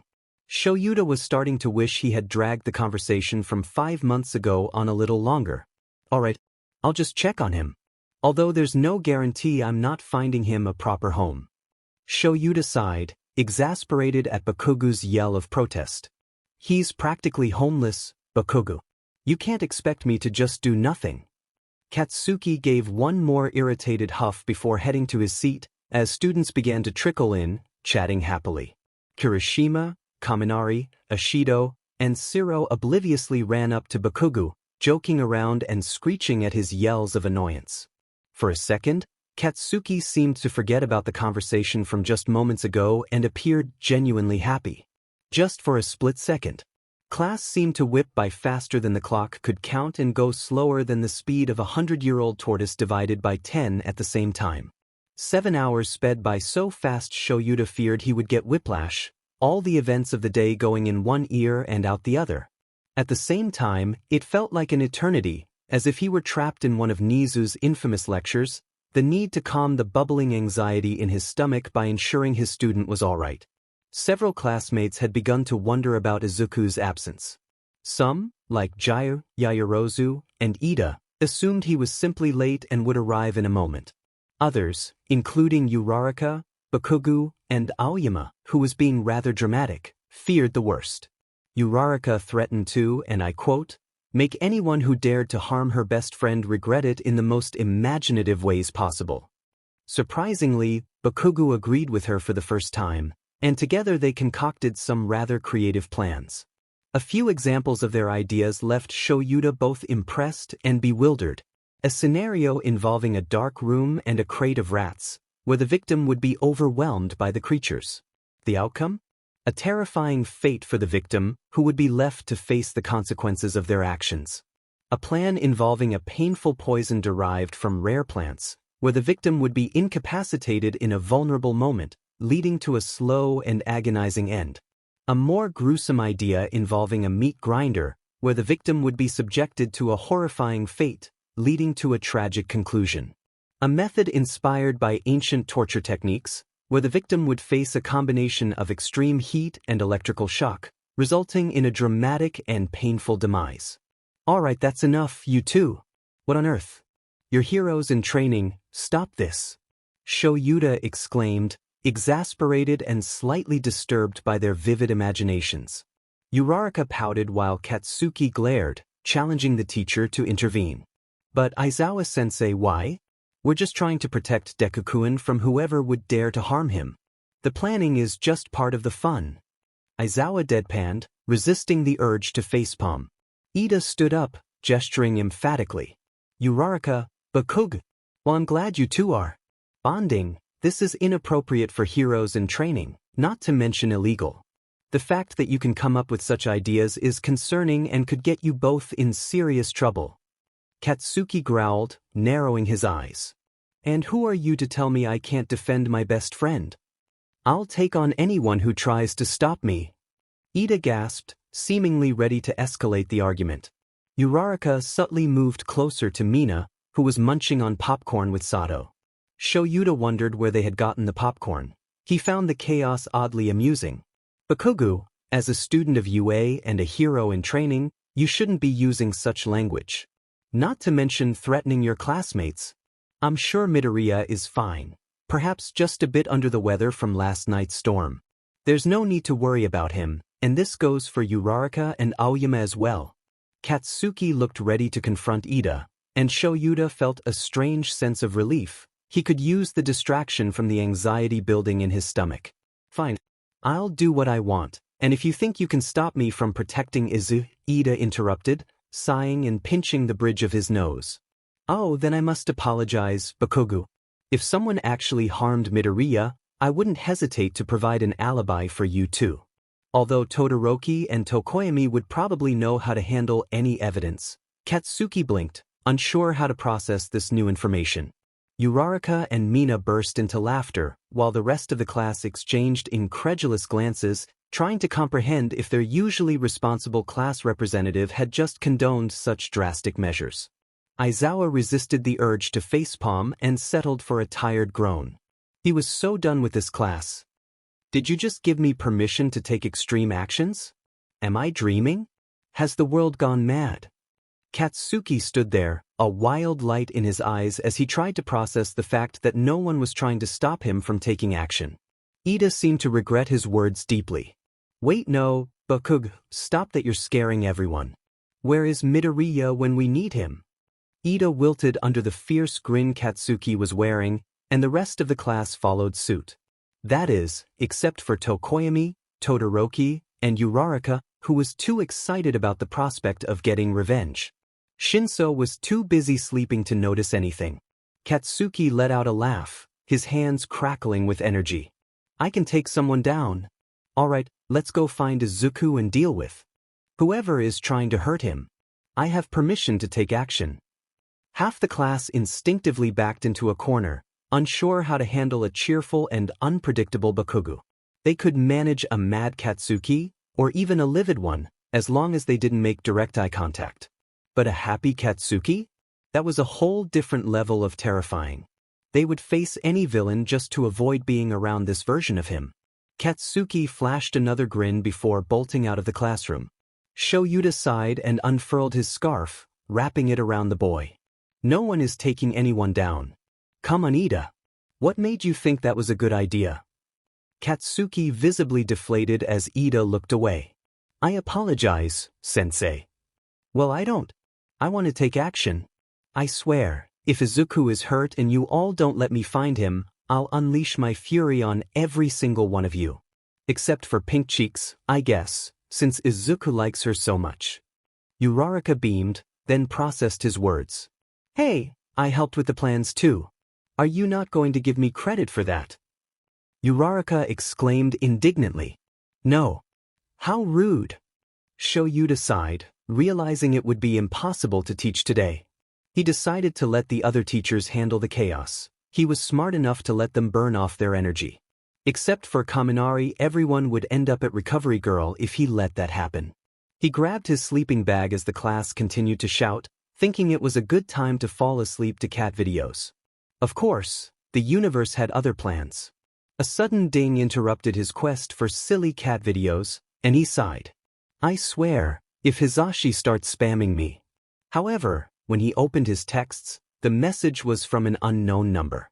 The contact name was a jumble of letters, as if someone had typed it in a hurry or was too shaken to focus. Ixiju sent a message. Location Musafatsu, Japan. Sent 4:30. Read 5 o'clock. What? How could it have been sent 30 minutes ago? I just got it. Who the heck is Ixiju? I haven't given my number to anyone. Something clicked in his mind. 5 months ago, he had a conversation with one of his students. Someone whose name started with an I and ended with a U, who lived in Musafatsu and was currently in an abandoned apartment. Shoyuta recalled the Hosu incident when Todoroki, Ida, and Midoriya had confronted Stain.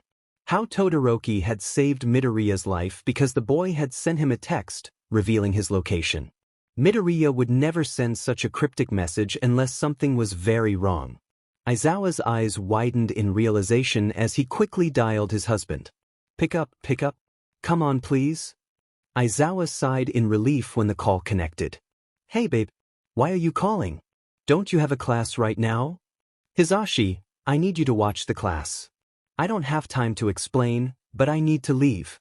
Get over here and keep an eye on them. I don't care if you try to teach or not, just hurry. Aizawa's urgency was clear. Some of the students overheard, their expressions shifting to concern as they sensed their teacher's panic. Hey guys, I think something's wrong with Mr. Aizawa. Stop trying to distract us. Hey, teach, what's going on? What's bad enough to make him panic like that? Aizawa-sensei? Are you alright? What's happening? Why is Mike-sensei watching us? Where are you going? Shoyuta ignored their questions as he prepared his capture scarf, not looking up as he donned the rest of his gear. The class grew increasingly worried at the sight of his equipment. Mike will watch you while I go handle something. Just hero work. Behave, all of you. Even Katsuki didn't dare to argue, sensing the finality in his voice. Yamada soon entered the room, concern etched on his face. What's wrong, Shoyuta? He whispered, noticing the class's anxious stares. Even Shinso was awake now, startled by the tension. Something happened, and I'm pretty sure it's related to Midoriya. I can't waste time explaining. Keep them calm. Shoyuda nodded to the class, some of whom were starting to panic. If something was serious enough to worry their teacher, a seasoned underground hero who rarely showed fear, it had to be dire. Yeah, I'll keep them entertained. You go ahead, see you soon. Shoyuda nodded before rushing out, breaking into a run the moment he was out of sight of the classroom. Mike-sensei, what's going on? Ida asked, voicing the class's concerns. The blonde man forced a wide smile, letting out a soft laugh to ease the mood. Don't worry about Shoyuda, he'll be fine. Just some hero work. The class reluctantly accepted the answer, settling back into their seats to find something to occupy their time. Hizashi continued to stare at his phone, waiting for a message that his husband was all right. Across the room, Bakugo did the same, searching for any sign that his best friend was safe. Shoyuda Aizawa leaped across the rooftops of Musafatsu as quickly as he could, drawing the attention of pedestrians and nearby heroes. He usually patrolled at night to catch more dangerous villains and conceal his identity, but he couldn't care less about that now. Half the world knew who he was anyway, given the attention his class had received. He certainly wasn't going to let trivial matters keep him from his student. He checked his phone again, making sure he was heading in the right direction. He hadn't received any messages since the initial text and wasn't even sure if it was Midoriya who had sent it. Every instinct he had screamed that his student was in trouble had been since the previous night. But Aizawa never acted on instincts without solid proof. He had thought he could confront Midoriya at school and ignored every gut feeling he had. Now he was paying the price. With each passing second, his anxiety grew, gnawing at him as fears of his student being in danger filled his mind. He prayed to find the kid safe and sound, sleeping. That it had been an accidental message, or Midoriya was finally going to ask for help. But deep down, he knew that wasn't the case. He quickened his pace as the dilapidated building came into view and froze in his tracks. The entire place was crumbling, the brick cracked. Half-dead vines crept up the sides, poking through broken windows. But that wasn't what made the man's heart drop. The roof. It was caved in, darkened and damp from the storm that had hit. He ran up to it, hopping onto one of the more stable sections. A notebook lay on the roof, stained red. Shoyuda immediately recognized it as belonging to his student. No. Midoriya, where are you? His blood ran cold as he noticed a section of the roof, just a meter away, was missing. He rushed over, jumping down and twisting to avoid landing directly underneath it. Debris was scattered around the room, notebooks and papers torn apart. He turned and ran to the mattress, checking on the boy lying there. Midoriya. Kid, wake up. Come on, wake up. He gently shook the boy, trying to figure out how to remove the heavy plaster resting on Izuku's legs without causing further harm. He called for the nearest ambulance, using the hero's line to save time. He pulled out a roll of bandages from his belt pocket, trying to tend to any visible injuries that could become infected. Panic was quickly overtaking him. He almost cried out in relief as Midoriya slowly began to open his eyes, groggily looking up at his teacher. Mr. Aizawa? What are you? Aizawa shushed him, rubbing his chest as the boy began to cough. Izuku seemed ready to drift back to sleep, but Shoyuda stopped him. Hey, don't pass out on me, kid. Just stay awake, help is coming. You're going to be just fine. Izuku nodded weakly, his eyes half-lidded. Blood trickled from the corner of his mouth, and his right eye was swollen. Aizawa's worry deepened as the boy barely reacted to the sound of the ambulance sirens, not even blinking as medics rushed into the room. Aizawa stood beside the mattress, speaking softly to his student as the medics worked to remove the plaster from his legs. Shoyuda felt a wave of nausea as the concrete was finally lifted, revealing injuries that were serious but not graphic. Skin was torn, and blood began to seep from the wounds as doctors and first responders shouted for equipment, trying to stabilize the child. A police officer attempted to question him, but Shoyuda dismissed the man. He could answer questions once his student was safe. Midoriya let out a low groan as he was lifted onto a stretcher, blood slowly seeping down the sides. Mr. Aizawa. Where's Mr. Aizawa? I need. Shoyuda rushed to his student's side, rubbing his arm as the stretcher was carried into the ambulance. I'm right here, kid. Don't worry, I'm not going anywhere. Hold on, okay? You're going to be fine. Aizawa tried to reassure them both, clinging to the hope that they could save his student. A year and a half of caring for that class had changed him, and now he felt he would never forgive himself if any of them were hurt. Don't leave me. Please. Shoyuta wiped away a stray tear as he was loaded into the ambulance, the red lights flashing and sirens ringing in his ears. Hey, I'm going to the hospital too. Don't worry, it's just for a bit. Okay? I'll see you as soon as possible. Where's your mom, kid? I need to get her. A broken sob escaped the boy, making him cough and wheeze. She's not here. She grave. Pills. My fault. Shuda's eyes widened in understanding at what Izuku was trying to say. Hey, it's okay. You don't have to talk, just hold on, okay? We're going to save you, I promise. Izuku nodded silently, fighting to stay awake. Shoyuta dialed his husband, letting him know which hospital they were headed to before hanging up and catching a ride in a police cruiser. He leaned against the seat, knowing he'd be late to pick up Eri from Mirio, who had been assigned to care for her while Shoyuta and Hizashi were teaching. He rubbed his eyes, trying to stay alert. His thoughts drifted to his class. How would they react? How would Katsuki respond? Would Midoriya even survive? Hey, it's going to be a while before we reach the hospital. You can take a nap, try to relieve some stress, the officer driving said, glancing at him through the rearview mirror. Shoyuta nodded, looking out the window. With a heavy sigh, he reluctantly closed his eyes, his nap anything but peaceful. Hizashi Yamada was trying desperately to calm Katsuki, who was screaming uncontrollably.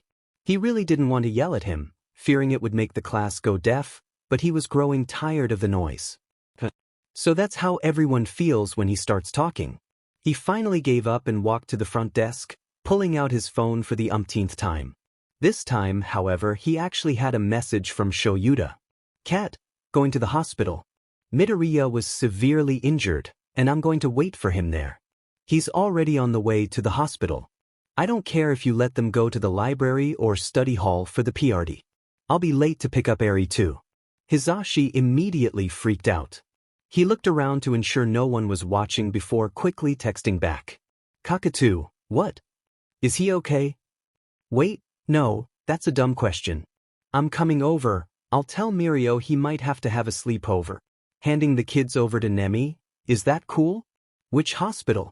It took a few minutes for Shoyuta to respond, and Hizashi used that time to check the news, hoping the media hadn't caught wind of the situation. It would only upset the poor kid. Kat, bruh.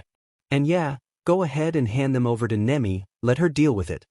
Thank goodness Mineta isn't in my class anymore. She would have killed us. Hizashi chuckled at the attempt at humor, seeing his husband trying to keep the mood light. Somewhere along the lines, he heard a yell and an explosion, but he brushed it off. The classrooms were fireproof, they wouldn't have to repair anything. Mike-sensei, I think you've forgotten that the students aren't as fireproof as the classrooms. Mike shrugged, grading a few papers and quickly texting Nemuri. It's hero training.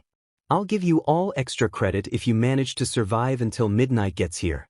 A lollipop if you can annoy him and still get away without any injuries worth recovery girl's time. Looking at you, Todoroki and Shinso. Another yell of frustration echoed through the halls.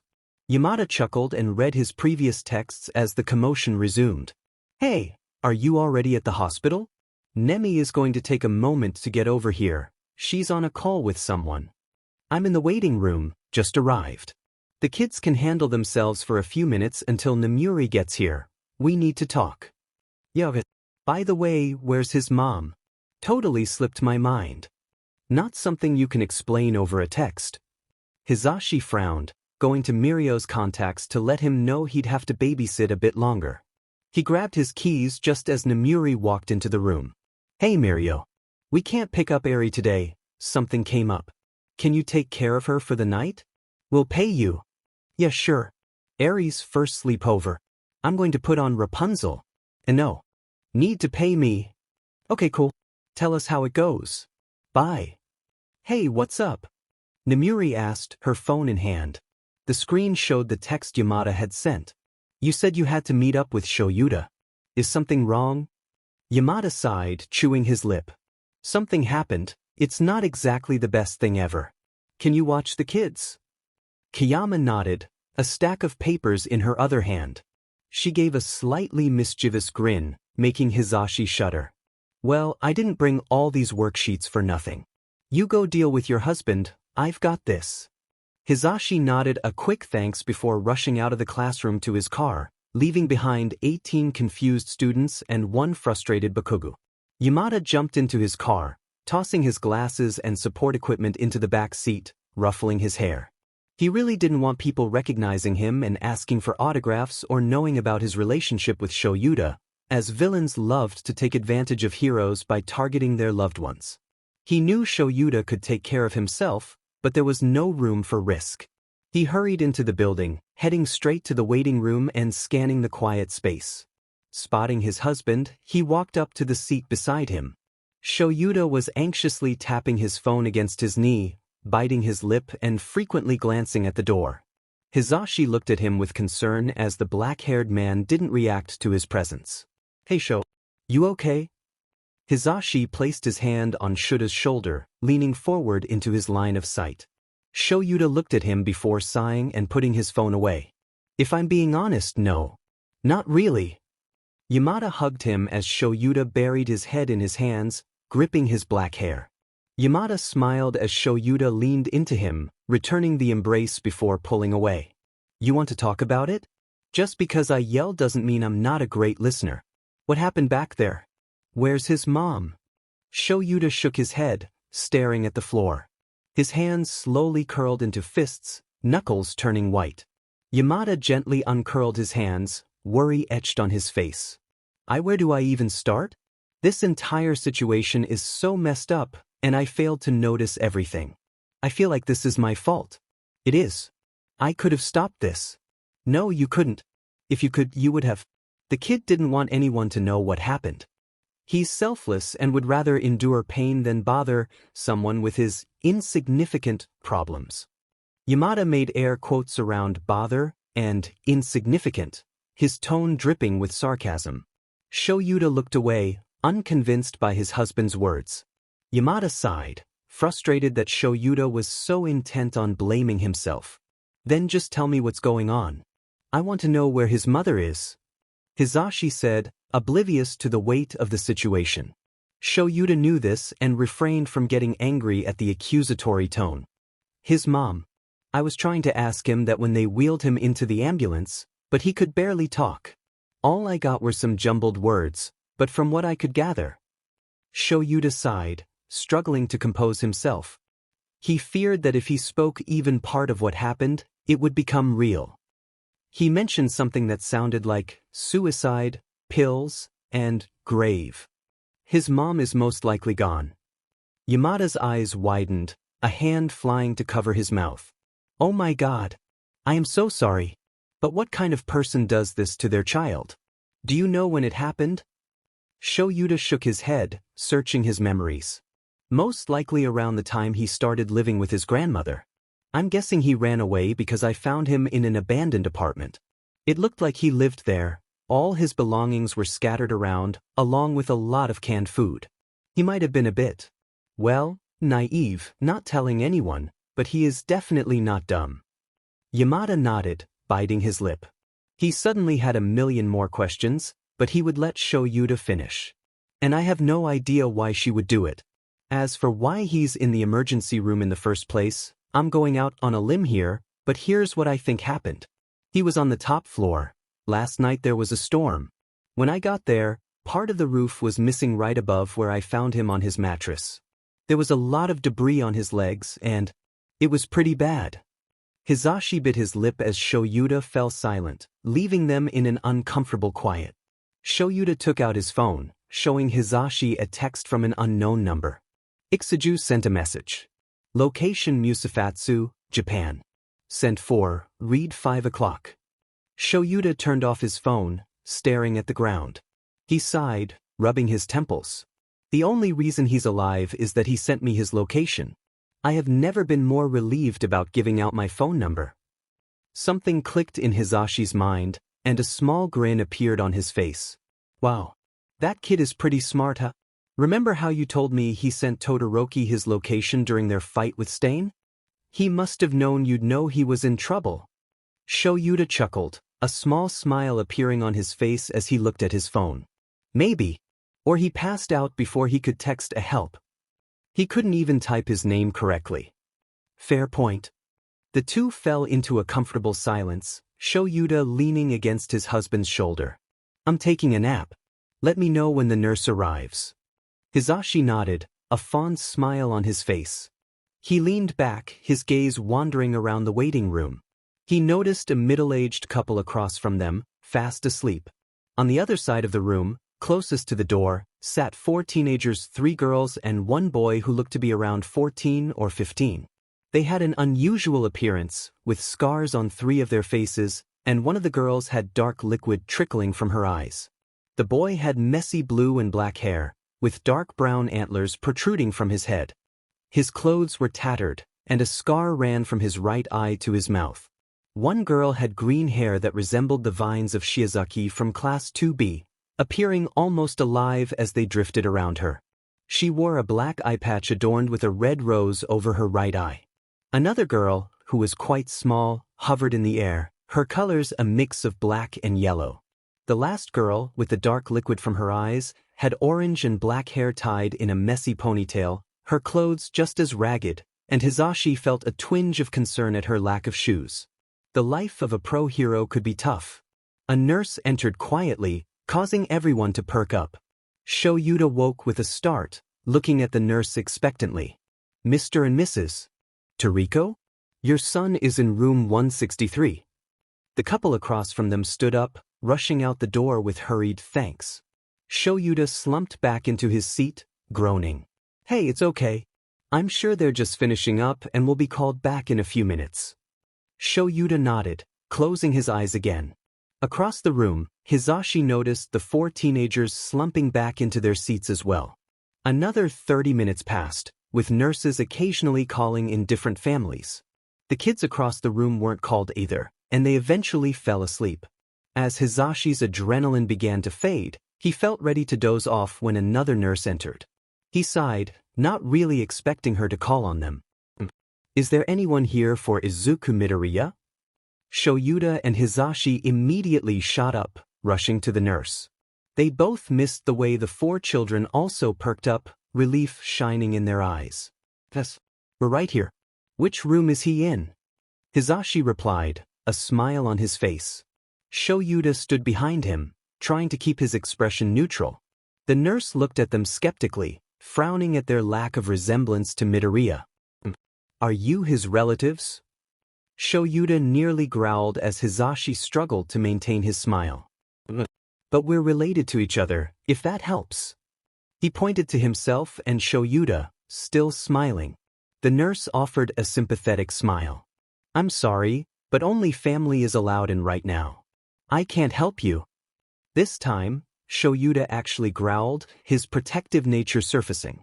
Hisashi stepped aside, deciding not to interfere. His husband could be intimidating. I am his teacher, and I found him in a dire situation, so you are going to let me back there, or I swear. The 4 children slowly backed away, small tears glistening in their eyes. I'm sorry, sir, but that is against hospital protocol. Is his mother or father present? You can visit him when you have permission from his guardians. Hisashi was growing frustrated, even though he understood the nurse was just doing her job. Did it look like his mother or father were present? Because he saw no sign of them.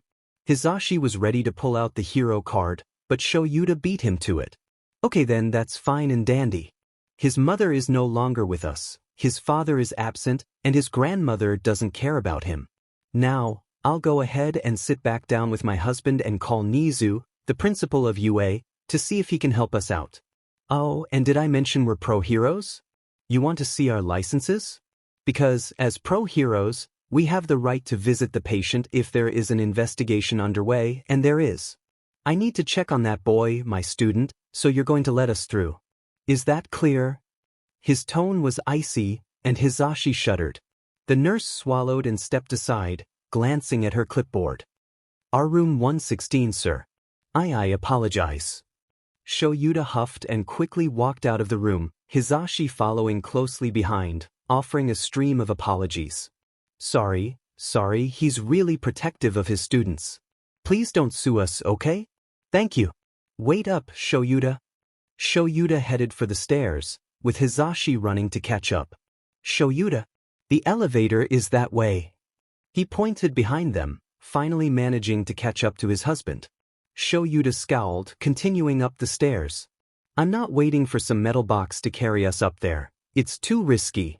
Hisashi nodded, following him up the staircase. Fair point. Shoyuta and Hisashi finally arrived at room 116, not bothering to peek through the window. Shoyuta reached for the door handle but paused, his face paler than usual. Hisashi placed a hand on his shoulder, offering a reassuring smile. Shoyuta nodded and opened the door, the sound of beeping machines and the smell of antiseptic filling the air. Izuku lay on the white bed, covers pulled up to his arms. He had large patches on his cheeks and bandages wrapped around his arms. A breathing mask covered his face, fogging up with each breath. The heart rate monitor beeped steadily, and an 4 was connected to his arm. Shoyuta pulled up 2 chairs beside the bed and sat down. Hisashi sat beside him, clutching his hand. Shoyuta ran his fingers through Midoriya's green hair, trying to gently comb out the knots. The monitor's beeping quickened as Izuku slowly woke up, panicking when he felt something covering his face. The small boy shot up, tugging at the mask. Shoyuta and Hisashi stood up, trying to calm him down. This only made Izuku panic more, as he pulled out the 4 and attempted to run out of bed. He stumbled and tried to hide under the bed instead, his eyes squeezed shut the entire time. Shoyuta nodded at Hisashi, signaling him to call a nurse if necessary. He bent down, looking at the frightened boy beneath the bed. Izuku was shaking heavily, his breath coming in small pants. He cowered away from his teacher, his eyes darting around rapidly. Midoriya, come out. It's okay, no one's going to hurt you. Come on out, Shoyuta said softly. Izuku shook his head, tears pooling in his eyes. Shoyuta extended his hand slightly, as if trying to coax out a frightened animal. In situations like this, that was exactly how he needed to approach the child. Yeah, come on. We're not going to hurt you. It's just me and Mike, see? You're in a hospital. We just want to help you, okay? We're not going to do anything that makes you uncomfortable, Shoyuta continued. Izuku slowly stopped shaking, his eyes flicking to his English teacher seated on the floor behind Shoyuta, sitting cross-legged. Where's Kaken? I want Kaken, Izuku stammered. Shoyuta bit his lip, glancing behind him. He's not here, he doesn't know that you're hurt. Actually, he probably does, given how worried he was this morning. Don't worry, we'll have him visit soon, okay? Just come out from there, you'll hurt yourself like this, Shoyuta coaxed. Izuku seemed to finally calm down. He slowly uncurled from his ball, trying to shift toward his teacher. He let out a soft yelp and curled back into himself, shaking. I can't. My legs, he spoke slowly, his voice quiet and timid. Shoyuta stretched out his hands, waiting for Izuku to grip them. The boy hesitantly did so, wrapping his scarred fingers around his teacher's hands. Shoyuta gently pulled him out, lifting him and placing him on the bed. Izuku's eyes were tightly shut, and he didn't see the shocked expressions on his teacher's faces. Shoyuta tucked him under the covers and sat back down in his seat. Hisashi joined him. So, kid, want to tell us what's going on? Izuku looked down. At his lap, biting his lip. Shoyuta sighed and ran his hands through his hair. That's fine. I understand if you don't want to talk right now, but can you answer just a few questions? Izuku hesitantly nodded, looking up at them. Yamada gave an encouraging smile and a thumbs up. Shoyuta sighed again, racking his brain for ways to make these questions less intimidating. Well, why were you living there? Let's start with that. Izuku looked down again, chewing at his already chapped lips, which began to turn red. I ran away. Izuku whispered, looking off to the side. Shoyuta gently turned his head back to the two heroes, Hisashi holding out his hand. Izuku took it, squeezing tightly. From whom, Midoriya? From Grandma. I lived with Mom, and then she was gone. She told me that if something happened to her, to go to Grandma. I did, but then I ran away 5 months later. I planned to run away the second I moved in. I didn't think it would take so long, though. And the apartment was supposed to be temporary. Hizashi raised his eyebrows, looking at Shoyuta. Little listener, what did she do to you? Don't lie. Izuku squeezed his hand tighter. She hit me, and kicked me, and yelled, and said it was my fault. Shoyuta suppressed a growl, ready to find whoever his grandmother was and confront her. Hizashi glared, nodding toward Izuku, who was close to tears. A silent message, you're going to freak him out. Let it fester so we can deal with it later. Shoyuta nodded and took a deep breath, preparing himself for the next question. How did your mom die? You don't have to tell us. Shoyuta coaxed, rubbing Izuku's back as he started to breathe heavily. Izuku wiped at his eyes, trying to control his breathing. She took her own life, for the second time. She swallowed half a bottle of her medication. I didn't get home until she was already gone. He seemed to lose feeling as he described his mother's death, his voice monotone. Shoyuta and Hizashi exchanged concerned glances. For the second time? It was my fault. She had tried to take her life before, when we were saving Eri. She saw me on television and thought I had died. She drank bleach. I got home in time to save her, but she got sick. And Shoyuta shushed him. Tears finally broke through, pooling over and out of Izuku's eyes. He began to sob heavily, leaning into Shoyuta and gripping him tightly, as if he were a lifeline. Shoyuta hugged him back, running his hands through Izuku's messy green hair, not caring about the tears staining his clothes. Hizashi joined in on the hug, whispering words of reassurance. Izuku's sobs finally turned to quiet sniffles, and he pulled away, muttering an apology. Shoyuta ruffled his hair before pulling away as well. Hizashi stayed close. Why would you think this is your fault? Izuku looked to the side. I could have gotten help. She was struggling and I never put her in a hospital. I couldn't. She begged me not to. I couldn't. Shoyuta rubbed his back. Hey, we don't have to talk about this until you're ready, okay? Don't say that you are, because you're not. Do you have any of your own questions? Izuku nodded, FSTNG at his blankets. How did you find me? Shoyuta blinked, turning to Hizashi in confusion. The blonde shrugged, equally puzzled. Izuku's head tilted to the side, a look of confusion on his face as well. Just a trio of confusion. What do you mean? You sent me your location. Izuku's eyes widened, his mouth forming a silent, oh. I meant to send that to Kaken. Sorry. Shoyuta frowned, turning to Hizashi. The blonde nodded, taking the lead. No need to be sorry, little listener. We're glad either way, okay? Izuku nodded, his hand coming up to rub the back of his neck. He took a few breaths, seemingly contemplating his next question. If Mr. Aizawa is the one who got my message, then why is Mike-sensei here? Hizashi let out a nervous laugh, looking to the side and rubbing the back of his neck. Shoyuta sighed, wanting to hit his head against the wall. Izuku stared in complete and utter confusion. Well, little listener. What do I say? Ayaha. Shoyuta erased his quirk before everyone got a headache and rubbed his forehead. We're married, problem child. Izuku blinked. He blinked again. He looked at the rings on their hands, then back up, blinking in disbelief. He pointed at them, his eyes wide. Wait, you Mike-sensei Todoroki was right? Shoyuta blinked, and Hizashi blinked too. They exchanged glances before turning back to Midoriya, whose eyes were still wide open. Wait, that's what surprises you? That Todoroki was right about something? Izuku nodded vigorously, counting on his fingers for some reason. Yeah. He thought I was All Might's secret love child. Like, if 1 + 1 is 2, and 5 + 5 is 10, then what is this? Hizashi clutched his chest dramatically. Okay, first off, no swearing. The group will be mad at me for this. And 2, he knew we were married.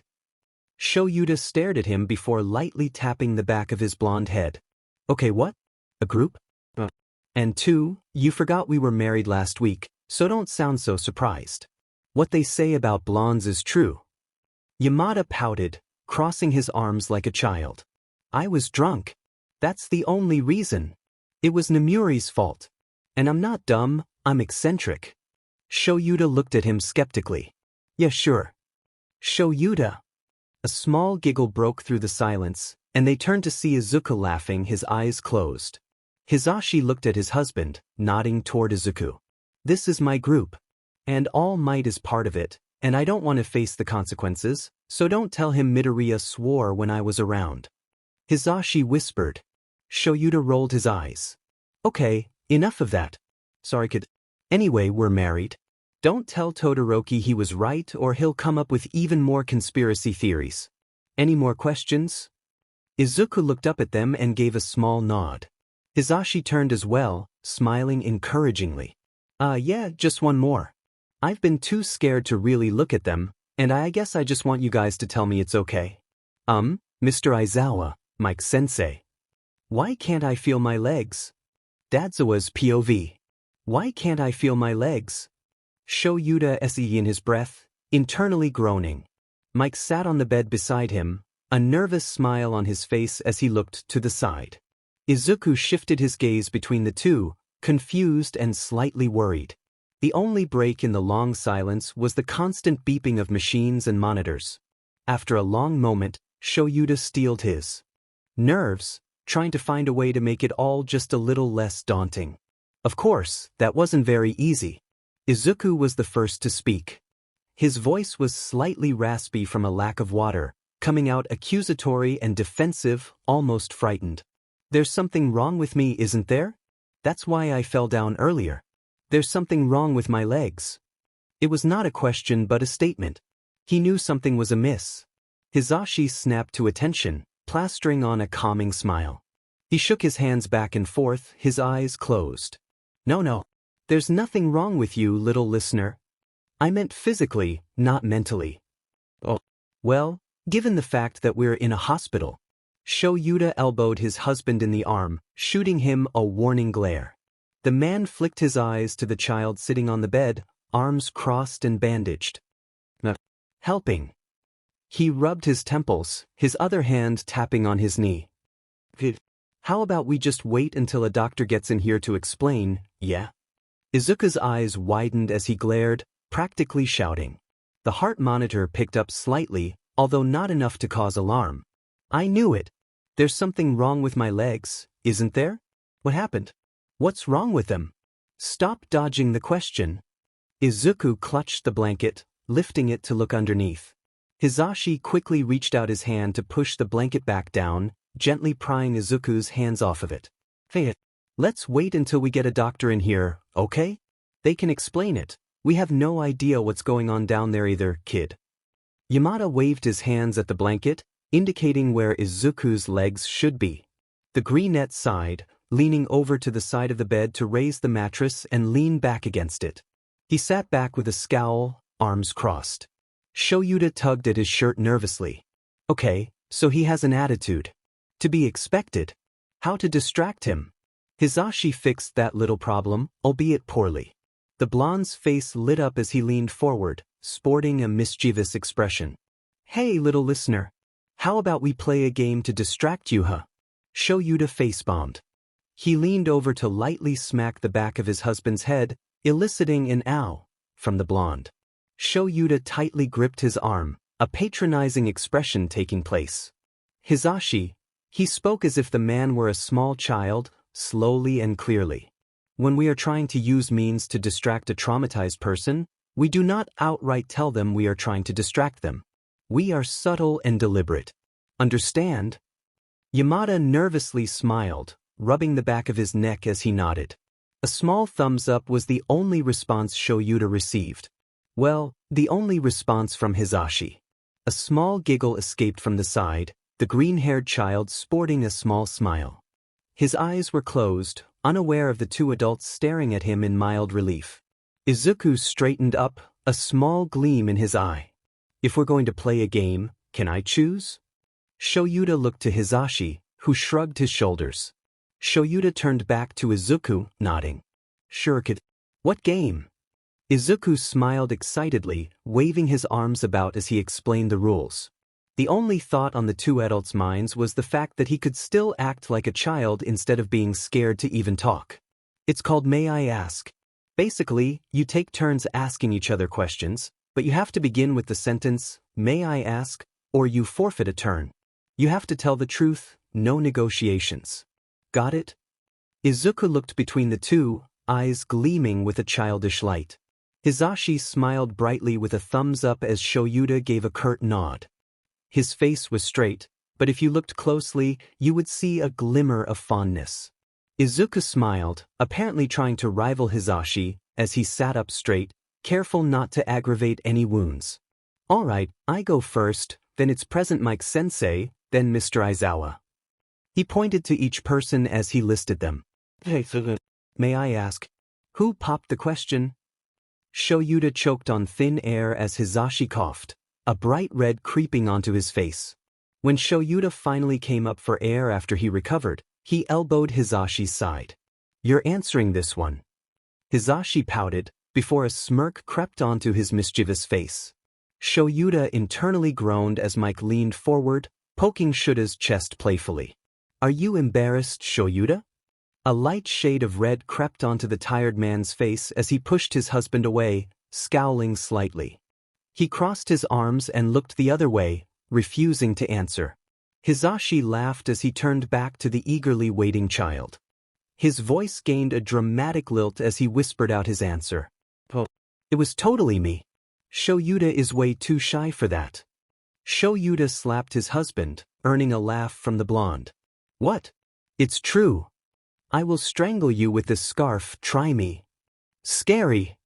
Izuku laughed, awkwardly scooting forward to sit closer to the two men. He closed it in a small triangle, sitting eagerly on his bed.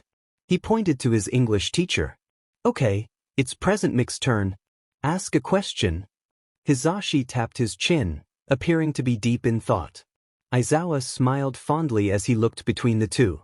He didn't want it to end, for the doctor to arrive and ruin all of this. Not when Izuku was happy, enjoying a simple game with his teacher. Shoyuta sighed, the smile falling off his face. If he had just gotten to Midoriya faster, the child wouldn't be sitting in a hospital room playing a game to distract himself from what he already knew. Shoyuta was broken out of his stupor by Hizashi's question, which was almost as ridiculous as Izuku's. So, wait. May I ask, has Bakugu come close to causing you harm recently? You know, in a friendly manner. Aizawa shook his head, amazed by how bad his husband was at this. Of course, that was probably the point of the game. Izuku looked upwards as if trying to recall a memory, his fingers rhythmically tapping against his upper thighs. Oh, there was that time he tried to strangle me. Hizashi blinked rapidly, his face completely serious. I'm sorry, what? Did I finally go deaf? Shoyuta suppressed a snort as Izuku giggled, waving his hands about in front of him. No, you heard me. There was this one time I didn't answer any of his texts or calls for an entire day. He got mad and ran over to my house, scaled the back wall, jumped in through my window, and tried to strangle me. Moral of the story is don't ignore Kaken. Hizashi leaned back dramatically, clutching his hand to his chest. Okay, wow. I am properly terrified now, thanks for that. Show your turn. Aizawa let out a small snort of mild amusement. He thought for a moment before finally coming up with a question. Hey Hizashi, may I ask why you feel the need to scream every morning at precisely 6 a.m. without fail, using your quirk? If they were going to ask weird and ridiculous questions, he might as well target Hizashi. The blonde nervously laughed, rubbing the back of his head as he looked away, avoiding eye contact. The only way he could look more guilty was if he were whistling and staring at the ceiling. Izuku leaned forward, mischievously smirking as he got as close as possible to his English teacher. Yeah, present Mike-sensei. I want to know too. Shoyuta smirked smugly, pleased to see Izuku taking his side against Hizashi. The blonde raised his hands defensively, seemingly surrendering. What? It's literally my job to scream at people, I'm just warming up. That doesn't explain why you have to do it at 6 a.m. every morning. To wake you up. I have an alarm clock. Now I'll ask again. Why do you scream every morning? You didn't say, may I ask, I win. Show you decide, exasperated. Hizashi was such an idiot it wasn't even funny. Yet, it was still worth it as Izuku let out another laugh, waving his arms to shush them. Okay, my turn. May I ask, what was your first date? This time, Shoyuta managed to avoid choking on thin air, but neither he nor Hizashi could hide the blush creeping up their faces. Yamada coughed, looking to the side. Shoyuta was simply exasperated beyond belief. Of course, he was going for those questions. Why, problem child, I thought we were friends. Izuku, the mischievous one, smiled smugly and leaned over to poke Hizashi's cheek repeatedly. Come on, tell me. Hizashi countered by reaching over to tickle him, causing the green-haired child to fall back with shrieks of laughter. Midoriya dramatically stretched his hand out to Aizawa. Mr. Aizawa. Help. Shoyuta smirked and shook his head, leaning back on the bed sheets. Hizashi grinned and went to attack Izuku's stomach once more, tickling him up and down his sides. The room filled with laughter, and Shoyuta smiled fondly as he watched the two. After a few more minutes, Hizashi relented, helping Izuku sit back up as the green-haired child struggled to catch his breath. He wiped his sparkling green eyes, a few small giggles escaping him. Izuku leaned over to playfully shove his teacher, his face contorting into a pout.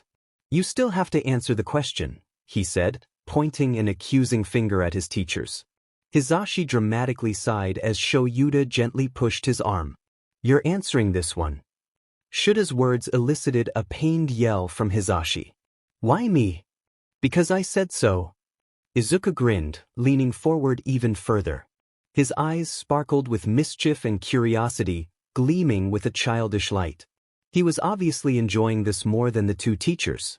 Hizashi pouted before straightening up, his voice gaining a dramatic lilt. Well, it all started in our second year at UA. We were in the same class, class 2A. Really? Yes. Now hush, child. Shoyuta snorted as Izuku dutifully sat back on the raised mattress. Hizashi cleared his throat before continuing. Midnight and Ingenium, Tensei Ida. Ida's big brother? Were our best friends. We were all in the same class. Now, there was this one day where we got to just mess around, basically a half day. We did a few worksheets and some training the first 3 PRDS, and then it was a free-for-all. The teachers were stuck with conferences and paperwork, so we were free to do what we wanted. Now, we could have gone home, but most of the students stayed. Some wanted to spar, some wanted to study, and some just wanted to hang out since our parents were at work. So, me, Sho, Nemi, Midnight, and Tensei decided it was so nice outside that we wanted to have a picnic. Nemi and Tensei totally knew something, by the way, because they decided they wanted ice cream. The ultimate treat. Shoyuta gave another snort, rolling his eyes. Hizashi playfully hit him in return. Me and Shoyuta were selected as tribute to walk through town for the ice cream. Izuku tilted his head, confused. But if it's ice cream, won't it melt on the way back or fall off the cone? Hizashi shook his head. Nah, they were in these cup things, like McDonald's does with their McFlurry. Ah. Yeah. So, me and Sho are walking down the street to the nearest ice cream parlor, which is actually pretty close. But, surprise, surprise, it's closed. Something about Wednesday being an off day. So, we have to go all the way to the next ice cream parlor, which is like a mile away. Shoyuta shoved his husband, rolling his eyes as he turned to Midoriya. It was literally 30 minutes. He's just a big baby. Izuku giggled as Yamada gave an indignant huff, crossing his arms with a pout.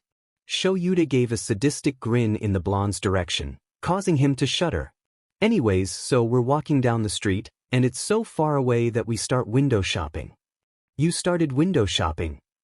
Shoyuta chimed in with some commentary to spice things up for the eagerly listening child. Hizashi huffed. Fun stuff in the windows. Like, hey Sho, look at the plushie. Get it for my birthday. No.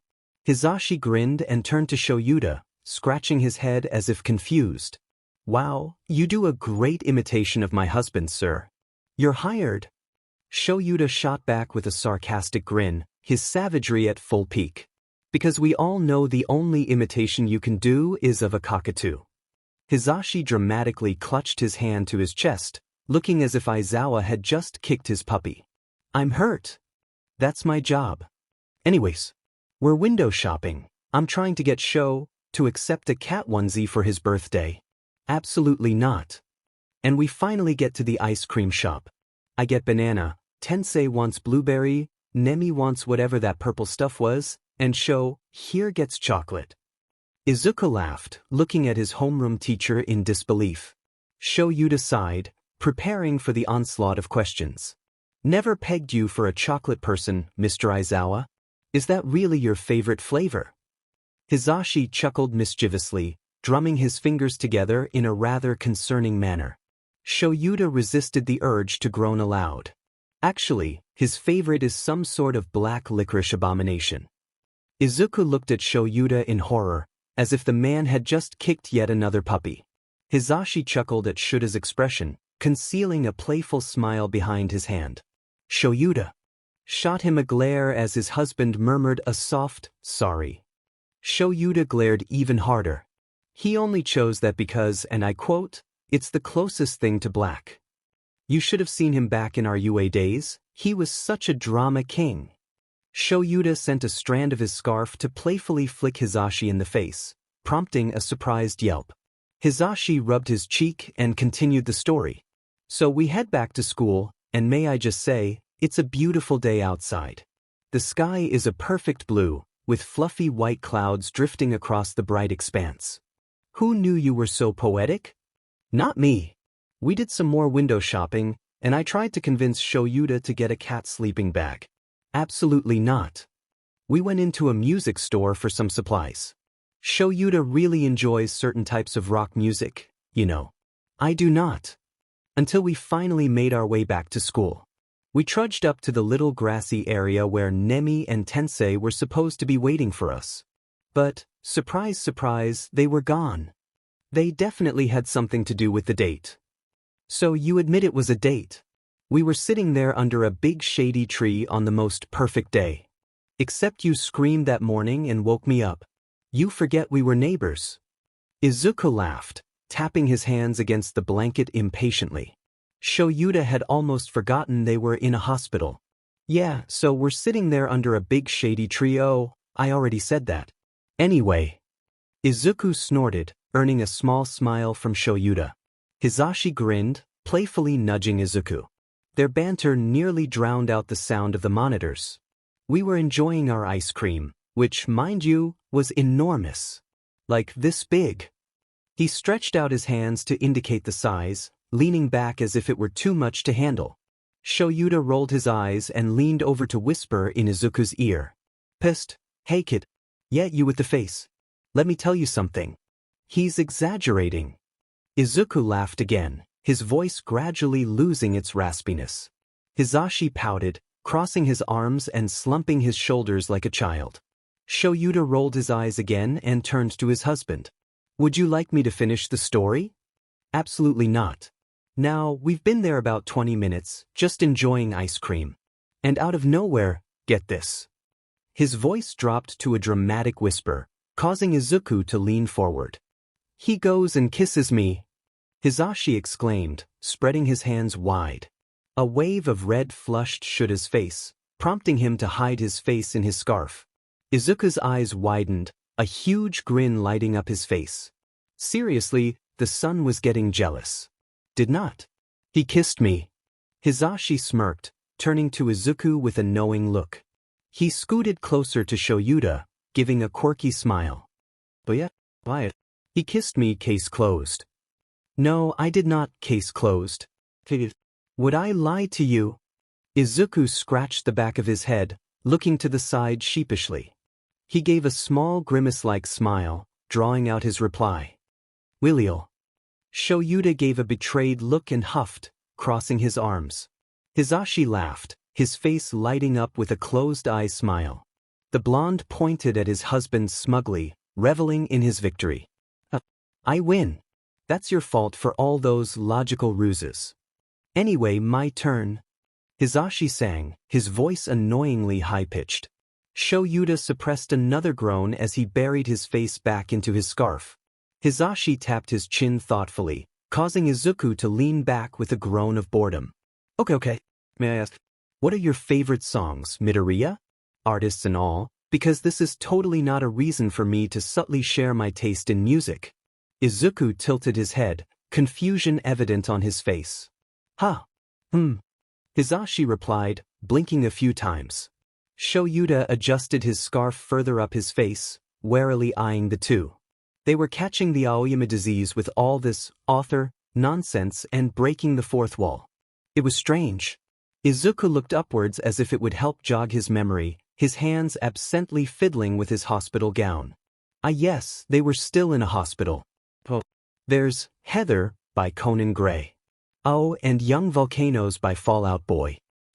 And I love Devil Town and Bad Child by Tones and I. And Bullet by Hollywood Undead is amazing. But there's always Alan Walker, especially Faded and Darkside. But Imagine Dragons is super good too. And The Greatest Showman soundtrack is fantastic, especially A Million Dreams and Rewrite the Stars. Although, The Other Side is really cool. Hisashi interrupted his muttering spree with a chuckle, leaning forward to pat the green-haired boy's shoulder. Hey, if you're that into music, we can totally make a playlist another time. I'll even mention it on the radio show. We'll call it Blonde and Green. Hey, don't judge. It's a work in progress. Hisashi whined at Shuta's snort, and Izuku continued to giggle. Soon enough, the laughter faded as Shoyuta began his own turn. May I ask why you think black coffee is an abomination, Midoriya? The boy immediately yelped and hid his face in his hands, leaving Hisashi looking between the two in confusion. Shoyuta continued to smirk, seemingly enjoying embarrassing Izuku, who groaned into his hands, regretting all the life choices that led him to declare black coffee an abomination. WC, Izuku stammered, nervously laughing as Hisashi continued to look confused. However, he seemed to have some understanding, gazing at Midoriya with pity, as if planning the boy's funeral. Shoyuta maintained a steady gaze, as if peering into Izuku's soul. Well, Izuku groaned once more before lifting his head. Well, I'm just saying that plain black coffee with no sugar or creamer is an insult to all coffee. We had so many choices at that cafe too. Lattes, fraps, mochas, tons of creamers. It's like a mini bar for coffee. And you choose plain black coffee with nothing in it. I'm just saying that's a bit messed up, sensei. Izuku crossed his arms and gave a solemn expression, now participating in a staring contest with Aizawa. Shoyuta tooted, shaking his head and leaning over to pat Izuku's fluffy locks. Izuku stared at him in confusion as the man continued to make tooting noises. You are so young, so naive, child. You know nothing of coffee. I'm sorry, I worked at 2 cafes. Shoyuta ignored him, raising a finger as if he were some kind of professor. Now, the purpose of coffee is to wake you up, and all that nonsense about creamers and sugar and fancy whatnot completely drowns out the caffeine. Contrary to popular opinion, sugar does not wake you up, caffeine does. Hisashi slowly scooted back from the heated debate over coffee, muttering something that sounded suspiciously like, "Where's Sato and his endless supply of popcorn when you need him?" Izuku leaned forward, a determined smirk on his face. Shoyuta mirrored him, and a silence fell over the two, broken only by the sounds of the monitors. Thanks for the reminder, Kai. We're in a hospital. Oh no, that's breaking the fourth wall. Izuku gave a triumphant shout, raising his finger and pointing it at his teacher. But without anything in the coffee, it's bland and lacks flavor, ruining the true enjoyment of such a prestigious and artistic masterpiece. Shoyuta clicked his tongue, shaking his head. Izuku pouted, clearly unappreciative of his teacher's patronizing tone. He crossed his arms and glared, sizing up his teacher. Well, do you think you've got something better? Shoyuta let out a mocking laugh, tilting his head back. Of course I do, you fool. I am the coffee lord. Hizashi cackled on the opposite side of the bed. While such a drink is a true masterpiece, the mockery and nonsense added to it mask its true magnificence. All those treacherous add-ons blind your taste buds. Besides, they also make you tired instead of energized, and leave a terrible aftertaste. Izuku let out a bitter laugh, sarcasm overtaking his expression. Plain black coffee is the one giving a horrible aftertaste. It's so bitter. Shoyuta shrugged as if to say, what can you do? You weaklings have no taste buds. Yours are burned off. Hizashi laughed nervously, quickly putting his arm between the two glaring figures. Okay, that's enough. How about we move on to the little listener's turn? Both males huffed and leaned back. Hizashi sighed in relief, wiping the sweat from his brow that had gathered during the heated debate. Izuku tapped his chin thoughtfully, clearly plotting some kind of revenge for Aizawa taking the last word.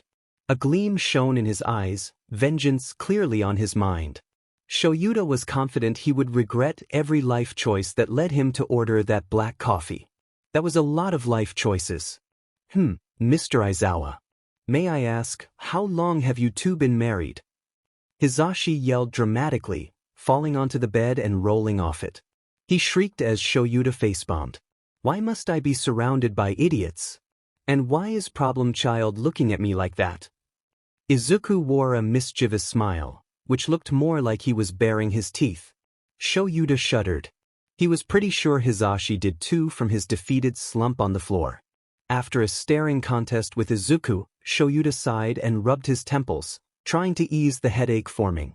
Why must you ask these questions? Because. Now answer them. Another exasperated sigh escaped him. Hizashi popped up at the side of the bed, pointing at Shoyuta with a straight face. You're answering this one, Shuk. The black-haired man groaned, tilting his head back as if yelling at the sky. For all anyone knew, he might as well have been. Fine. As you know, we started dating in our second year. So we were together for about 2 years until we graduated and debuted as heroes. It was pretty rough when we first got out there, and we didn't have much time for anything. We had to deal with bills and whatnot before we decided to live together in one apartment. Fewer bills to pay, easier to save up money, the likes. Hizashi chimed in, apparently thinking this was the right moment to add his own thoughts. I was the main source of income, little dude. Since I joined an agency, I got paid regardless. Here, being an underground hero, gets paid based on how many villains he catches and how much the police want them. But he does have free reign, so there's that. Seriously though, join an agency, it's much easier. Shoyuta could practically see the boy's desire for a notebook to jot it all down. He nodded, thinking this would be the perfect time to sip some coffee if he had any, and continued. Yeah, you'll learn about all of that later this year. As I was saying, we started living in the same apartment 2 years after we graduated. We went for about another year afterwards. He made me sleep on the couch for 2 months, Hizashi deadpanned. Izuku laughed at this. Until we had some stable income. By now he's a well-known hero, and I've got a good hold on the underground gig. I can very clearly remember the day. January 13th. For some reason, I had a morning shift, like 3 a.m. to 6 a.m. I usually go a lot longer than that. He was taking the day off and made me go out with him. Zashi, remember where we went? The blonde nodded, spreading his hands outward. Yeah, we went to that ice cream parlor. Remember, the one we went to for our first date? You were so suspicious, and I can't keep a secret for the life of me. Izuku snorted. As if we didn't already know that. Hizashi gave him a look of mock offense.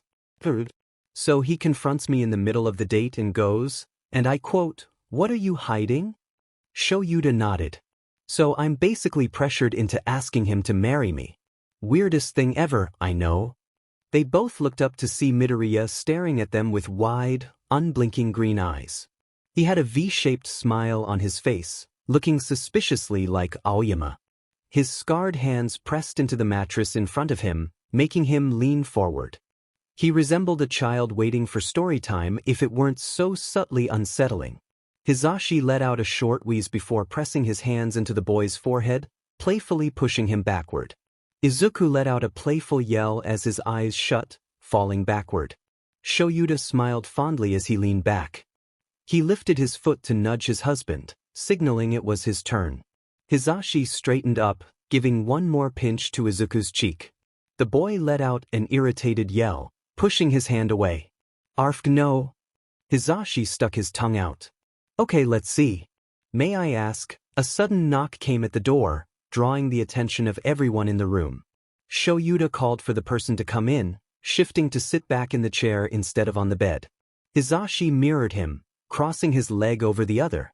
A female doctor with brown hair fading into a magenta pink pulled into a bun entered, clutching a clipboard to her chest. She smiled, adjusting her round glasses and smoothing out her pure white coat.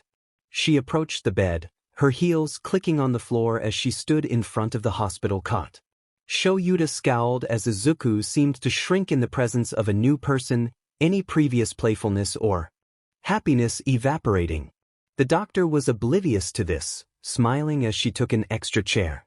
Hello, it's nice to meet you all. I'm Dr. Haruka Tsukiyoshi, and I'll be overseeing your progress in the hospital. First and foremost, I need to know where your guardians are. Mother, father, any other relatives? It's hospital protocol that we have them here. Izuku bit the inside of his mouth, looking down at his lap. Shoyuta took this as his cue to handle the doctor. He tapped Tsukiyoshi's shoulder, gesturing for her to come to the side. Hisashi followed suit, scooting his chair to the end of the bed. Shoyuta hissed at the doctor, an obvious scowl on his face, sending a clear message. I don't like you. Tsukiyoshi seemed to intercept that message, if her slightly tense posture meant anything. Listen here. His mother is deceased, and his father is not in the picture. Just because Shoyuta didn't know the man or what he had done didn't mean he couldn't harbor strong feelings against Midoriya's father. The doctor seemed confused. So, he's absent? Hisashi clicked his tongue, obviously irritated as well. If Shoyuta truly didn't like someone, then Hisashi didn't either. Shoyuta had an amazing set of gut instincts and was good at character judgment. Well, if we're going to be technical, then sure. Absent. He said the word with distaste, as if it were an insult. Tsukiyoshi nodded, scribbling something down in her notebook. She looked back up, pointing her pen at the two men. And you too? I'm assuming there aren't any other relatives, so are you both his guardians? Shoyuta shook his head, shifting his leg to rest over the other, positioning his arms on his knee. The doctor tilted her head, raising her clipboard back up. Not exactly. He has a grandmother, but she's not coming over here. I doubt she would care, but I'm not letting that person anywhere near him. As for us being his guardians, it's a bit complicated. I'm his homeroom teacher, and the high school I work at has a dormitory system. The homeroom teachers oversee the dorms. This guy is my husband. Hisashi waved, sporting a grin. Hi. I'm the idiot husband. Don't worry, we're both pro-heroes. The doctor nodded, checking off a few boxes on the clipboard. Honestly, neither Shoyuta nor the two heroes knew how this worked. Alright, we knew he attended UA, so that's all good. I just need the names of his late mother and father, if that's alright. Shoyuta nodded, racking his brain for the names. He knew Inko, not officially, he'd never met the woman, but his father was a different story. Izuku never mentioned him, rightfully so, a man like that deserved to be forgotten, but there was one time when Shoyuta had overheard Izuku talking to his friends. It started with an H. Inasha? No, it rhymed with his husband's name. Higashi? What was? Hisashi. A name he didn't like. He snapped his fingers, drawing the attention of both Hisashi and Tsukiyoshi. Do you know their names? Tsukiyoshi asked. Shoyuta nodded, his foot bouncing impatiently. Inko and Hisashi Midoriya. Mother deceased, father absent. Can we discuss Midoriya's condition now? Haruka nodded, jotting down a few more quick notes before moving to Izuku's side. Both Shoyuta and Hisashi moved their chairs back to the side of the bed as well. Izuku looked at them as Haruka checked a few of the monitors, tilting his head slightly. What were you guys talking about? He whispered. Shoyuta shook his head, reaching over to ruffle Izuku's fluffy green hair. He lowered his head under Shuta's hand, smirking upward. Nothing, kid. Let's listen to whatever the doctor has to say. Izuku nodded, shifting to look at the doctor. Haruka finished up with the monitors soon after, turning to look at Izuku and his teachers with a smile. She settled back into her own chair, reviewing her notes. Well, everything seems to be in working order. Your heart rate is just a tad fast though? Izuku rubbed the back of his neck, looking to the side sheepishly. We were playing a game. I guess I was laughing too much, sorry. Haruka waved it off with a smile. Oh, that's fine. Your blood pressure is good as well, and the 4-drip should be finishing up soon enough. Can you answer a few questions for me? It'll just take a minute. Izuku nodded hesitantly. Tsukiyoshi smiled, clapping her hands together. Shoyuta suppressed a growl when Izuku flinched at the noise. She shifted her clipboard and reached into a pocket, pulling out one of those tiny metal tools that doctors use to look in your eyes or mouth. Now, I need to check your throat real quick. Say, th. Shoyuta rolled his eyes at the childish statement. Midoriya was a teenager, not a child. Nevertheless, the green-haired boy complied, opening his mouth without saying a word. The doctor shifted the tool to look down his throat, pulling it out after a few moments. Alright, just a bit dry. Does your throat hurt at all? Any soreness or rasping? Izuku gave a slight nod. When I woke up, it was kind of sore when I swallowed or talked too loud, and it was a bit raspy. It's gone now. Why? The doctor waved it off, her expression unconcerned. You were just a bit dehydrated, nothing serious. A bit of water and you'll be fine. Izuku nodded, seemingly satisfied as he lay back against the raised bed. He fiddled with his shirt, obviously wanting to get to the subject of his legs. But no, the doctor had more questions. Even a blind person could see the impatience and annoyance in Shuta's gaze. The doctor was apparently oblivious to it. She clasped her hands together. Any nausea or drowsiness? Is there any aching anywhere? Izuku shook his head, lightly tapping his forehead. I just have a headache. The rest of me feels really numb. Tsukiyoshi nodded, jotting down a few quick notes. It was becoming quite repetitive, and Shoyuta wanted to address the unspoken concern.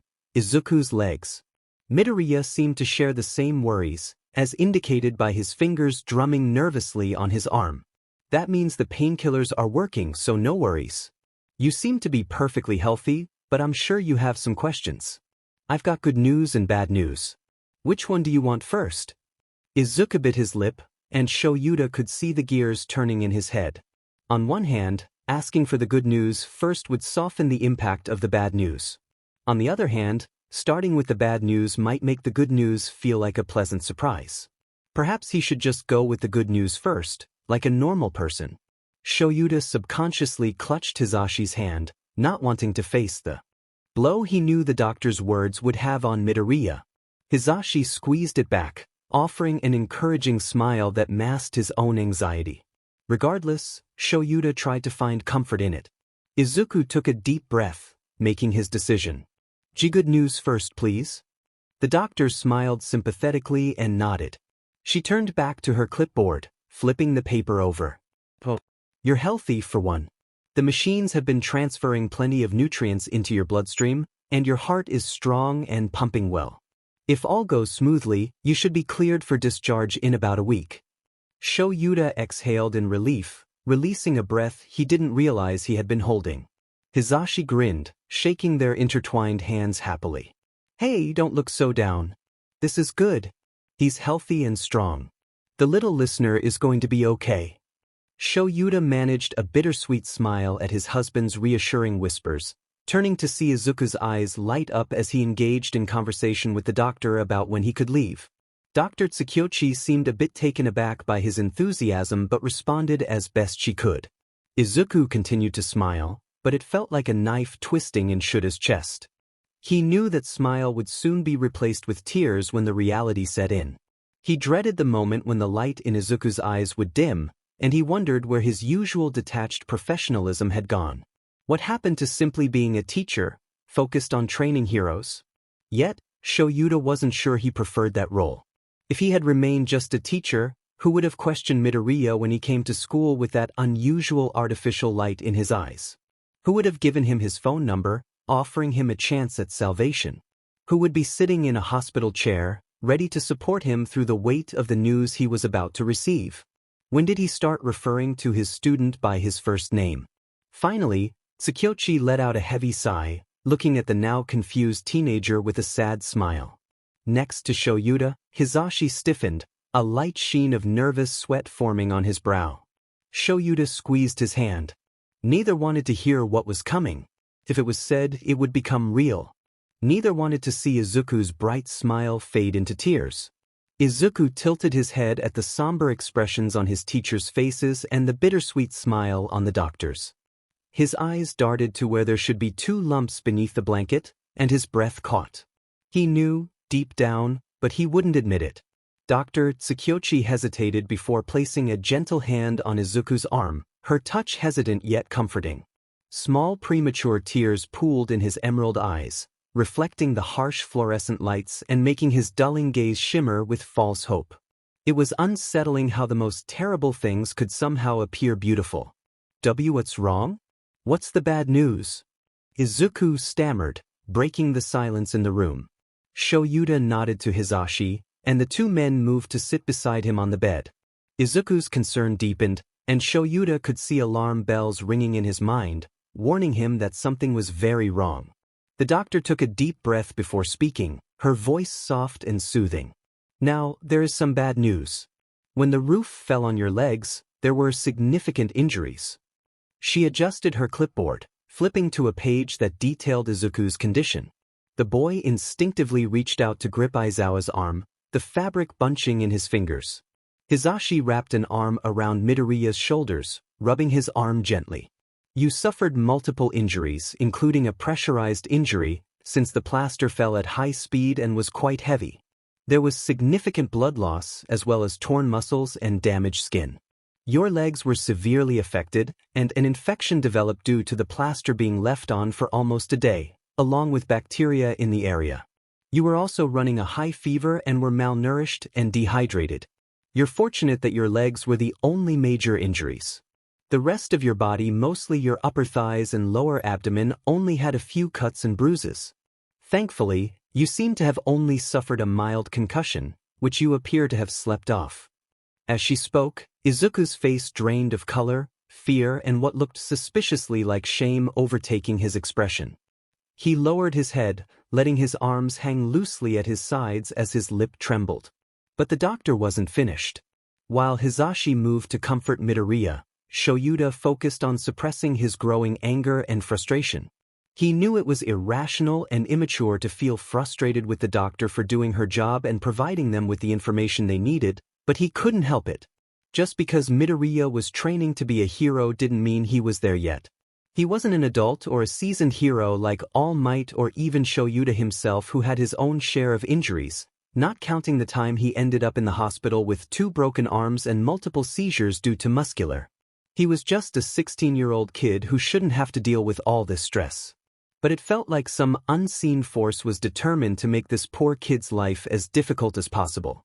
Shoyuta refused to believe it was mere coincidence or bad luck.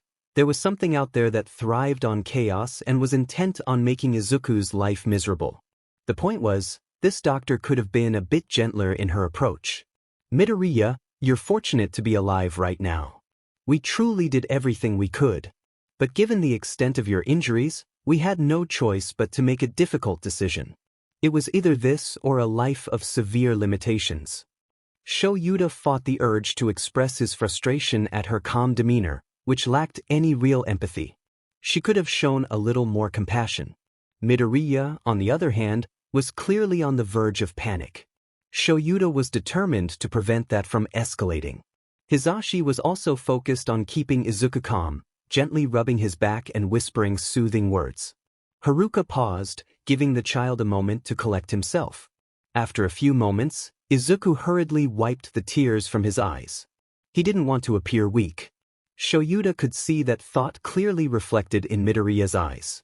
All he wanted to do was shake the kid and remind him that he was in a hospital, had faced multiple traumatic experiences, and was not weak. But the look from his husband told him he had no right to do so, especially since Shoyuta had shown up to class and participated in the sports festival commentary while in a mandatory mummy costume. Izuku finally managed to compose himself and sat up, trying his best to smile, though it came out more like a lopsided grimace. He took a deep breath, ready to accept the reality of his situation. Shoyuta knew better. After a year and a half with this class, he could read them like a book. It was painfully obvious that Midoriya was putting on a brave face, but Shoyuta couldn't blame him. He was just trying to be strong. Then what's wrong with my legs? I can't feel them. They're broken, aren't they? Or paralyzed? Or, Shoyuta shushed him, with Hisashi still rubbing his back. Tsukuyoshi offered a sad smile. Unfortunately, neither of those. To save your life and prevent severe limitations, we had to make a difficult choice. You can look if you want. Izuku froze, his breath catching in his throat. Out of all the things that could have happened, it was this. His legs were gone. He couldn't process that. How could legs just disappear? How could someone stop being able to walk? Izuku shakily pulled back the blanket, and tears immediately began to fall. There was nothing there. No outline where his legs should have made impressions in the mattress. No bandages. No legs. Just his upper thighs, allowing him only to sit up or lie down. He felt like a toy missing its legs, just a torso. Hisashi moved to hug him, but Izuku weakly pushed him away, covering his mouth with one hand and clutching his stomach with the other. Shoyuta quickly grabbed a trash can from the connected bathroom and placed it in Izuku's lap.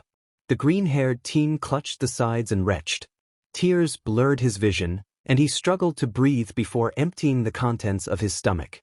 It reached a point where he was just heaving. Hisashi rubbed his back, offering support and whispering that everything would be okay. Shoyuta gently brushed Izuku's overgrown hair out of his face, combing his fingers through the green locks to ease the knots. Tsukuyoshi sat there uncomfortably, unsure of what to do. Shoyuta made a silent decision and glared at her, sending a clear message. It was time for her to leave. The doctor stood up, bowed, and quietly left the room, though the sound still made Izuku flinch. He sat back up, closing his eyes as tears continued to fall. Shoyuta took a section of his capture scarf and wiped Izuku's mouth, not caring that it was now stained. Izuku turned away, his face blank and stoic. He brought his hands up to his face, looking like he wanted to curl up into a ball. That wasn't an option, so he settled for hiding his face in his hands. Hisashi moved in front of him, pulling him into a comforting embrace. It's okay. You're going to be okay. We'll get through this together. I'm right here, you hear me? Me and Shoyuta are right here for you. Izuku wrapped his arms around Hisashi, letting out a cry into his chest. He didn't care if he looked weak, he just wanted someone to be there for him. Oh, how Izuku longed for so much. He wanted to go back to the dorms. He wanted to enjoy candy apples with Eri and taste-test Sato's cake recipes. He wanted to teach Koda how to throw a proper punch. He wanted to mess around with Katsuki and take on the hot sauce challenge. He wanted to sing musical soundtracks with Jairu. He wanted to play Mario Kart with Kaminari and Kirishima. Most of all, Izuku wanted his mother. He wanted her to hold him close, to run her fingers through his hair, and to whisper that everything would be all right. He wanted to cry into her shirt, to breathe in her familiar scent, and to play superheroes, saving her from imaginary dangers. He wanted to rush to her side and pull back the blanket she hid under. He wanted to show off his report card filled with straight A's. He wanted to go out for ice cream or watch a cheesy romance movie. To play hide and seek and discover her in the most unexpected places. Izuku longed to play Ring Around the Rosie, where his mother would use her quirk to make him feel like he was almost flying. He wanted to dance, to stand on her feet as she spun around to lively music. Izuku would endure everything with Hisashi again if it meant he could hear his mother's sweet, soothing voice whispering kindness in his ear and wrap her warm arms around him just one last time. Everything she used to do for him. Just one more bowl of her katsudon. Just one more bedtime story. Just one more hug.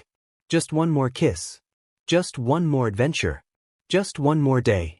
One more of everything he would never have again. Because she was gone, and he was in a hospital. He felt like he might drift away. Present Mike was warm, and his hugs were reassuring.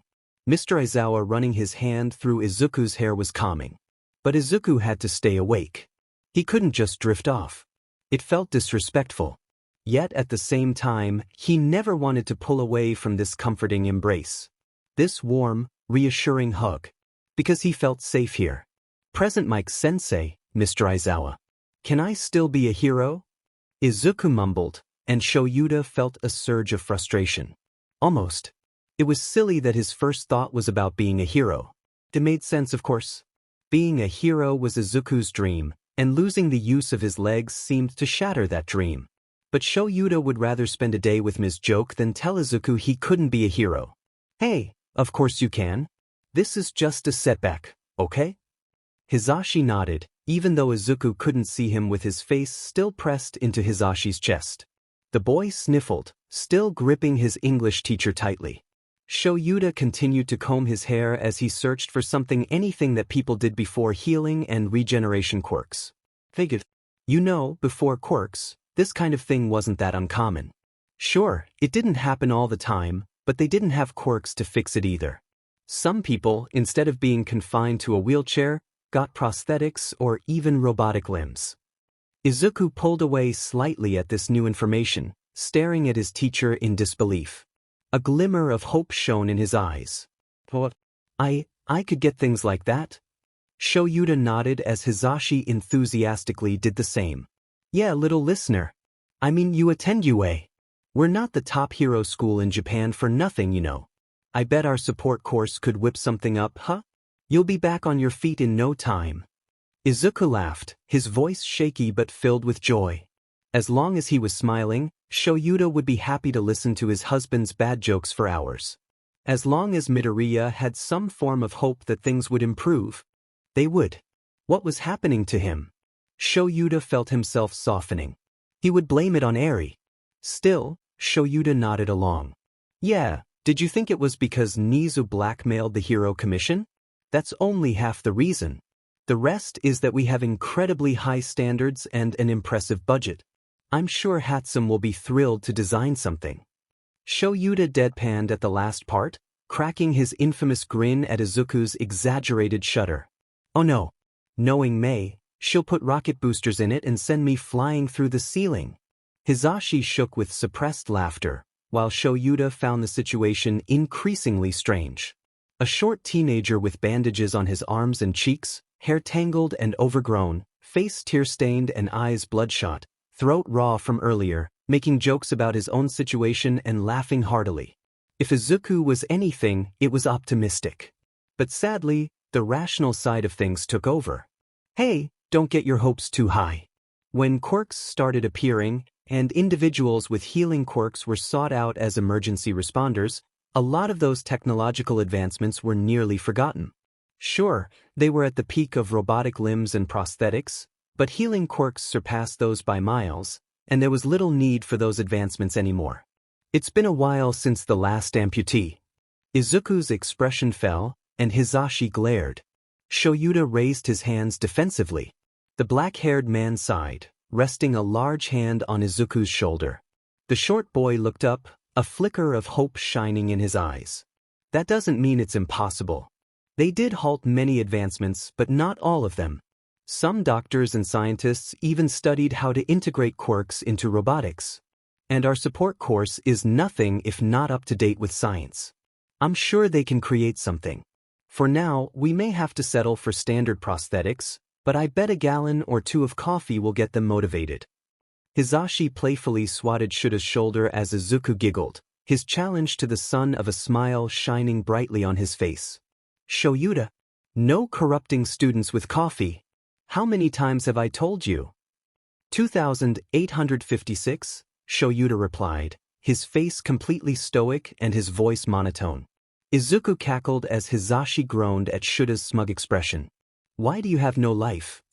That is the only possible reason you keep track of how many times I've had to lecture you. You silly hobo. It pains me how right you are.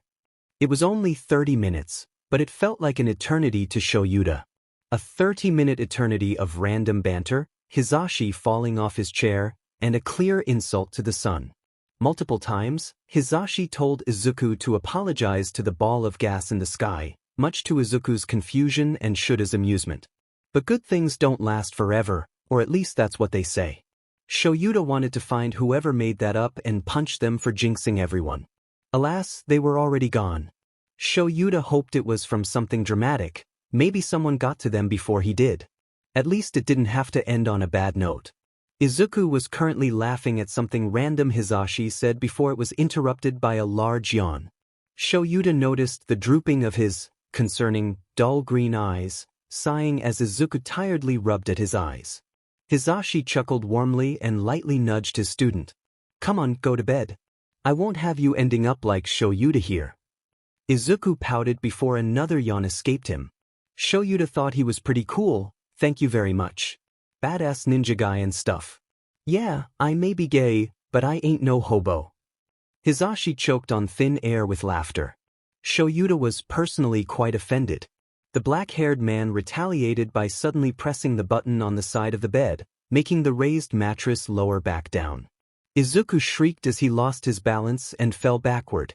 Hizashi laughed at his expense, wheezing at Shura's smug expression. The green-haired child pouted, trying to appear mad even as his eyes began to droop. Soon enough, he'd be out like a light. Shoyuta gave it 2 more minutes. Hizashi seemed to notice as well, slowly lifting the blanket over Izuku's curled-up form. He suddenly seemed a lot smaller without his legs. Izuku grumbled, obviously not wanting to sleep. But I'm not tired, Izuku whined, shifting into a more comfortable position and letting out another yawn. Shoyuta snorted as Hizashi flicked his forehead. Izuku went cross-eyed trying to look at the spot Hizashi had flicked. Nah, none of that. Go to sleep, teacher's orders. Izuku scrunched up his face instead. Will I get extra credit if I do? Hizashi laughed in disbelief, Shoyuta nodding approvingly. Izuku noticed and grinned, his expression immensely cat-like. He immediately snuggled under the thick blanket, kneading the pillow into a proper headrest. Hizashi fondly petted his hair until he was nearly asleep. Hey, Mr. Aizawa? Izuku mumbled, his eyes half-lidded. Shoyuta turned to face him. Yeah, kid? Can the rest of the class visit soon? Shoyuta was startled by the request until Izuku explained further. I want to see Kaken and Jairu and Uraraka and Ida and… Shoyuta cut him off, resting a hand on his shoulder. Sure, kid. I'll see what I can do. Izuku nodded, satisfied, before slumping down on his pillow and closing his eyes. Shoyuta ruffled his hair a bit, looking up to see his husband asleep as well. He shook his head, walking to sit in his chair, before finally falling asleep with his face buried in his capture scarf. God help anyone who may try to enforce the visitation times and restrictions. I feel terrible. I hate this chapter. Yes, it is over 11,000 words, including the notes. Yes, it has a lot of dialogue and a good amount of fluff. I still hate it. It had too much dialogue and is too short. I was planning on doing the class visit in this chapter, but I want this up by my birthday, which is in 2 days. It'll be up by Friday, though, 2 days after. I don't have the time, and I'm feeling way too crummy anyway. Speaking of my birthday. Hello, January 13th, the best day of the week. I've been quarantined. I came into contact with someone who tested positive at school, so I can't go to school this week on my birthday. It was awesome. I'm editing this after my birthday already happened. Basically, I woke up at 7:29, really early for me, and my mom was out dropping off siblings. I got bored and put on Moana, except I couldn't figure out the remote. Mom came home with donuts for breakfast, yes, and we ended up watching Moana. Then she took me to Barnes & Noble. I got like 8 books, and we got Taco Bell for lunch. She let me have a large drink. We went home and watched Coco. I tried to put on Frozen, but my dad called. He's at work, halfway across the country, so since he wasn't there, we're going to go fishing on our boat and build this robot thing I got for Christmas. He's a mechanic. As I'm writing this, we're going to my mom's house, and I got a phone, so I'll be able to post offline, which will prompt me to create an update schedule, which will probably go out the window. And we get to go to Great Wolf Lodge. So awesome. Speaking of updates, Most girls is a complete disaster. I can't write. I can't do it. I tried writing chapter 3, ultimately failed, deleted it, and ended up with writer's block. It won't be coming out this week. Probably not for a while, that's how much I loathe it. I noticed that no one's really reading it anyway, so there's no problem there. Starlight, on the other hand, is the best thing I have at the moment. Chapter 2 is officially over 9,000 words, and I love it. More good news. Cupcake Pets, both Arlen and the Crow Counting Rhyme cover are finished, so go check them out in the random sheet book. I also created a multitude of covers lately, so I'll post those after the requests. I still feel terrible. The last few book covers are a bit messed up too. Literally thoughts I have had about myself or other things. So if you wonder where I get the angst from, look no further. Oh, did you like the first date thing? I did. Also, I know I did some random notes in there. The Victorious one is the first few lyrics to Victorious by Panic at the Disco. And the cotton-headed Ninny Muggins thing is true. My mom loves Christmas, and it comes from Elf, one of her favorite Christmas movies. Honestly, I can't keep typing. I'm tired, it's 10:30, and I have to edit this piece. My tablet is acting up with autocorrect and is lagging, so yeah. But yeah. Hey, before we go, is it weird that the two people I talk to most on Wattpad are teenagers, while I'm 11, almost 12? Whatever. Anyhow, goodbye, my guys, gals, and non-binary pals. Date started 01/02/2021. Date completed 01/11/2021. 11,013 words. Happy New Year, and happy birthday to me. Please. Chapter end. Chapter theme. Title replaced temporary home. Track faded. Artist Alan Walker. Trigger warnings, mentions of triggers, poverty, mild language, mentions of a difficult character, extreme dad Mike and Dadzawa, Class 2A back, for real this time. Disclaimers, I do not own My Hero Academia. All characters belong to Kohei Horikoshi. I own nothing but the plot and mentioned OCs. I recommend listening to the song above for extra entertainment. This is for entertainment purposes only. Hey guys.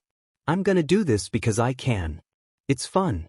Anyway, due to technical difficulties with Wattpad and verification issues, I can't comment or reply to comments.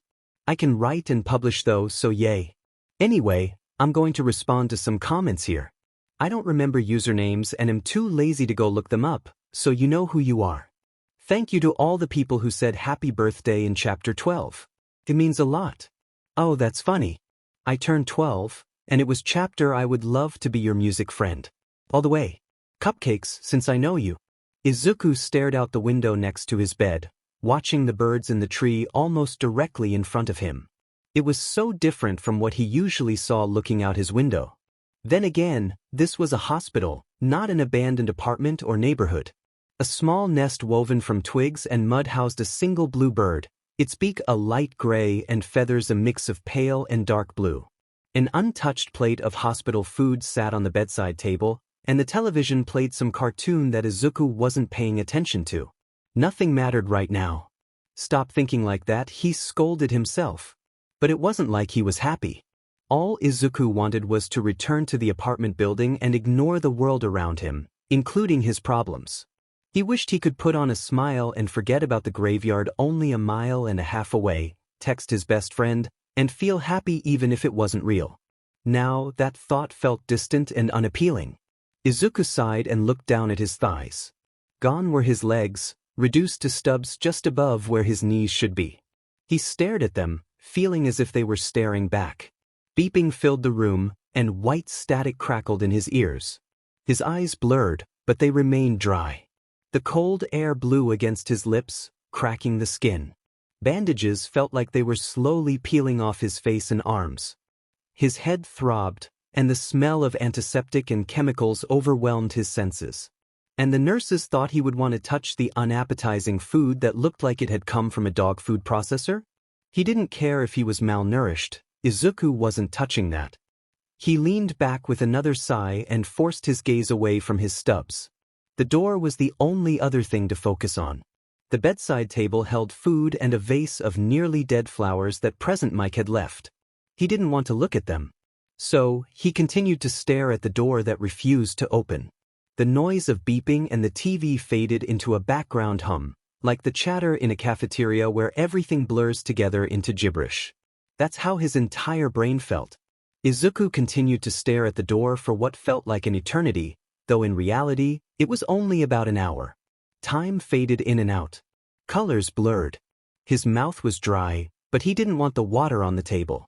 It would taste unpleasant, and he would spit it out, creating a mess he didn't want to deal with.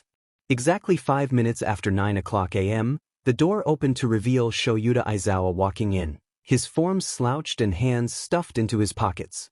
Izuku immediately brightened, his eyes regaining a bit of their sparkle at the sight of his homeroom teacher.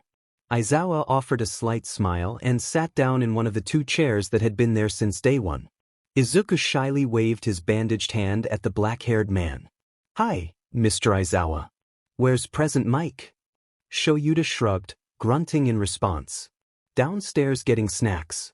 The food here is terrible." Izuku held back a comment about his teacher's attire, not wanting to start another playful argument. He simply nodded, but Aizawa noticed the untouched food and scowled disapprovingly. "Midoriya. Aren't you eating?" It wasn't even a question. Izuku bit his lip and looked down, as he always did when faced with uncomfortable inquiries. Aizawa pressed on. "Midoriya. It's unhealthy and you know it. Why aren't you eating?" Now it was a question. Izuku didn't want to answer, but he didn't want to upset one of the few people who genuinely cared about him. He sighed and fiddled with his bandaged fingers. "I wasn't hungry. And it's really gross. I didn't want to throw up when I can't even reach a trash can without help." The last part slipped out with a hint of sass, but Izuku didn't care. He was tired of feeling fragile. Aizawa and Mike didn't show it, but he sensed they thought he was weak and traumatized. He was fine. Aizawa sighed. "Tell you what. You eat as much of this as you can, and I'll sneak up some real food from the cafe downstairs. Sound good?" Izuku's face brightened at the thought of real food and making his teacher proud. He was determined to finish the entire plate. Of course, Aizawa seemed to read his mind. "Don't push yourself. I won't be happy if you end up feeling sick because you forced yourself to eat. That's not a healthy way to deal with an eating issue." Izuku blinked. Did he have an eating issue? He often forgot to eat and rarely consumed more than a few bites at lunch, which always left his stomach uneasy. He usually gave his mom all of his food. Maybe he did have some kind of problem. But Izuku took it in stride. If this was how to make his teacher and hero proud, then he'd do it. If he felt too queasy, he'd set the plate down and try again later. He picked up the plate of stale food and began to take small bites with his plastic fork, slowly chewing the flavorless meal.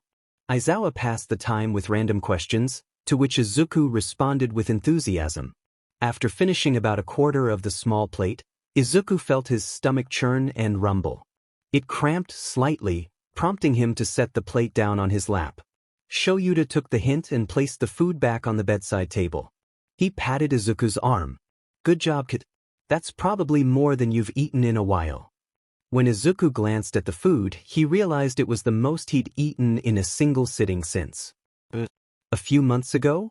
Izuku felt a surge of pride. He smiled softly and glanced out the window, but his smile quickly faded. Shoyuta noticed. "Figured. Is something bothering you?" Izuku hesitantly nodded. Shoyuta sighed and gently turned Izuku's face to look at him. "Then tell me. What's up?" Izuku sighed and looked down at his lap, nervously twiddling his thumbs. I told you that I had to get this house in a really rough neighborhood." Shoyuta nodded. "Well, there were 4 other kids there. They wanted to be heroes so badly, but they don't have any real education or luxuries at all. They're homeless, and I was wondering if you or Present Mike could help them." Izuku looked at Shoyuta with pleading eyes, and he cursed his weakness to such expressions. He sighed and looked back at Izuku. "All right, what do they look like and where are they?" Izuku blinked, surprised that the pro-hero was willing to help. Shoyuta would address the trust issues later. Izuku looked out the window and then back to his teacher. "They're all in their last year of junior high and have really tattered clothes. There's Akane Karasina. She's about my height, with orange and black hair that's almost always tied back in a messy ponytail. Dark red eyes. She has kerosene that seems to drip from her eyes, making it look like tears. They evaporate when they hit the ground. Shoyuta was taken aback by the unusual eye condition. "Quirks?" he asked. Izuku nodded, his eyes drifting upward as if trying to remember better. Kerosene fingertips. She heats up her fingertips and turns the moisture in the air into kerosene. It moves like a Shido's acid and can ignite almost anything upon contact. The eye thing is a side effect. I think it has to do with quirk adaptation. Aizawa nodded. Why would it adapt? Her quirk developed really late, Izuku explained. Her parents thought it was villainous and abandoned her. The quirk adapted to fit the environment she was thrown into. Aizawa nodded again, noting the number of troubled kids. The other 3? Izuku counted on his fingers. Next is Ibaratsuka. She's the tallest. Her quirk is similar to Shiozaki's from 2B, but it's kind of fading. Aizawa blinked. How does a quirk fade? Izuku continued. Her quirk reflects her health, both mental and physical. It requires a lot of water, like watering a plant, and the water there is literally brown. Aizawa winced at that. Her eyes are a light lavender, and she usually wears a red bandana. Her vines have tiny thorns that are sharp but hard to see. Her hair also releases toxins, probably another quirk adaptation. Aizawa nodded along. Oh, and she's missing an eye, which is covered by an eye patch. Shuda's expression shifted. She was what? Izuku blinked at his reaction but continued. Then there's Ryuko Horikoshi. He's in between my height and Ibara's. He has blue and black hair, and 2 dark brown antlers. They don't serve a purpose, just a mutation, but they're fun for tossing things. Aizawa blinked. Tossing things? Izuku nodded eagerly, a wide smile on his face. Yeah. We aim soda cans at his antlers while he tries to dodge. It's a great training exercise. Aizawa absently nodded. Whatever worked. Izuku quickly resumed his description. He's got green eyes with heart-shaped pupils that actually pulse when he activates his quirk. His quirk is called Charm Speak. He can persuade people. It's like Shinsu's brainwashing, but a bit weaker. It works better with boys and physical contact strengthens it. Shoyuta nodded, grateful for students who were so analytical. Izuku held up his 4th finger. Then there's Karunito. Shoyuta blinked. Like Monoma? She's about the size of 3 stacked bees. She has black hair, darker skin, and light blue eyes. Akana has darker skin too, and she has antennae and wings. She can grow to the size of a normal person for an hour. Izuku snapped his fingers, recalling more details. Her quirk is Bumblebee. She can fly really fast and has these stinger things. He pointed to his wrist. Glands in her wrists shoot out stingers that release toxins into your bloodstream, making you drowsy and muddled. Enough can paralyze you, but it also slows her brain down a bit. Shoyuta nodded, trying to process the flood of information. He knew Midoriya liked to analyze quirks, but this was a lot to take in all at once. He would find those kids, if only to make up for his failure to protect a student he was hired to teach. Shoyuta kept himself from staring at the boy's thighs. Somehow, Izuku seemed to notice what Shoyuta was avoiding looking at. The teen smiled softly before pulling the blanket back over his lap. So how's Eri? It was the first thing that came to mind, and Izuku was genuinely curious about her. Aizawa gave a half-hearted shrug. She's good. Been coloring all over the place and playing with mine and Mick's hair. I've had to undo so many braids this last week. Izuku snorted, covering his mouth with his hands. Shoyuta shot him a playful glare, and the two continued like this, engaging in random conversations. Izuku occasionally gazed out the window for extended periods, staring wistfully at the sunny courtyard. Shoyuta sighed. Problem Child was terrible at hiding when something was wrong. Despite this, Izuku wouldn't express his needs unless pushed to do so. But Shoyuta had a pretty good idea of what Midoriya was longing for. Hey kid, Izuku turned from his gaze out the window. The class has been pretty curious about you not being there. Bakugo especially has been wondering where you're at. Izuku's eyes widened at the mention of his best friend. Kaken? Shoyuta nodded. Want them to come for a visit? I can arrange it if you want. Izuku's eyes glistened with tears as he nodded vigorously. Shoyuta had expected him to be more reluctant, given how much he had wanted to keep things private before, but he supposed everyone needed someone to talk to eventually. Shoyuta half smiled and leaned back in his chair. All right then. How about I take this plate downstairs and dispose of it? I'm surprised you ate even that much. Izuku nodded, albeit a bit hesitantly. You'll come back soon, won't you? Shoyuta leaned over and ruffled his hair. He was slightly surprised when Izuku leaned into the gesture. But he smiled and picked up the plate, standing up. Sure think it. If anything, Mike will be up here before I am. Izuku gave one more hesitant nod and a soft smile. Shoyuta found himself wishing that smile would brighten a bit more, like it had just a few days ago. Shoyuta sighed and pulled out his phone as he exited the room, closing the door behind him. Had Hizashi changed their names again?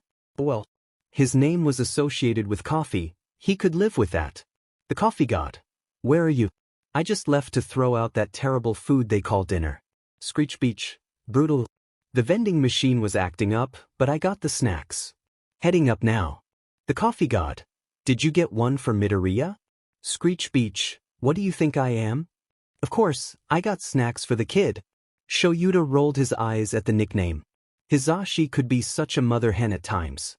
He clicked off his phone and disposed of the unappetizing food in a bin he found in the hallway a few doors down from Midoriya's room. Shoyuta Aizawa would love to say he had enjoyed the past 4 months. He would love to say that Izuku Midoriya was recovering from whatever had happened during that time. He would love to say Eri wasn't constantly scribbling on the walls. He would love to say that. But it wasn't true. The damage count included 8 nightmares, 3 to 4 panic attacks, 7 nights of crying that almost led to panic attacks, and 5 sick days where Izuku had eaten more than his body could handle. And no, Aizawa did not care that the child was trying to be polite. That didn't mean he should make himself sick.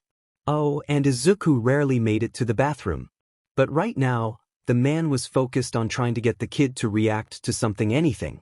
Izuku Midoriya sat in a wheelchair, as he had been for 4 months now, and stared at a small but elegant gravestone. Yes, they were in a graveyard. A small number of people were scattered throughout the area, but no one was close to the two. Shoyuta Aizawa glanced at the gravestone for a moment. Inko Midoriya, age 38, it read. June 22, 1992, November 12. Shoyuta hated that Midoriya had lost his mother so long ago, and he hadn't realized it until the boy's legs were injured. In truth, he hated it much more than he cared to admit. Izuku's eyes weren't even watering, and Shoyuta was getting worried. The boy was usually so open about his emotions, but now he seemed almost inanimate as he simply stared at the stone. Shoyuta sighed and placed his hand on Izuku's. The boy didn't react. Tell me what's going on in that head right now, Shoyuta said. Izuku didn't look away from the stone, nor did he speak. Shoyuta shifted in front of Izuku, blocking his view of his mother's gravestone. Izuku, come on kid. I can't help if you don't tell me what's wrong. That was a foolish statement. Obviously, what was wrong was the fact that Izuku's mother was gone. Izuku seemed to think so as well, as he didn't even blink. Shoyuta sighed once more, and Izuku finally opened his mouth to speak. Thanks for getting her a new gravestone. His voice was monotone, as if he were still addressing the woman as if she were alive. Shoyuta hated to see the kid like this. I know kid, but what's really going on up there? Izuku gave a half-hearted shrug. Shoyuta continued to stare until Izuku relented. I should have done more. Shoyuta blinked, surprised. He had expected Izuku to be upset over the death itself, not to feel guilty about not doing enough. Nevertheless, Shoyuta remained silent. I knew she wasn't healthy, mentally or physically. I knew she needed more than I could give her. But I'm selfish. I didn't get her help. I put her in a worse situation. Izuku's voice cracked as tears began to well in his eyes. Sayamachi was right. Shoyuta cut him off with a comforting hug. Izuku whimpered and buried his face into Shuta's chest. Aizawa usually wasn't one for physical contact, but he couldn't stand to see his student and foster child suffer. Shoyuta rubbed Izuku's back soothingly, trying to comfort him. No, she wasn't.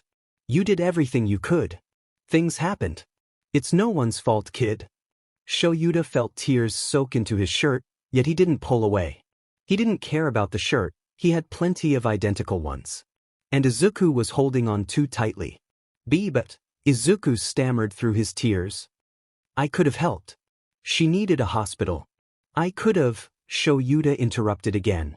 Could have what, kid? Izuku fell silent. The world around them was quiet, and Shoyuta wanted to curse it. It felt selfish and cliché, but the world had no right to look so happy while they were in such pain. Birds perched on gravestones, and the sun peeked through the clouds, casting a gentle light. The trees grew, and the graveyard was, in every sense, well kept and serene. Izuku continued to cry quietly as Shoyuta waited for an answer. When none came, he spoke again. Exactly. Kid, you've been in hospitals. You were in one just a few months ago. And your mother was extremely sick. She would have been in there a lot longer than a week. Izuku remained silent. Shoyuta sighed and pulled away, holding Izuku at arm's length, looking straight into his red, puffy eyes. This isn't your fault. Izuku didn't seem convinced, his gaze dropping to the ground. Shoyuta sighed and decided to try a different approach. Tell me this. If I had said to you in the hospital that you would have to stay there because you were mentally unstable, how would you have reacted? Izuku's eyes widened in shock, and he swallowed hard, remaining silent for a moment. Izuku finally replied, his voice hoarse. I don't know. You know. No, I don't. Shoyuta interrupted, poking Izuku's chest lightly. Because I'm not you. So tell me how you would have reacted. Izuku nodded and folded his hands in his lap, looking down at them. I guess. I would have hated it. I would have stared out that window and wished for nothing more than freedom. I would have hated it. Shoyuta nodded, considering his words. They were finally making progress. Shoyuta was one step closer to reaching Izuku Midoriya. Yeah, that's true, huh? And I'm your teacher. Imagine a son telling his mother that she had to stay in a hospital for who knows how long. Izuku's eyes widened. That she would have to stay in a cold room with strangers asking her questions and trying to get her to participate in things she wouldn't want to do. That she would have to deal with beeping machines while her son was stuck with a random family. Izuku looked down, then back up, confusion in his eyes. But I would have stayed with Sayomachi. Shoyuta shook his head.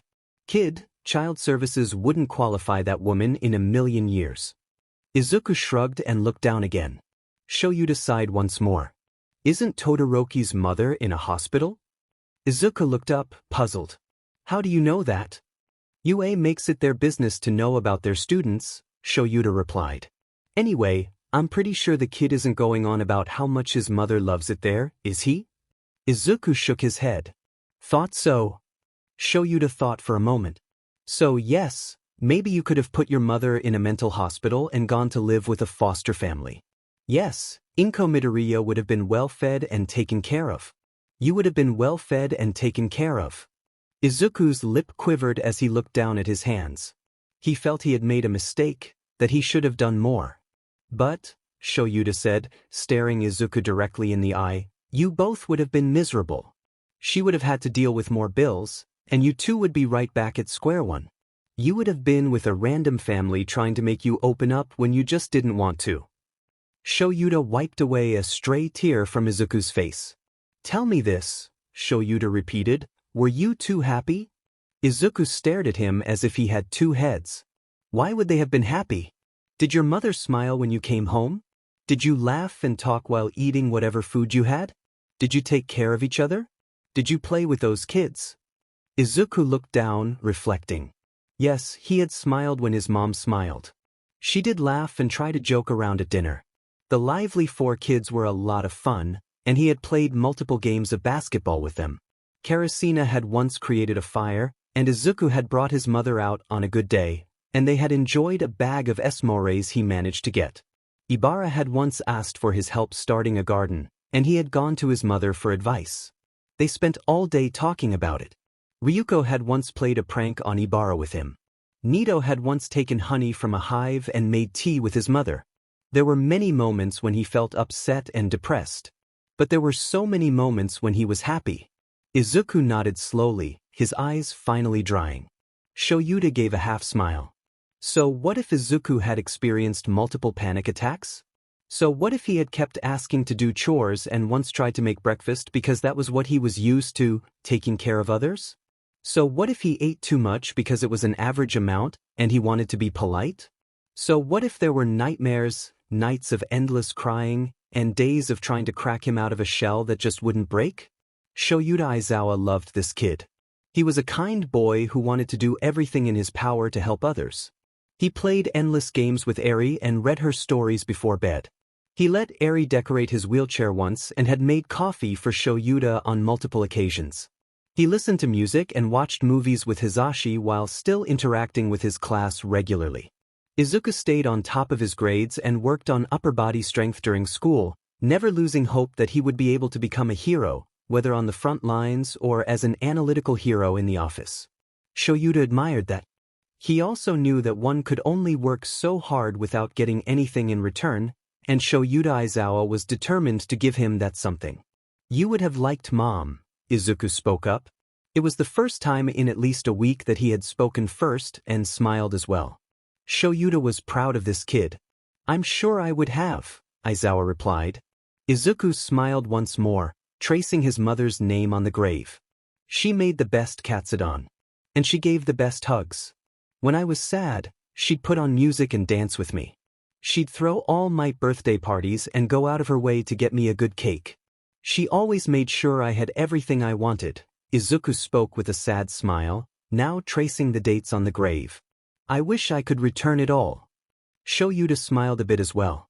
"Be happy and live life. Don't let it go to waste. Just because she gave up doesn't mean you do too." Izuku looked to his teacher, seeming like he wanted to say something else. Shoyuta waited for him to do so. Why did she give up? I know she loved me. Did she just not love me enough?"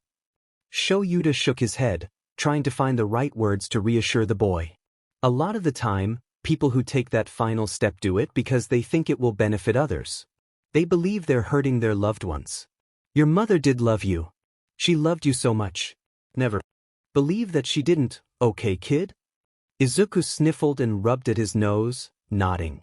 Shoyuta looked up to the setting sun. They had been there most of the afternoon, and it was getting late. "How about you head out to the car, kid? It's getting late." Izuku nodded and wheeled himself back out of the graveyard, giving one final look at the gravestone.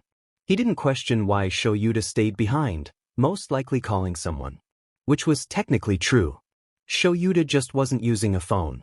The man sighed and slid out a piece of folded paper from his pocket, unfolding it to look at the documented writing. He bent down next to Inko's grave, looking at the writing. "I know Izuku's your kid," Shoyuta said. So what if he was talking to a grave? Izuku Midoriya was still a person. He's a great kid. He saved my adopted daughter, who is currently pretending that he's her big brother. Shoyuta almost laughed at the thought. Eri had been very adamant about the fact that Izuku was her big brother. "But," Shoyuta said, smiling down at the crinkled paper, "I'd like to make it so she isn't pretending anymore." Shoyuta thought back to the last 4 months. Izuku laughing and crying, smiling and frowning monotonously at a wall. Happy and sad or angry. Active and ready to start the day or curled up under the sheets, wanting to stay inside away from any human contact. Surface reactions, surface conversations, surface get-to-know-yous. Izuku was in a hard, tough shell, the only breaks tiny thin little spiderwebbed cracks in the form of tears and nightmares that slowly connected until it looked like an intricate pattern of twine wrapped too tightly around an egg, squeezing tighter and tighter until the egg burst. Shoyuta wanted to help him out of that shell so badly, but Izuku wasn't ready. If he broke out of that shell now, he'd only plummet. Shoyuta wanted to see Izuku soar. "I've been fostering your son for 4 months. It's had its highs and lows. And I know I said that this would be a temporary deal, but that kid is something else. I'm not going to say there was a hole in our house before he came. We were happy and had everything we needed." Shoyuta said truthfully. They did have everything they needed and wanted. But I know for a fact that if he ever leaves, there will be one. Shoyuta sighed and looked down at the adoption papers. His and Hizashi's names were already signed on the sheet. There was just a space where Izuku's name and the current guardian's would be. Of course, the guardian's space would be filled out with the word deceased, the only reason for it being there for parents willingly handing off a child, which wasn't often, but Shoyuta wished it wasn't. A small vibration sounded from Shuta's phone, and he set the paper down, looking at the text Hizashi had sent asking where they were. Shoyuta shot a quick text back that they were about to head home before turning back to the paper on the ground. In tall, slanted and slightly curved writing sat two words, Izuku Midoriya. Shoyuta stared at the paper, and it seemed to stare right back. He shifted his gaze to the small but elegant gray gravestone with the words Izuku Midoriya written on it. Shoyuta slowly backed away and traveled to the car, where Izuku had lifted himself into the seat and left the wheelchair beside the car door. Shoyuta packed up the wheelchair before getting into the driver's seat, staring at the paper for a moment. Izuku soon got curious and lifted himself to try and peek, but to no avail as Shoyuta folded it and put it in his pocket. Izuku pouted and sat back with a huff. What was that, Mr. Aizawa? Yes, after 4 months and counting, Izuku still hadn't dropped the Mr. Nothing, Shoyuta said simply before starting the car and driving back home to where Hizashi was most likely cooking dinner and Eri was either watching a cartoon or scribbling a picture for her pretend big brother. However, in his head, what the heck? Izuku rolled down the hallways as quickly as possible, which turned out to be pretty fast. Shoyuta and Hizashi followed close behind, Hizashi occasionally laughing while Shoyuta looked unamused as Izuku veered off course several times and went skidding in the hallways before coming to a stop and continuing on his escapade. Wheelchairs were not supposed to move that fast. A certain green-haired teenager with symmetrical diamond freckles and emerald green eyes was definitely not supposed to be using his quirk to speed up the machine. Yet, here he was, racing in his wheelchair, and the world was still intact. What the heck, let him have his fun. Shoyuta smirked as Izuku once again veered off course, nearly crashing into a wall, which prompted a surprised yelp and a wheezing laugh from Hizashi. 4 months ago, a request had been made to the support department of UA High School for a pair of robotic legs that would allow a leg amputee to perform basic activities and use their quirk through the prosthetics. The amputee in question? One Izuku Midoriya, who was currently on a mission to reach the support department before Mei Hatsum could somehow cause more chaos. Hizashi chuckled as Izuku swerved again. You know they'll still be there when we get to support, right? He called after the boy. Izuku turned in his rolling chair, looking at Hizashi as if he had just declared something outrageous. And waste any time before finally walking again? Are you actually insane? Izuku exclaimed, turning back to continue his determined journey to be the first half-cyborg to walk at UA. Shoyuta sighed, shaking his head fondly as Hizashi sprinted to catch up with Izuku, who had turned their race into a competition. Thank goodness it was the end of the school day. Izuku had been buzzing with energy and had hardly focused at all, leaving Shoyuta a bit worn out from all the excitement. But these moments were worth it. Seeing Izuku smile and laugh, being himself again, even if he might never fully return to the boy he was at the start of the year, brought joy to Shoyuta. Shoyuta quickened his pace to catch up with the two, rolling his eyes at their antics. You do know that you're not wearing those things until we get home, right? He called out to the overly excited teen.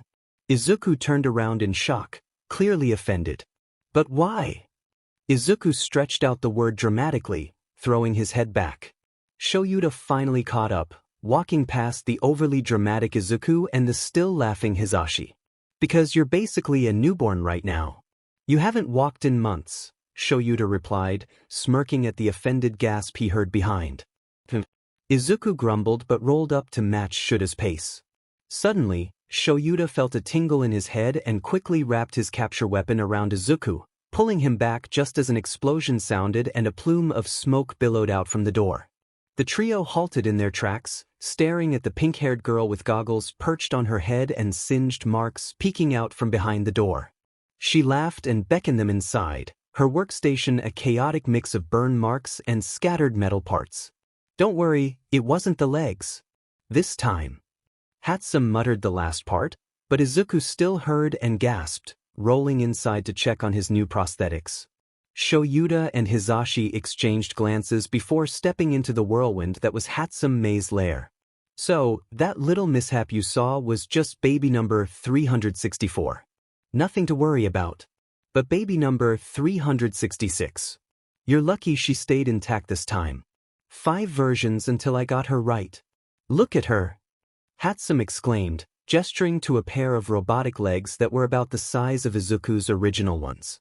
Izuku let out a small gasp, staring at the prosthetics in awe, practically vibrating with excitement. Hatsum continued her enthusiastic rant about transmissions and brain waves combined with muscle memory. Honestly, it was a bit confusing. Izuku suddenly interrupted, still fixated on the robotics. Can they convey my quirk? He asked hopefully, causing Mei to visibly deflate. Hatsum sighed, an exaggerated tear rolling down her cheek. Sadly, my baby isn't ready for that yet. I've been designing countless prototypes, and this is the first one that's made it past halfway through construction and will actually work. The rest, well, they didn't make it. While Izuku felt a bit deflated at the news, his respect for the machinery grew tenfold at the mention of the failed attempts. But, Hatsum exclaimed, straightening up with a grin, I'm always working on new designs. With all this new data and a little bit of DNA, she added with a mischievous glint in her eye, I could create an even better pair that will actually convey your quirk. And then modify them to fit your fighting style, your costume, and add some extra features for comfort and fun. Hatsum trailed off, rushing around her workspace, lost in her thoughts. Izuku felt a flicker of concern. He wasn't keen on becoming her test subject. Nevertheless, Izuku beamed as Hatsum handed him an instruction manual. It mostly contained information on how to power the legs on and off, how they worked, and how to secure them, along with the usual legal disclaimers. Knowing Mei, Izuku understood he would need to read the fine print for any unexpected surprises. Throughout all this, Shoyuta and Hizashi watched fondly. Hizashi already knew Izuku would be eager to try on the new prosthetics the moment they got home, and Shoyuta was certain he would want to use them in training exercises. Shoyuta decided it was time to leave when Hatsum and Izuku began a mutual rant, clearly understanding one another. The world might just explode if they delved any deeper into their cyborg plans. Izuku, time to go, Shoyuta called. The two foster parents had been using Izuku's given name for a while now, but it still surprised him. Izuku smiled and waved goodbye to Hatsum, practically buzzing with excitement as Hizashi retrieved his legs. Shoyuta sighed, hiding a small smile as he walked out the door in front of them. As the three exited the room, they could still hear Mei enthusiastically rambling and sketching blueprints, her slightly chaotic energy filling the air. Shoyuta shuddered and continued on. Come on, come on, come on, Izuku said excitedly, bouncing up and down in his seat despite not having any legs. His upper body strength was impressive. Hizashi chuckled at the boy's enthusiastic yells as Shoyuta prepared a snack for Eri, who was working on her homework assigned by Mirio. The small girl was finally learning to read and write, and while her handwriting needed improvement and her pronunciations were a bit off, Eri was doing a fantastic job. And fantastic jobs deserved apple slices. Hizashi flipped through the instruction manual, much to Izuku's impatience, trying to figure out how to attach the robotics. After some trial and error, Hizashi finally managed to fasten the devices onto Izuku's thighs. With no help from Shoyuta, mind you. Izuku smiled brightly and immediately attempted to lift himself out of the wheelchair, only to fall back with a soft oof. He tried again, this time holding onto the nearby couch for support. Hizashi moved to assist him, but Shoyuta placed a hand on his shoulder to stop him. This was Izuku's task, he needed to do it on his own. Slightly trembling, Izuku finally managed to stand up. The powered legs glowed a vibrant cyan blue with sleek black designs running along the sides. The boy beamed with pride and inched his way to the other side of the couch, still gripping the furniture for support. Raccoon, who was sitting on the couch, seemed startled and jumped away. It made sense. The one person who always sat down and rarely got up, and who clearly had no legs, was now standing on these unusual blue legs, which must have been quite alarming to a cat. Izuku nearly slipped several times, his legs shaking from the effort, but he eventually made it to the other end of the couch under the watchful eyes of Shoyuta and Hisashi. Soon enough, Eri came running in from the kitchen and gasped in delight. "Mr. Deku, you have blue legs." Izuku turned at the sound of her joyful exclamation and smiled brightly in return. Shoyuta thought he might need sunglasses that day. Hisashi, however, was unfazed, having seen Izuku's enthusiasm every day. How did such a serious hero have such a bright household? Izuku nodded excitedly. "Yeah. Now I can walk and run and kick. Oh my gosh, I can kick without worrying about breaking bones." Shoyuta interrupted him. "Slow down, kid. You still need to learn how to walk again, which means practice and taking it slow, not rushing into things." Izuku pouted and crossed his arms, only to start slipping and flailing his arms as he struggled to regain his balance. Eri giggled at the sight while the two adults exchanged amused glances. When Izuku finally stood straight, he sighed in defeat. "Hey, fine. I still need to learn how to walk." Hisashi smiled sympathetically. "Well, you could always practice outside. You seem to be doing pretty well already. It must be all the muscle you built up before the, incident." Izuku's face lit up at the suggestion, and he turned to Shoyuta with pleading eyes. "Mr. Aizawa, can I please? Can Eri come play too?" Eri squealed in excitement and turned to her father with her own pleading expression. Shoyuta looked at his smirking husband for support, and upon realizing he wouldn't get any, sighed. "Fine. But you two stay on the grass and in the middle of the lawn. Hisashi can bring down some things for Izuku to use for balance while I start on dinner." Shoyuta directed a light glare at Izuku. "And if you're tired, for the love of my least favorite hero, sit down. You're not helping anyone by hurting yourself, got it?" Izuku nodded eagerly and began making his way to the door, only to lose his balance and tumble onto the hardwood floor. Hisashi laughed and rushed to help Izuku, while Eri bounced at the doorway, impatiently waiting. Shoyuta shook his head fondly, listening to their light-hearted banter fade as they headed outside. They were all a bit silly. "On Monday, I went to school, as was the norm back then. I walked into the school building and spotted Jake McNamara. He approached me and said, 'Hey, were you at my party on Saturday?' I replied no, like a liar. He continued, 'Things got really out of hand. Someone broke the pool table. Someone made a mess on my dad's computer. But the worst part,' he said, 'is that someone stole these old antique photos of my grandmother, and my parents are freaking out about it.' In that moment, I had a thought that only blackout drunks and Steve Urkel could have. Did I do that? I figured I wouldn't have done something like that, but I wouldn't know for sure until 2 years later. Relax. In fact, the last thing the couple did was relax. They had been on the couch watching comedy skits, Shoyuta smirking and snorting every few minutes while Hisashi wheezed at random intervals. It should have been a peaceful evening. The comedian on TV was hilarious, and Izuku and Eri had gone to bed a couple of hours ago. Izuku had spent the afternoon stumbling around the yard, trying to get his new robotic legs to cooperate. It turned out to be quite a challenge. The poor kid looked like a newborn giraffe, but thankfully, the day had worn him and Eri out.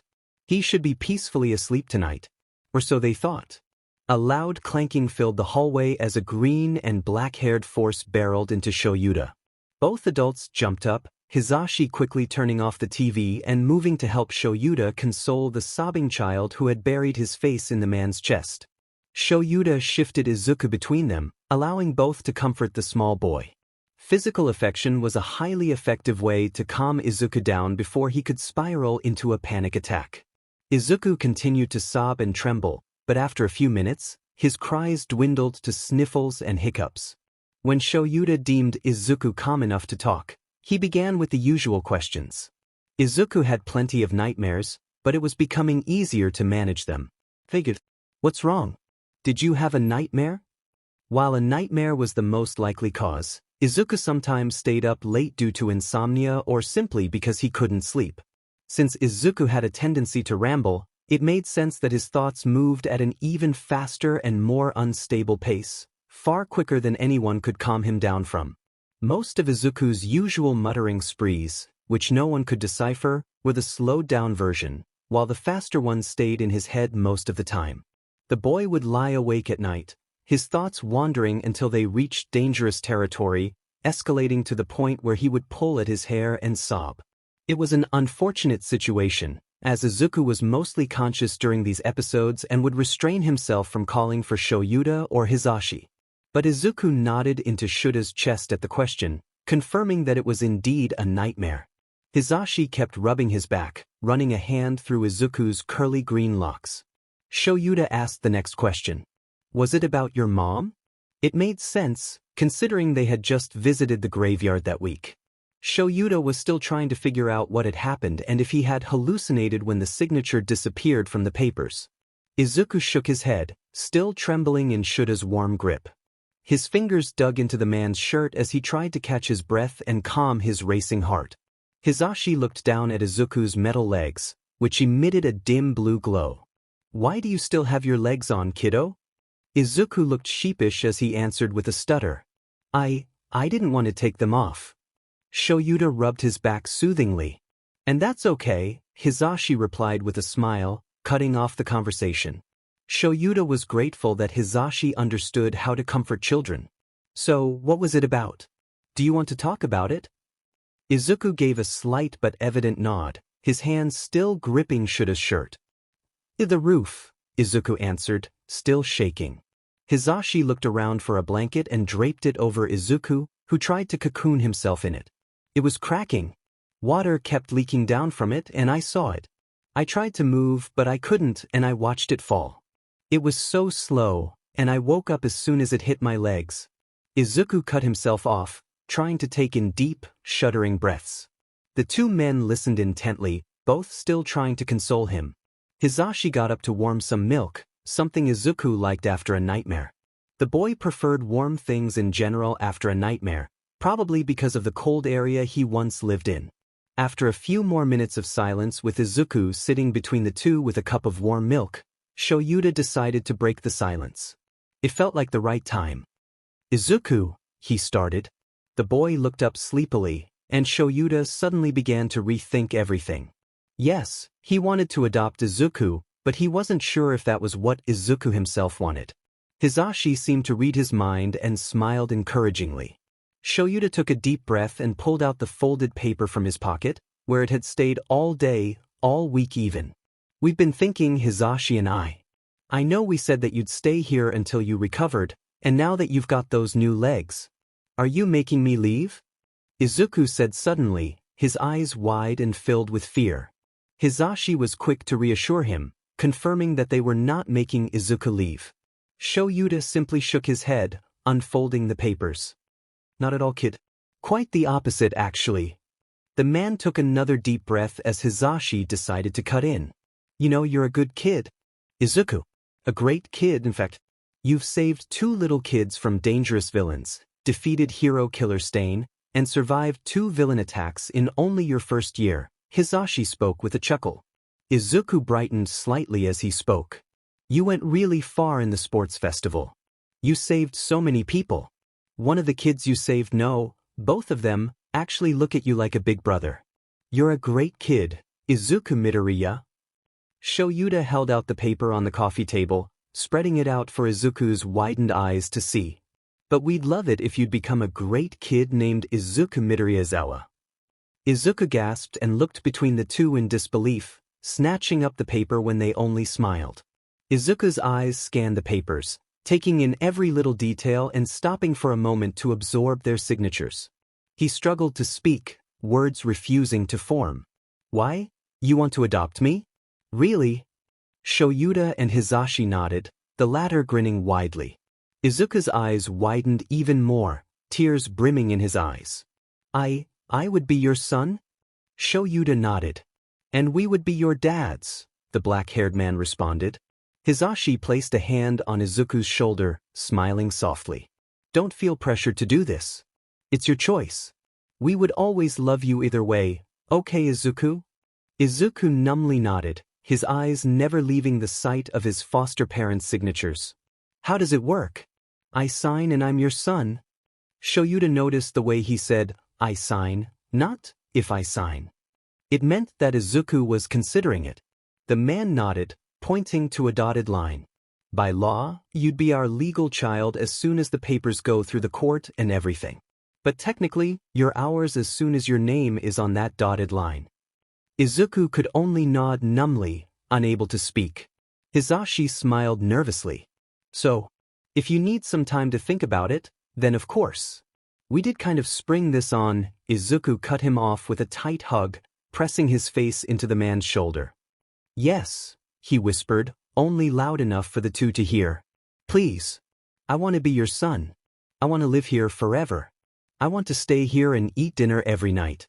I want Eri to be my little sister. I want the dads I never had. Please.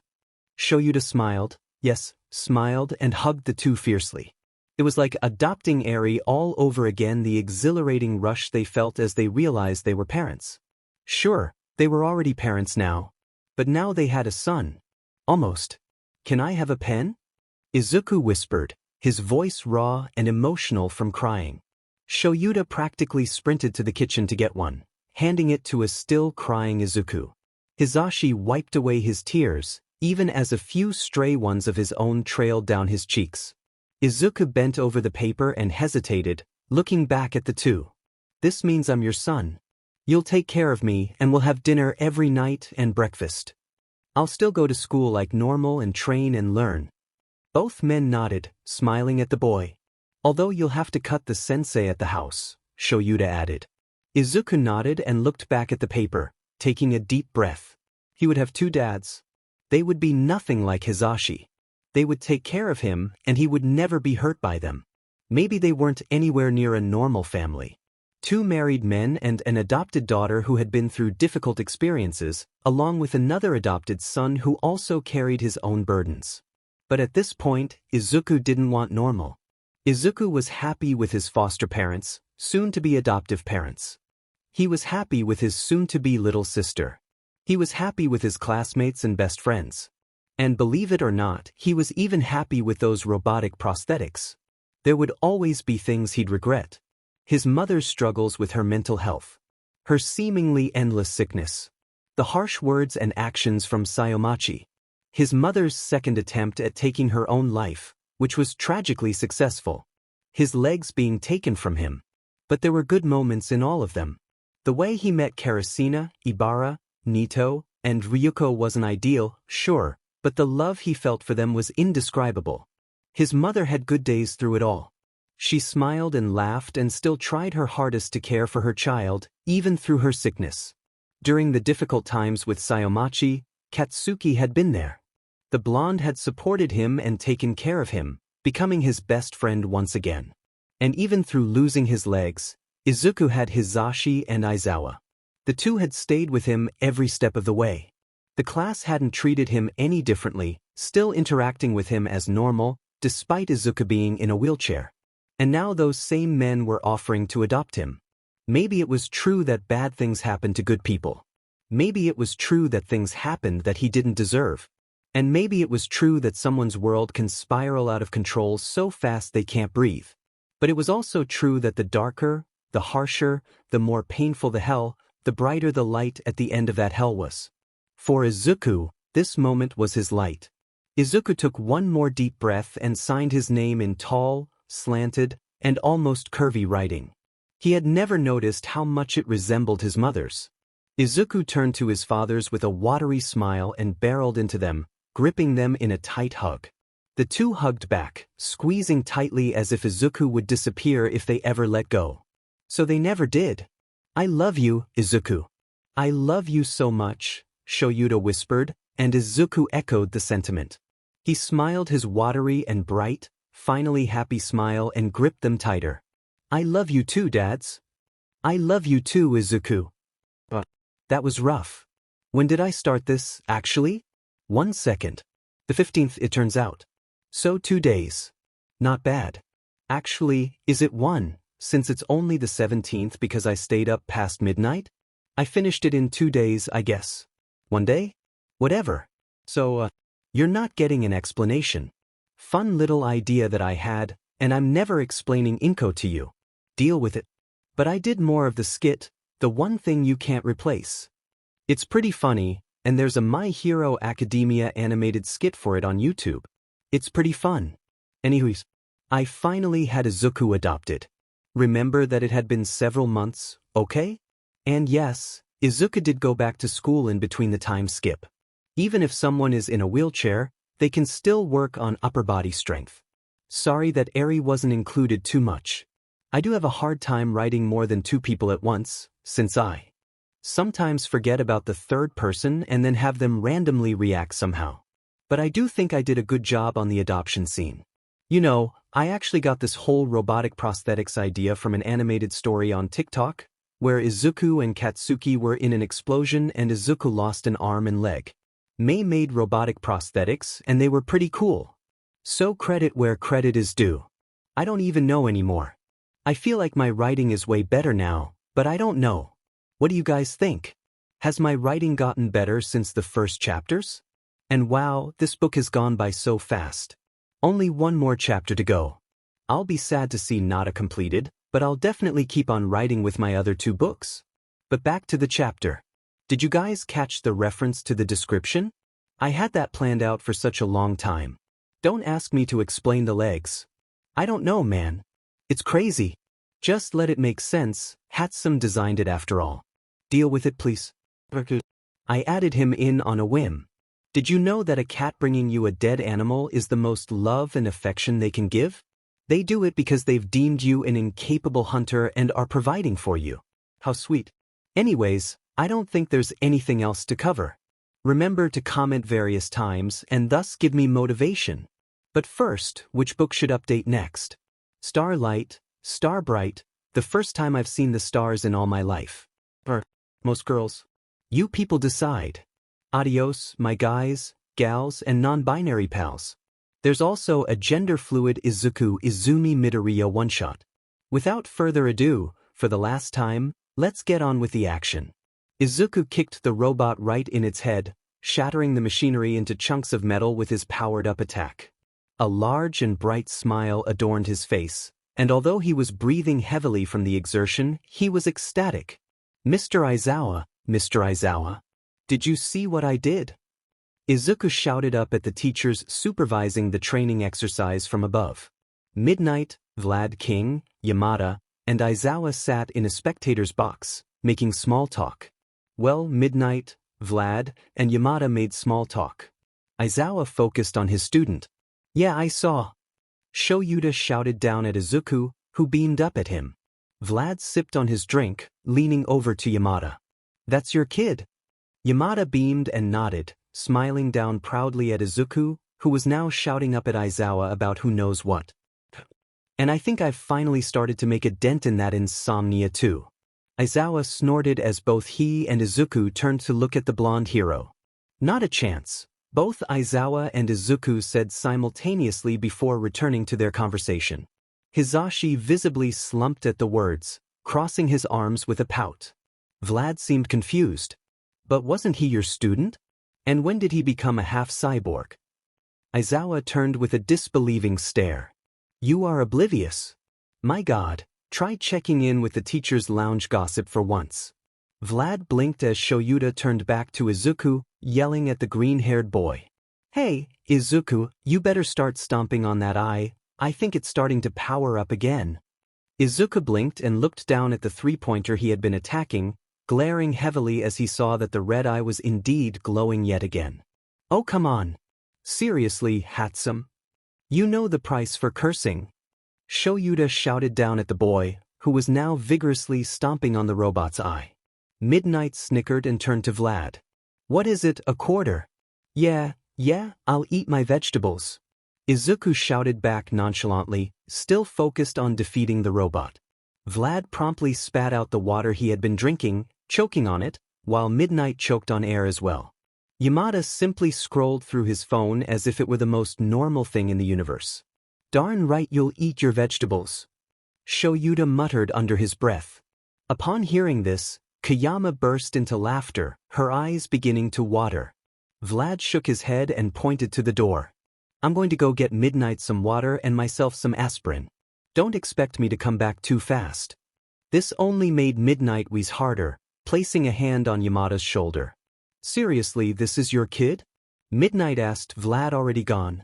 Yamada nodded solemnly. Yep.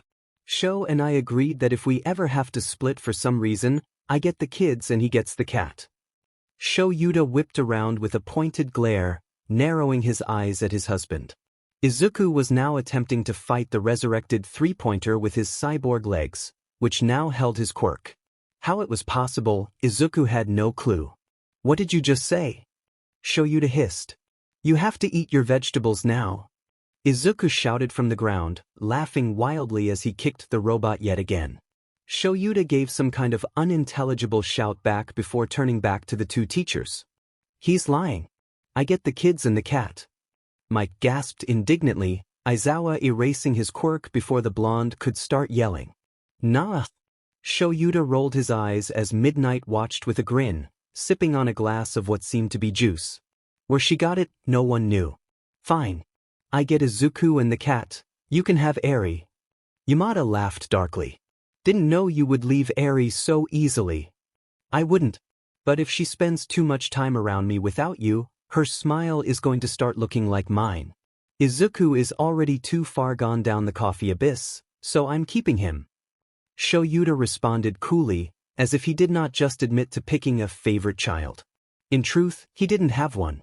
Both of his kids had smiles that rivaled the sun, and Eri and Izuku were currently at a standstill with the brightest smiles. You can just get another cat so I can save Izuku from that bitter drink. Izuku shouted from below, most likely defending the heavenly beverage, before dodging a laser the robot shot his way. Sho Yuta ignored it in favor of picking at his stubbed nails. Nah, I think I'd get a cockatoo, the man said with a smirk. Yamada dramatically pressed a hand to his chest. Oh, you do love me. I'd like to see the cat eat it. Sho Yuta interrupted with a smirk, still picking at his nails. Yamada visibly deflated before falling back in the chairs of the spectators' box dramatically. Midnight wheezed as she watched the entire thing unfold, Sho Yuta rolling his eyes and going back to Izuku. Izuku leaned on his knees, panting as the remaining wreckage of the three-pointer sat in front of him, the red eyes finally dimmed. Izuku looked up as he sensed his guardian looking down, smiling brightly. How'd I do? Izuku managed to breathe out. Sho Yuta shrugged, peering down at the chaos. Good, but could have been faster. Izuku gawked at the man. I just got these things. It's hard to run around on legs that aren't real and activate a quirk in them at the same time. Sho Yuta smiled slightly at the child's defiant words. When Izuku had first started staying with them, he barely protested to anything at all, so seeing the green-haired boy finally settling into his new environment and realizing that he was allowed to express himself was a relief. Sho Yuta and Yamada didn't even mind him cursing as long as Eri didn't hear it. And what's more? Izuku shouted, apparently not finished with his rant. You made me fight a three-pointer from an exam that only accepts a small percentage of examinees. These things have lasers. Sho Yuta suppressed a snort at the rant as Izuku waved his arms about wildly. When the child finally finished, he huffed and looked at Sho Yuta with a heavy glare. Yeah, I know. Maybe if you take out the next one faster, I'll get you coffee. Izuku immediately brightened at the prospect as Yamada let out a painful wail. The blonde did not like coffee. Okay, I'll take out another one. Sho Yuta narrowed his eyes mockingly. 5 vegetables. Darn it. 6. Ugh. 7. Try me. Why are you quoting Kaminari? Izuku shouted in victory, pointing at his guardian. Now you have to eat a broccoli. Oh no. 2. Yamada smirked and continued scrolling through his phone while Kayama leaned closer to him. Is this? Kayama gestured at the two as they playfully argued, normal? Yamada chuckled at something on his phone, likely a dad joke he enjoyed sharing with Izuku. Oh yeah, definitely. The blonde grinned, watching the two with fondness. 15. Oh come on. Midnight observed the two with wide, concerned eyes. Why do they keep? It's a game, Yamada replied casually. They can't play around Eri. And they actually like broccoli. Midnight slowly nodded and finished her drink, muttering something about crazy kids. Vlad soon returned just as Nemuri left, leaning against the doorframe after the purple-haired woman. "What's up with her?" the white-haired teacher asked, pointing behind him. Yamada shrugged, indicating his husband and adoptive son. "See for yourself." Vlad, driven by curiosity, made the questionable choice to find out what had caused Nemuri to leave. He instantly regretted it. 20. Oh no. 21. Now you have to eat 19. This is ridiculous. 23. Re-Hidash, Vlad blinked at the green-haired child who was apparently mimicking a pterodactyl. Without a word, he turned around and walked out the door. Yamada struggled to contain his laughter as Shoyuta pressed a large button, releasing another three-pointer, which made Izuku yelp. The black-haired male smirked mischievously at the child, who was currently expressing his frustration at a robot that couldn't understand him. What the Izuku shouted at a laser as he attempted to activate his quirk in his legs again, still grappling with his new abilities. The quirk activated in one leg, causing the freckled boy to stumble. Izuku quickly rolled to the side as the robot advanced, firing a laser that singed a few strands of his green hair. Startled, he jumped up and charged at the machine, delivering a punch to its oddly shaped face, which made the green metal stagger back. A smirk spread across Izuku's face as he dashed behind the robot, electric sparks dancing around him. With a swift kick to the back of the robot's knee joint, he sent it stumbling forward. Seizing the opportunity, Izuku leaped onto its back and flicked an air bullet at its head, causing the robot to collapse. "Take that!" Izuku shouted at the now-dimmed robot, reduced to a pile of scrap metal. Yamada chuckled at the scene while Aizawa observed the chaos. "Better," the black-haired man commented. "Keep practicing, and you might rival Ida in speed." Izuku beamed with pride at the compliment, sticking his tongue out at the fallen robot. Shoyuta chuckled. "Come on, let's go get coffee." "You coming, Zashi?" The blonde shook his head. "Nah, I've got to check on what the rest of your class is up to. I'll catch up later."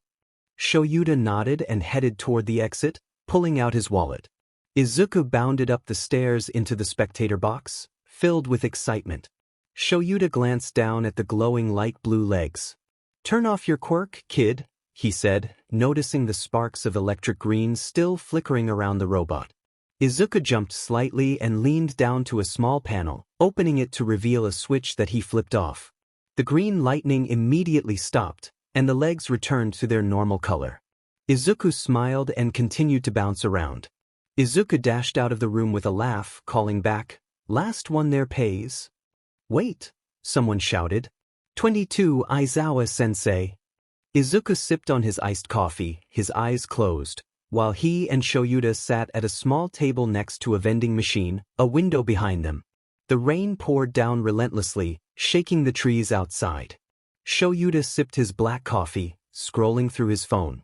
He decided to wait out the rain, knowing the drive would be unpleasant with reckless drivers on the road. Shoyuta glanced up to see Izuku gazing contently out the window, his expression blank. "You okay, kid?" he asked. Izuku flinched slightly, as if he hadn't noticed Shoyuta was there. He nodded and took another long sip of his drink, his bright green eyes drifting back to the rain, slowly unfocusing as he zoned out. Shoyuta tapped Izuku's hand, making him jump. "What?" Izuku asked, tilting his head. Shoyuta sighed. "What's up? Why were you zoning out like that?" Izuku shrugged, his eyes flicking back to the rain. "I like watching the rain. It's really calm," he replied, taking another sip. Shoyuta snorted. "That's ironic." Izuku grinned, mischief sparkling in his eyes. "Yeah, it kind of is. But you know, I've always liked the rain." Shoyuta tilted his head, deciding to humor him. "Why?" Izuku thought for a moment, not flinching as thunder rumbled outside. "Whenever it stormed, my mom would build a blanket and pillow fort, and we would hide under it with a flashlight and a book. Sometimes she would sing along to old musicals on her phone," he recalled fondly. Since being adopted by Aizawa and Hisashi, Izuku had grown comfortable talking about his mother without breaking down. Shoyuta felt relieved to see the child able to share those memories with a smile. And she said, That it looked like the whole world was crying, Izuku added. Shoyuta blinked at this unexpected insight. Why would you like that? Izuku grinned and took a long sip from his coffee. Because then there's a rainbow, he said simply. Shoyuta chuckled and playfully pulled the hood of Izuku's jacket over his eyes. Izuku squeaked and quickly threw the hood off, reaching over to steal Shuta's coffee.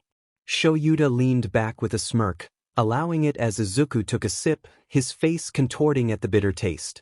Bleh! This is gross, how do you drink this? Shoyuta shrugged and reclaimed his coffee, taking a long drink. It's an acquired taste.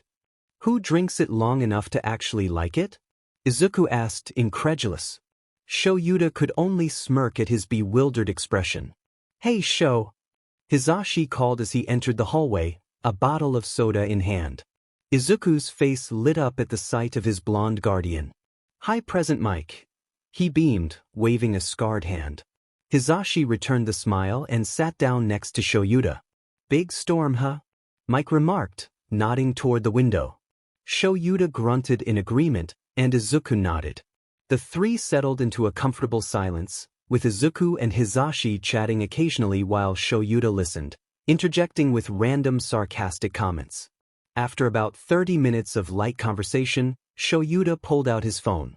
Hey, come on, we need to pick up Eri. Izuku pouted before his expression brightened at the thought of seeing his little sister. The green and black-haired boy jumped up and skipped out to the parking lot, with Hizashi and Shoyuta trailing behind. However, they paused when they reached the front of the school. While Izuku loved the rain, he didn't enjoy being caught in it. He used to, but now that he had robotic legs that were nearly indestructible, heavy storms weren't the safest environment for him. Light rain was fine. A little water wouldn't harm the thin waterproof shell. Emphasis on thin. A storm with this much rain posed a risk, as the legs could start sparking, creating a fire hazard. Izuku preferred to avoid any further injuries to his legs, thank you very much. He huffed and leaned against a brick pillar with his arms crossed. He would have loved to play in the rain and splash in puddles like he used to, but he would just have to wait for the next upgrade. At least the legs didn't splinter apart when he used his quirk like the first upgraded pair. That was not a pleasant experience. Yamada jogged ahead when he saw Izuku leaning against the pillar impatiently. I'll go get the car and pull it up here, the blonde shouted, grabbing his keys and running to the teacher's parking lot. Aizawa stood beside Izuku, the two remaining quiet except for the occasional sips Izuku took from his coffee. How the cold drink wasn't gone already, Shoyuta had no clue. A black car pulled up as close to the school as possible, Yamada rolling down the window. The man was soaked, and water dripped from his hair. Come on, hurry up, the blonde called, prompting Izuku to hop up and run toward the car, Aizawa following closely behind. By the time they got into the car, they were both dripping, and Izuku immediately focused on drying his legs with a soft towel. Sometimes it seemed that Izuku cared more about those prosthetics than himself, but as long as it didn't hurt him, Shoyuta would let it be until the kid could get used to them. Alright, let's get this show on the road, Yamada said with a grin, turning up the radio, which was playing some classic tunes. Izuku grimaced and leaned forward, switching the station to something more modern. We are not playing Billie Eilish, Dad, Izuku said indignantly, not realizing what he had just said. Both Aizawa and Hizashi stiffened in surprise. Izuku glanced at the two, confused. Dad. Izuku clapped a hand over his mouth, his eyes darting between the two shocked men. Shoyuta stared straight ahead, refusing to break his focus, while Hizashi gripped the steering wheel tightly, his knuckles turning white. Finally, Hizashi began to drive. The car, filled with three astonished people, wound through the pouring rain as thunder rumbled overhead. Suddenly, Izuku didn't like the rain very much anymore. Aizawa was the first to break the silence, never one to ignore things. He cleared his throat, grabbing the attention of Hizashi and Izuku. The green-haired child's eyes began to fill with tears, his vibrant eyes shimmering. So, Izuku, Shoyuta tried, his mind racing for the right words. What was that? Izuku flinched at the last word, quickly looking down. Hizashi's eyes darted between the two. I don't know. Izuku sniffed, rubbing his nose. I'm sorry for saying that, Hisashi held up a hand, looking at Izuku through the rearview mirror, his usual smile replaced with concern. Hold up. We're not mad, okay? Izuku nodded quickly, not entirely convinced. Hisashi sighed and glanced at Shoyuta, seeking support. He was good with little kids, not with emotional teenagers. Shoyuta thought for a moment, trying to maintain a neutral expression. What we mean is, we just want to know why you said that. I didn't mean to. Izuku cried, tears threatening to spill. I promise. I didn't mean to. He stammered, refusing to look up at his guardians. Shoyuta sighed and tried to rephrase it. Then why would you say it? We're not upset, kid. Izuku sniffled and shrugged, rubbing at his nose. Hisashi bit his lip, focusing on the road ahead, but his eyes kept darting between the two. The blonde attempted a smile, although it came out a bit strained. They truly weren't angry, but it was a surprising moment, and they didn't know how to approach the boy about it. He had never had a father figure before. How were they supposed to react to being called Dad? We're not mad, promise, little listener. We just want to understand you, okay? Izuku stared at his fingers, playing with them as he bit his lip tightly. I lived with you guys for a while, and I guess you've taken care of me for so long, and I really like living with you. Izuku trailed off, struggling to express himself. Shoyuta sighed and decided to take a different approach. Don't be upset about it. Ares called us Dad and before too, so don't sweat it. It's just the first time you've done it. Izuku visibly relaxed, his eyes becoming less strained. It slipped. Izuku had been catching himself thinking of the two as his fathers for a while now, the titles coming almost subconsciously. Technically, they were his dad since they had adopted him, but it was still a shock to find himself saying it. Hisashi nodded understandingly. So, have you been thinking it in your head? He asked almost hopefully. Shuta's eyes flicked up to the rearview mirror to look back at Izuku as well. The boy bit his lip and nodded, not trusting himself to speak. Shoyuta rubbed his temples, tired of dancing around the topic. Listen, kid. Izuku's head shot up to look at him, and Hisashi raised an eyebrow in curiosity. We're your legal parents. We adopted you, and the purpose of that was so you would be our son. We're not going to get upset about you calling us what any normal kid would call their parents. Shoyuta turned to face Izuku, who was nervously chewing on his upper lip and fidgeting with his fingers, his eyes still glistening with tears. It came as a bit of a surprise. We weren't expecting it. But honestly, kid, I love it. I know for a fact that Hisashi does too. Shoyuta nodded toward Hisashi, who playfully nudged him. Hisashi glanced at Izuku through the rearview mirror before returning his focus to the road. Yeah, little listener. You can call us whatever you want. Izuku's expression was a mix of confusion and hope. I can? Both men nodded, Hisashi beaming and Shoyuta maintaining his usual calm demeanor. Izuku tugged at his chapped bottom lip, his fingers nervously picking at the seams of his clothes. Can I call you Pa and Dad? He asked hesitantly, curling in on himself as if bracing for their reaction. Izuku had always been reserved, even after they adopted him. There were days when he just wanted to hide away in bed, wishing the world would disappear. Some days, even Eri couldn't pull him out of his gloom, and those were the hardest.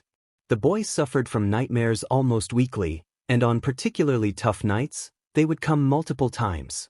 Panic attacks often followed, leaving him feeling lost.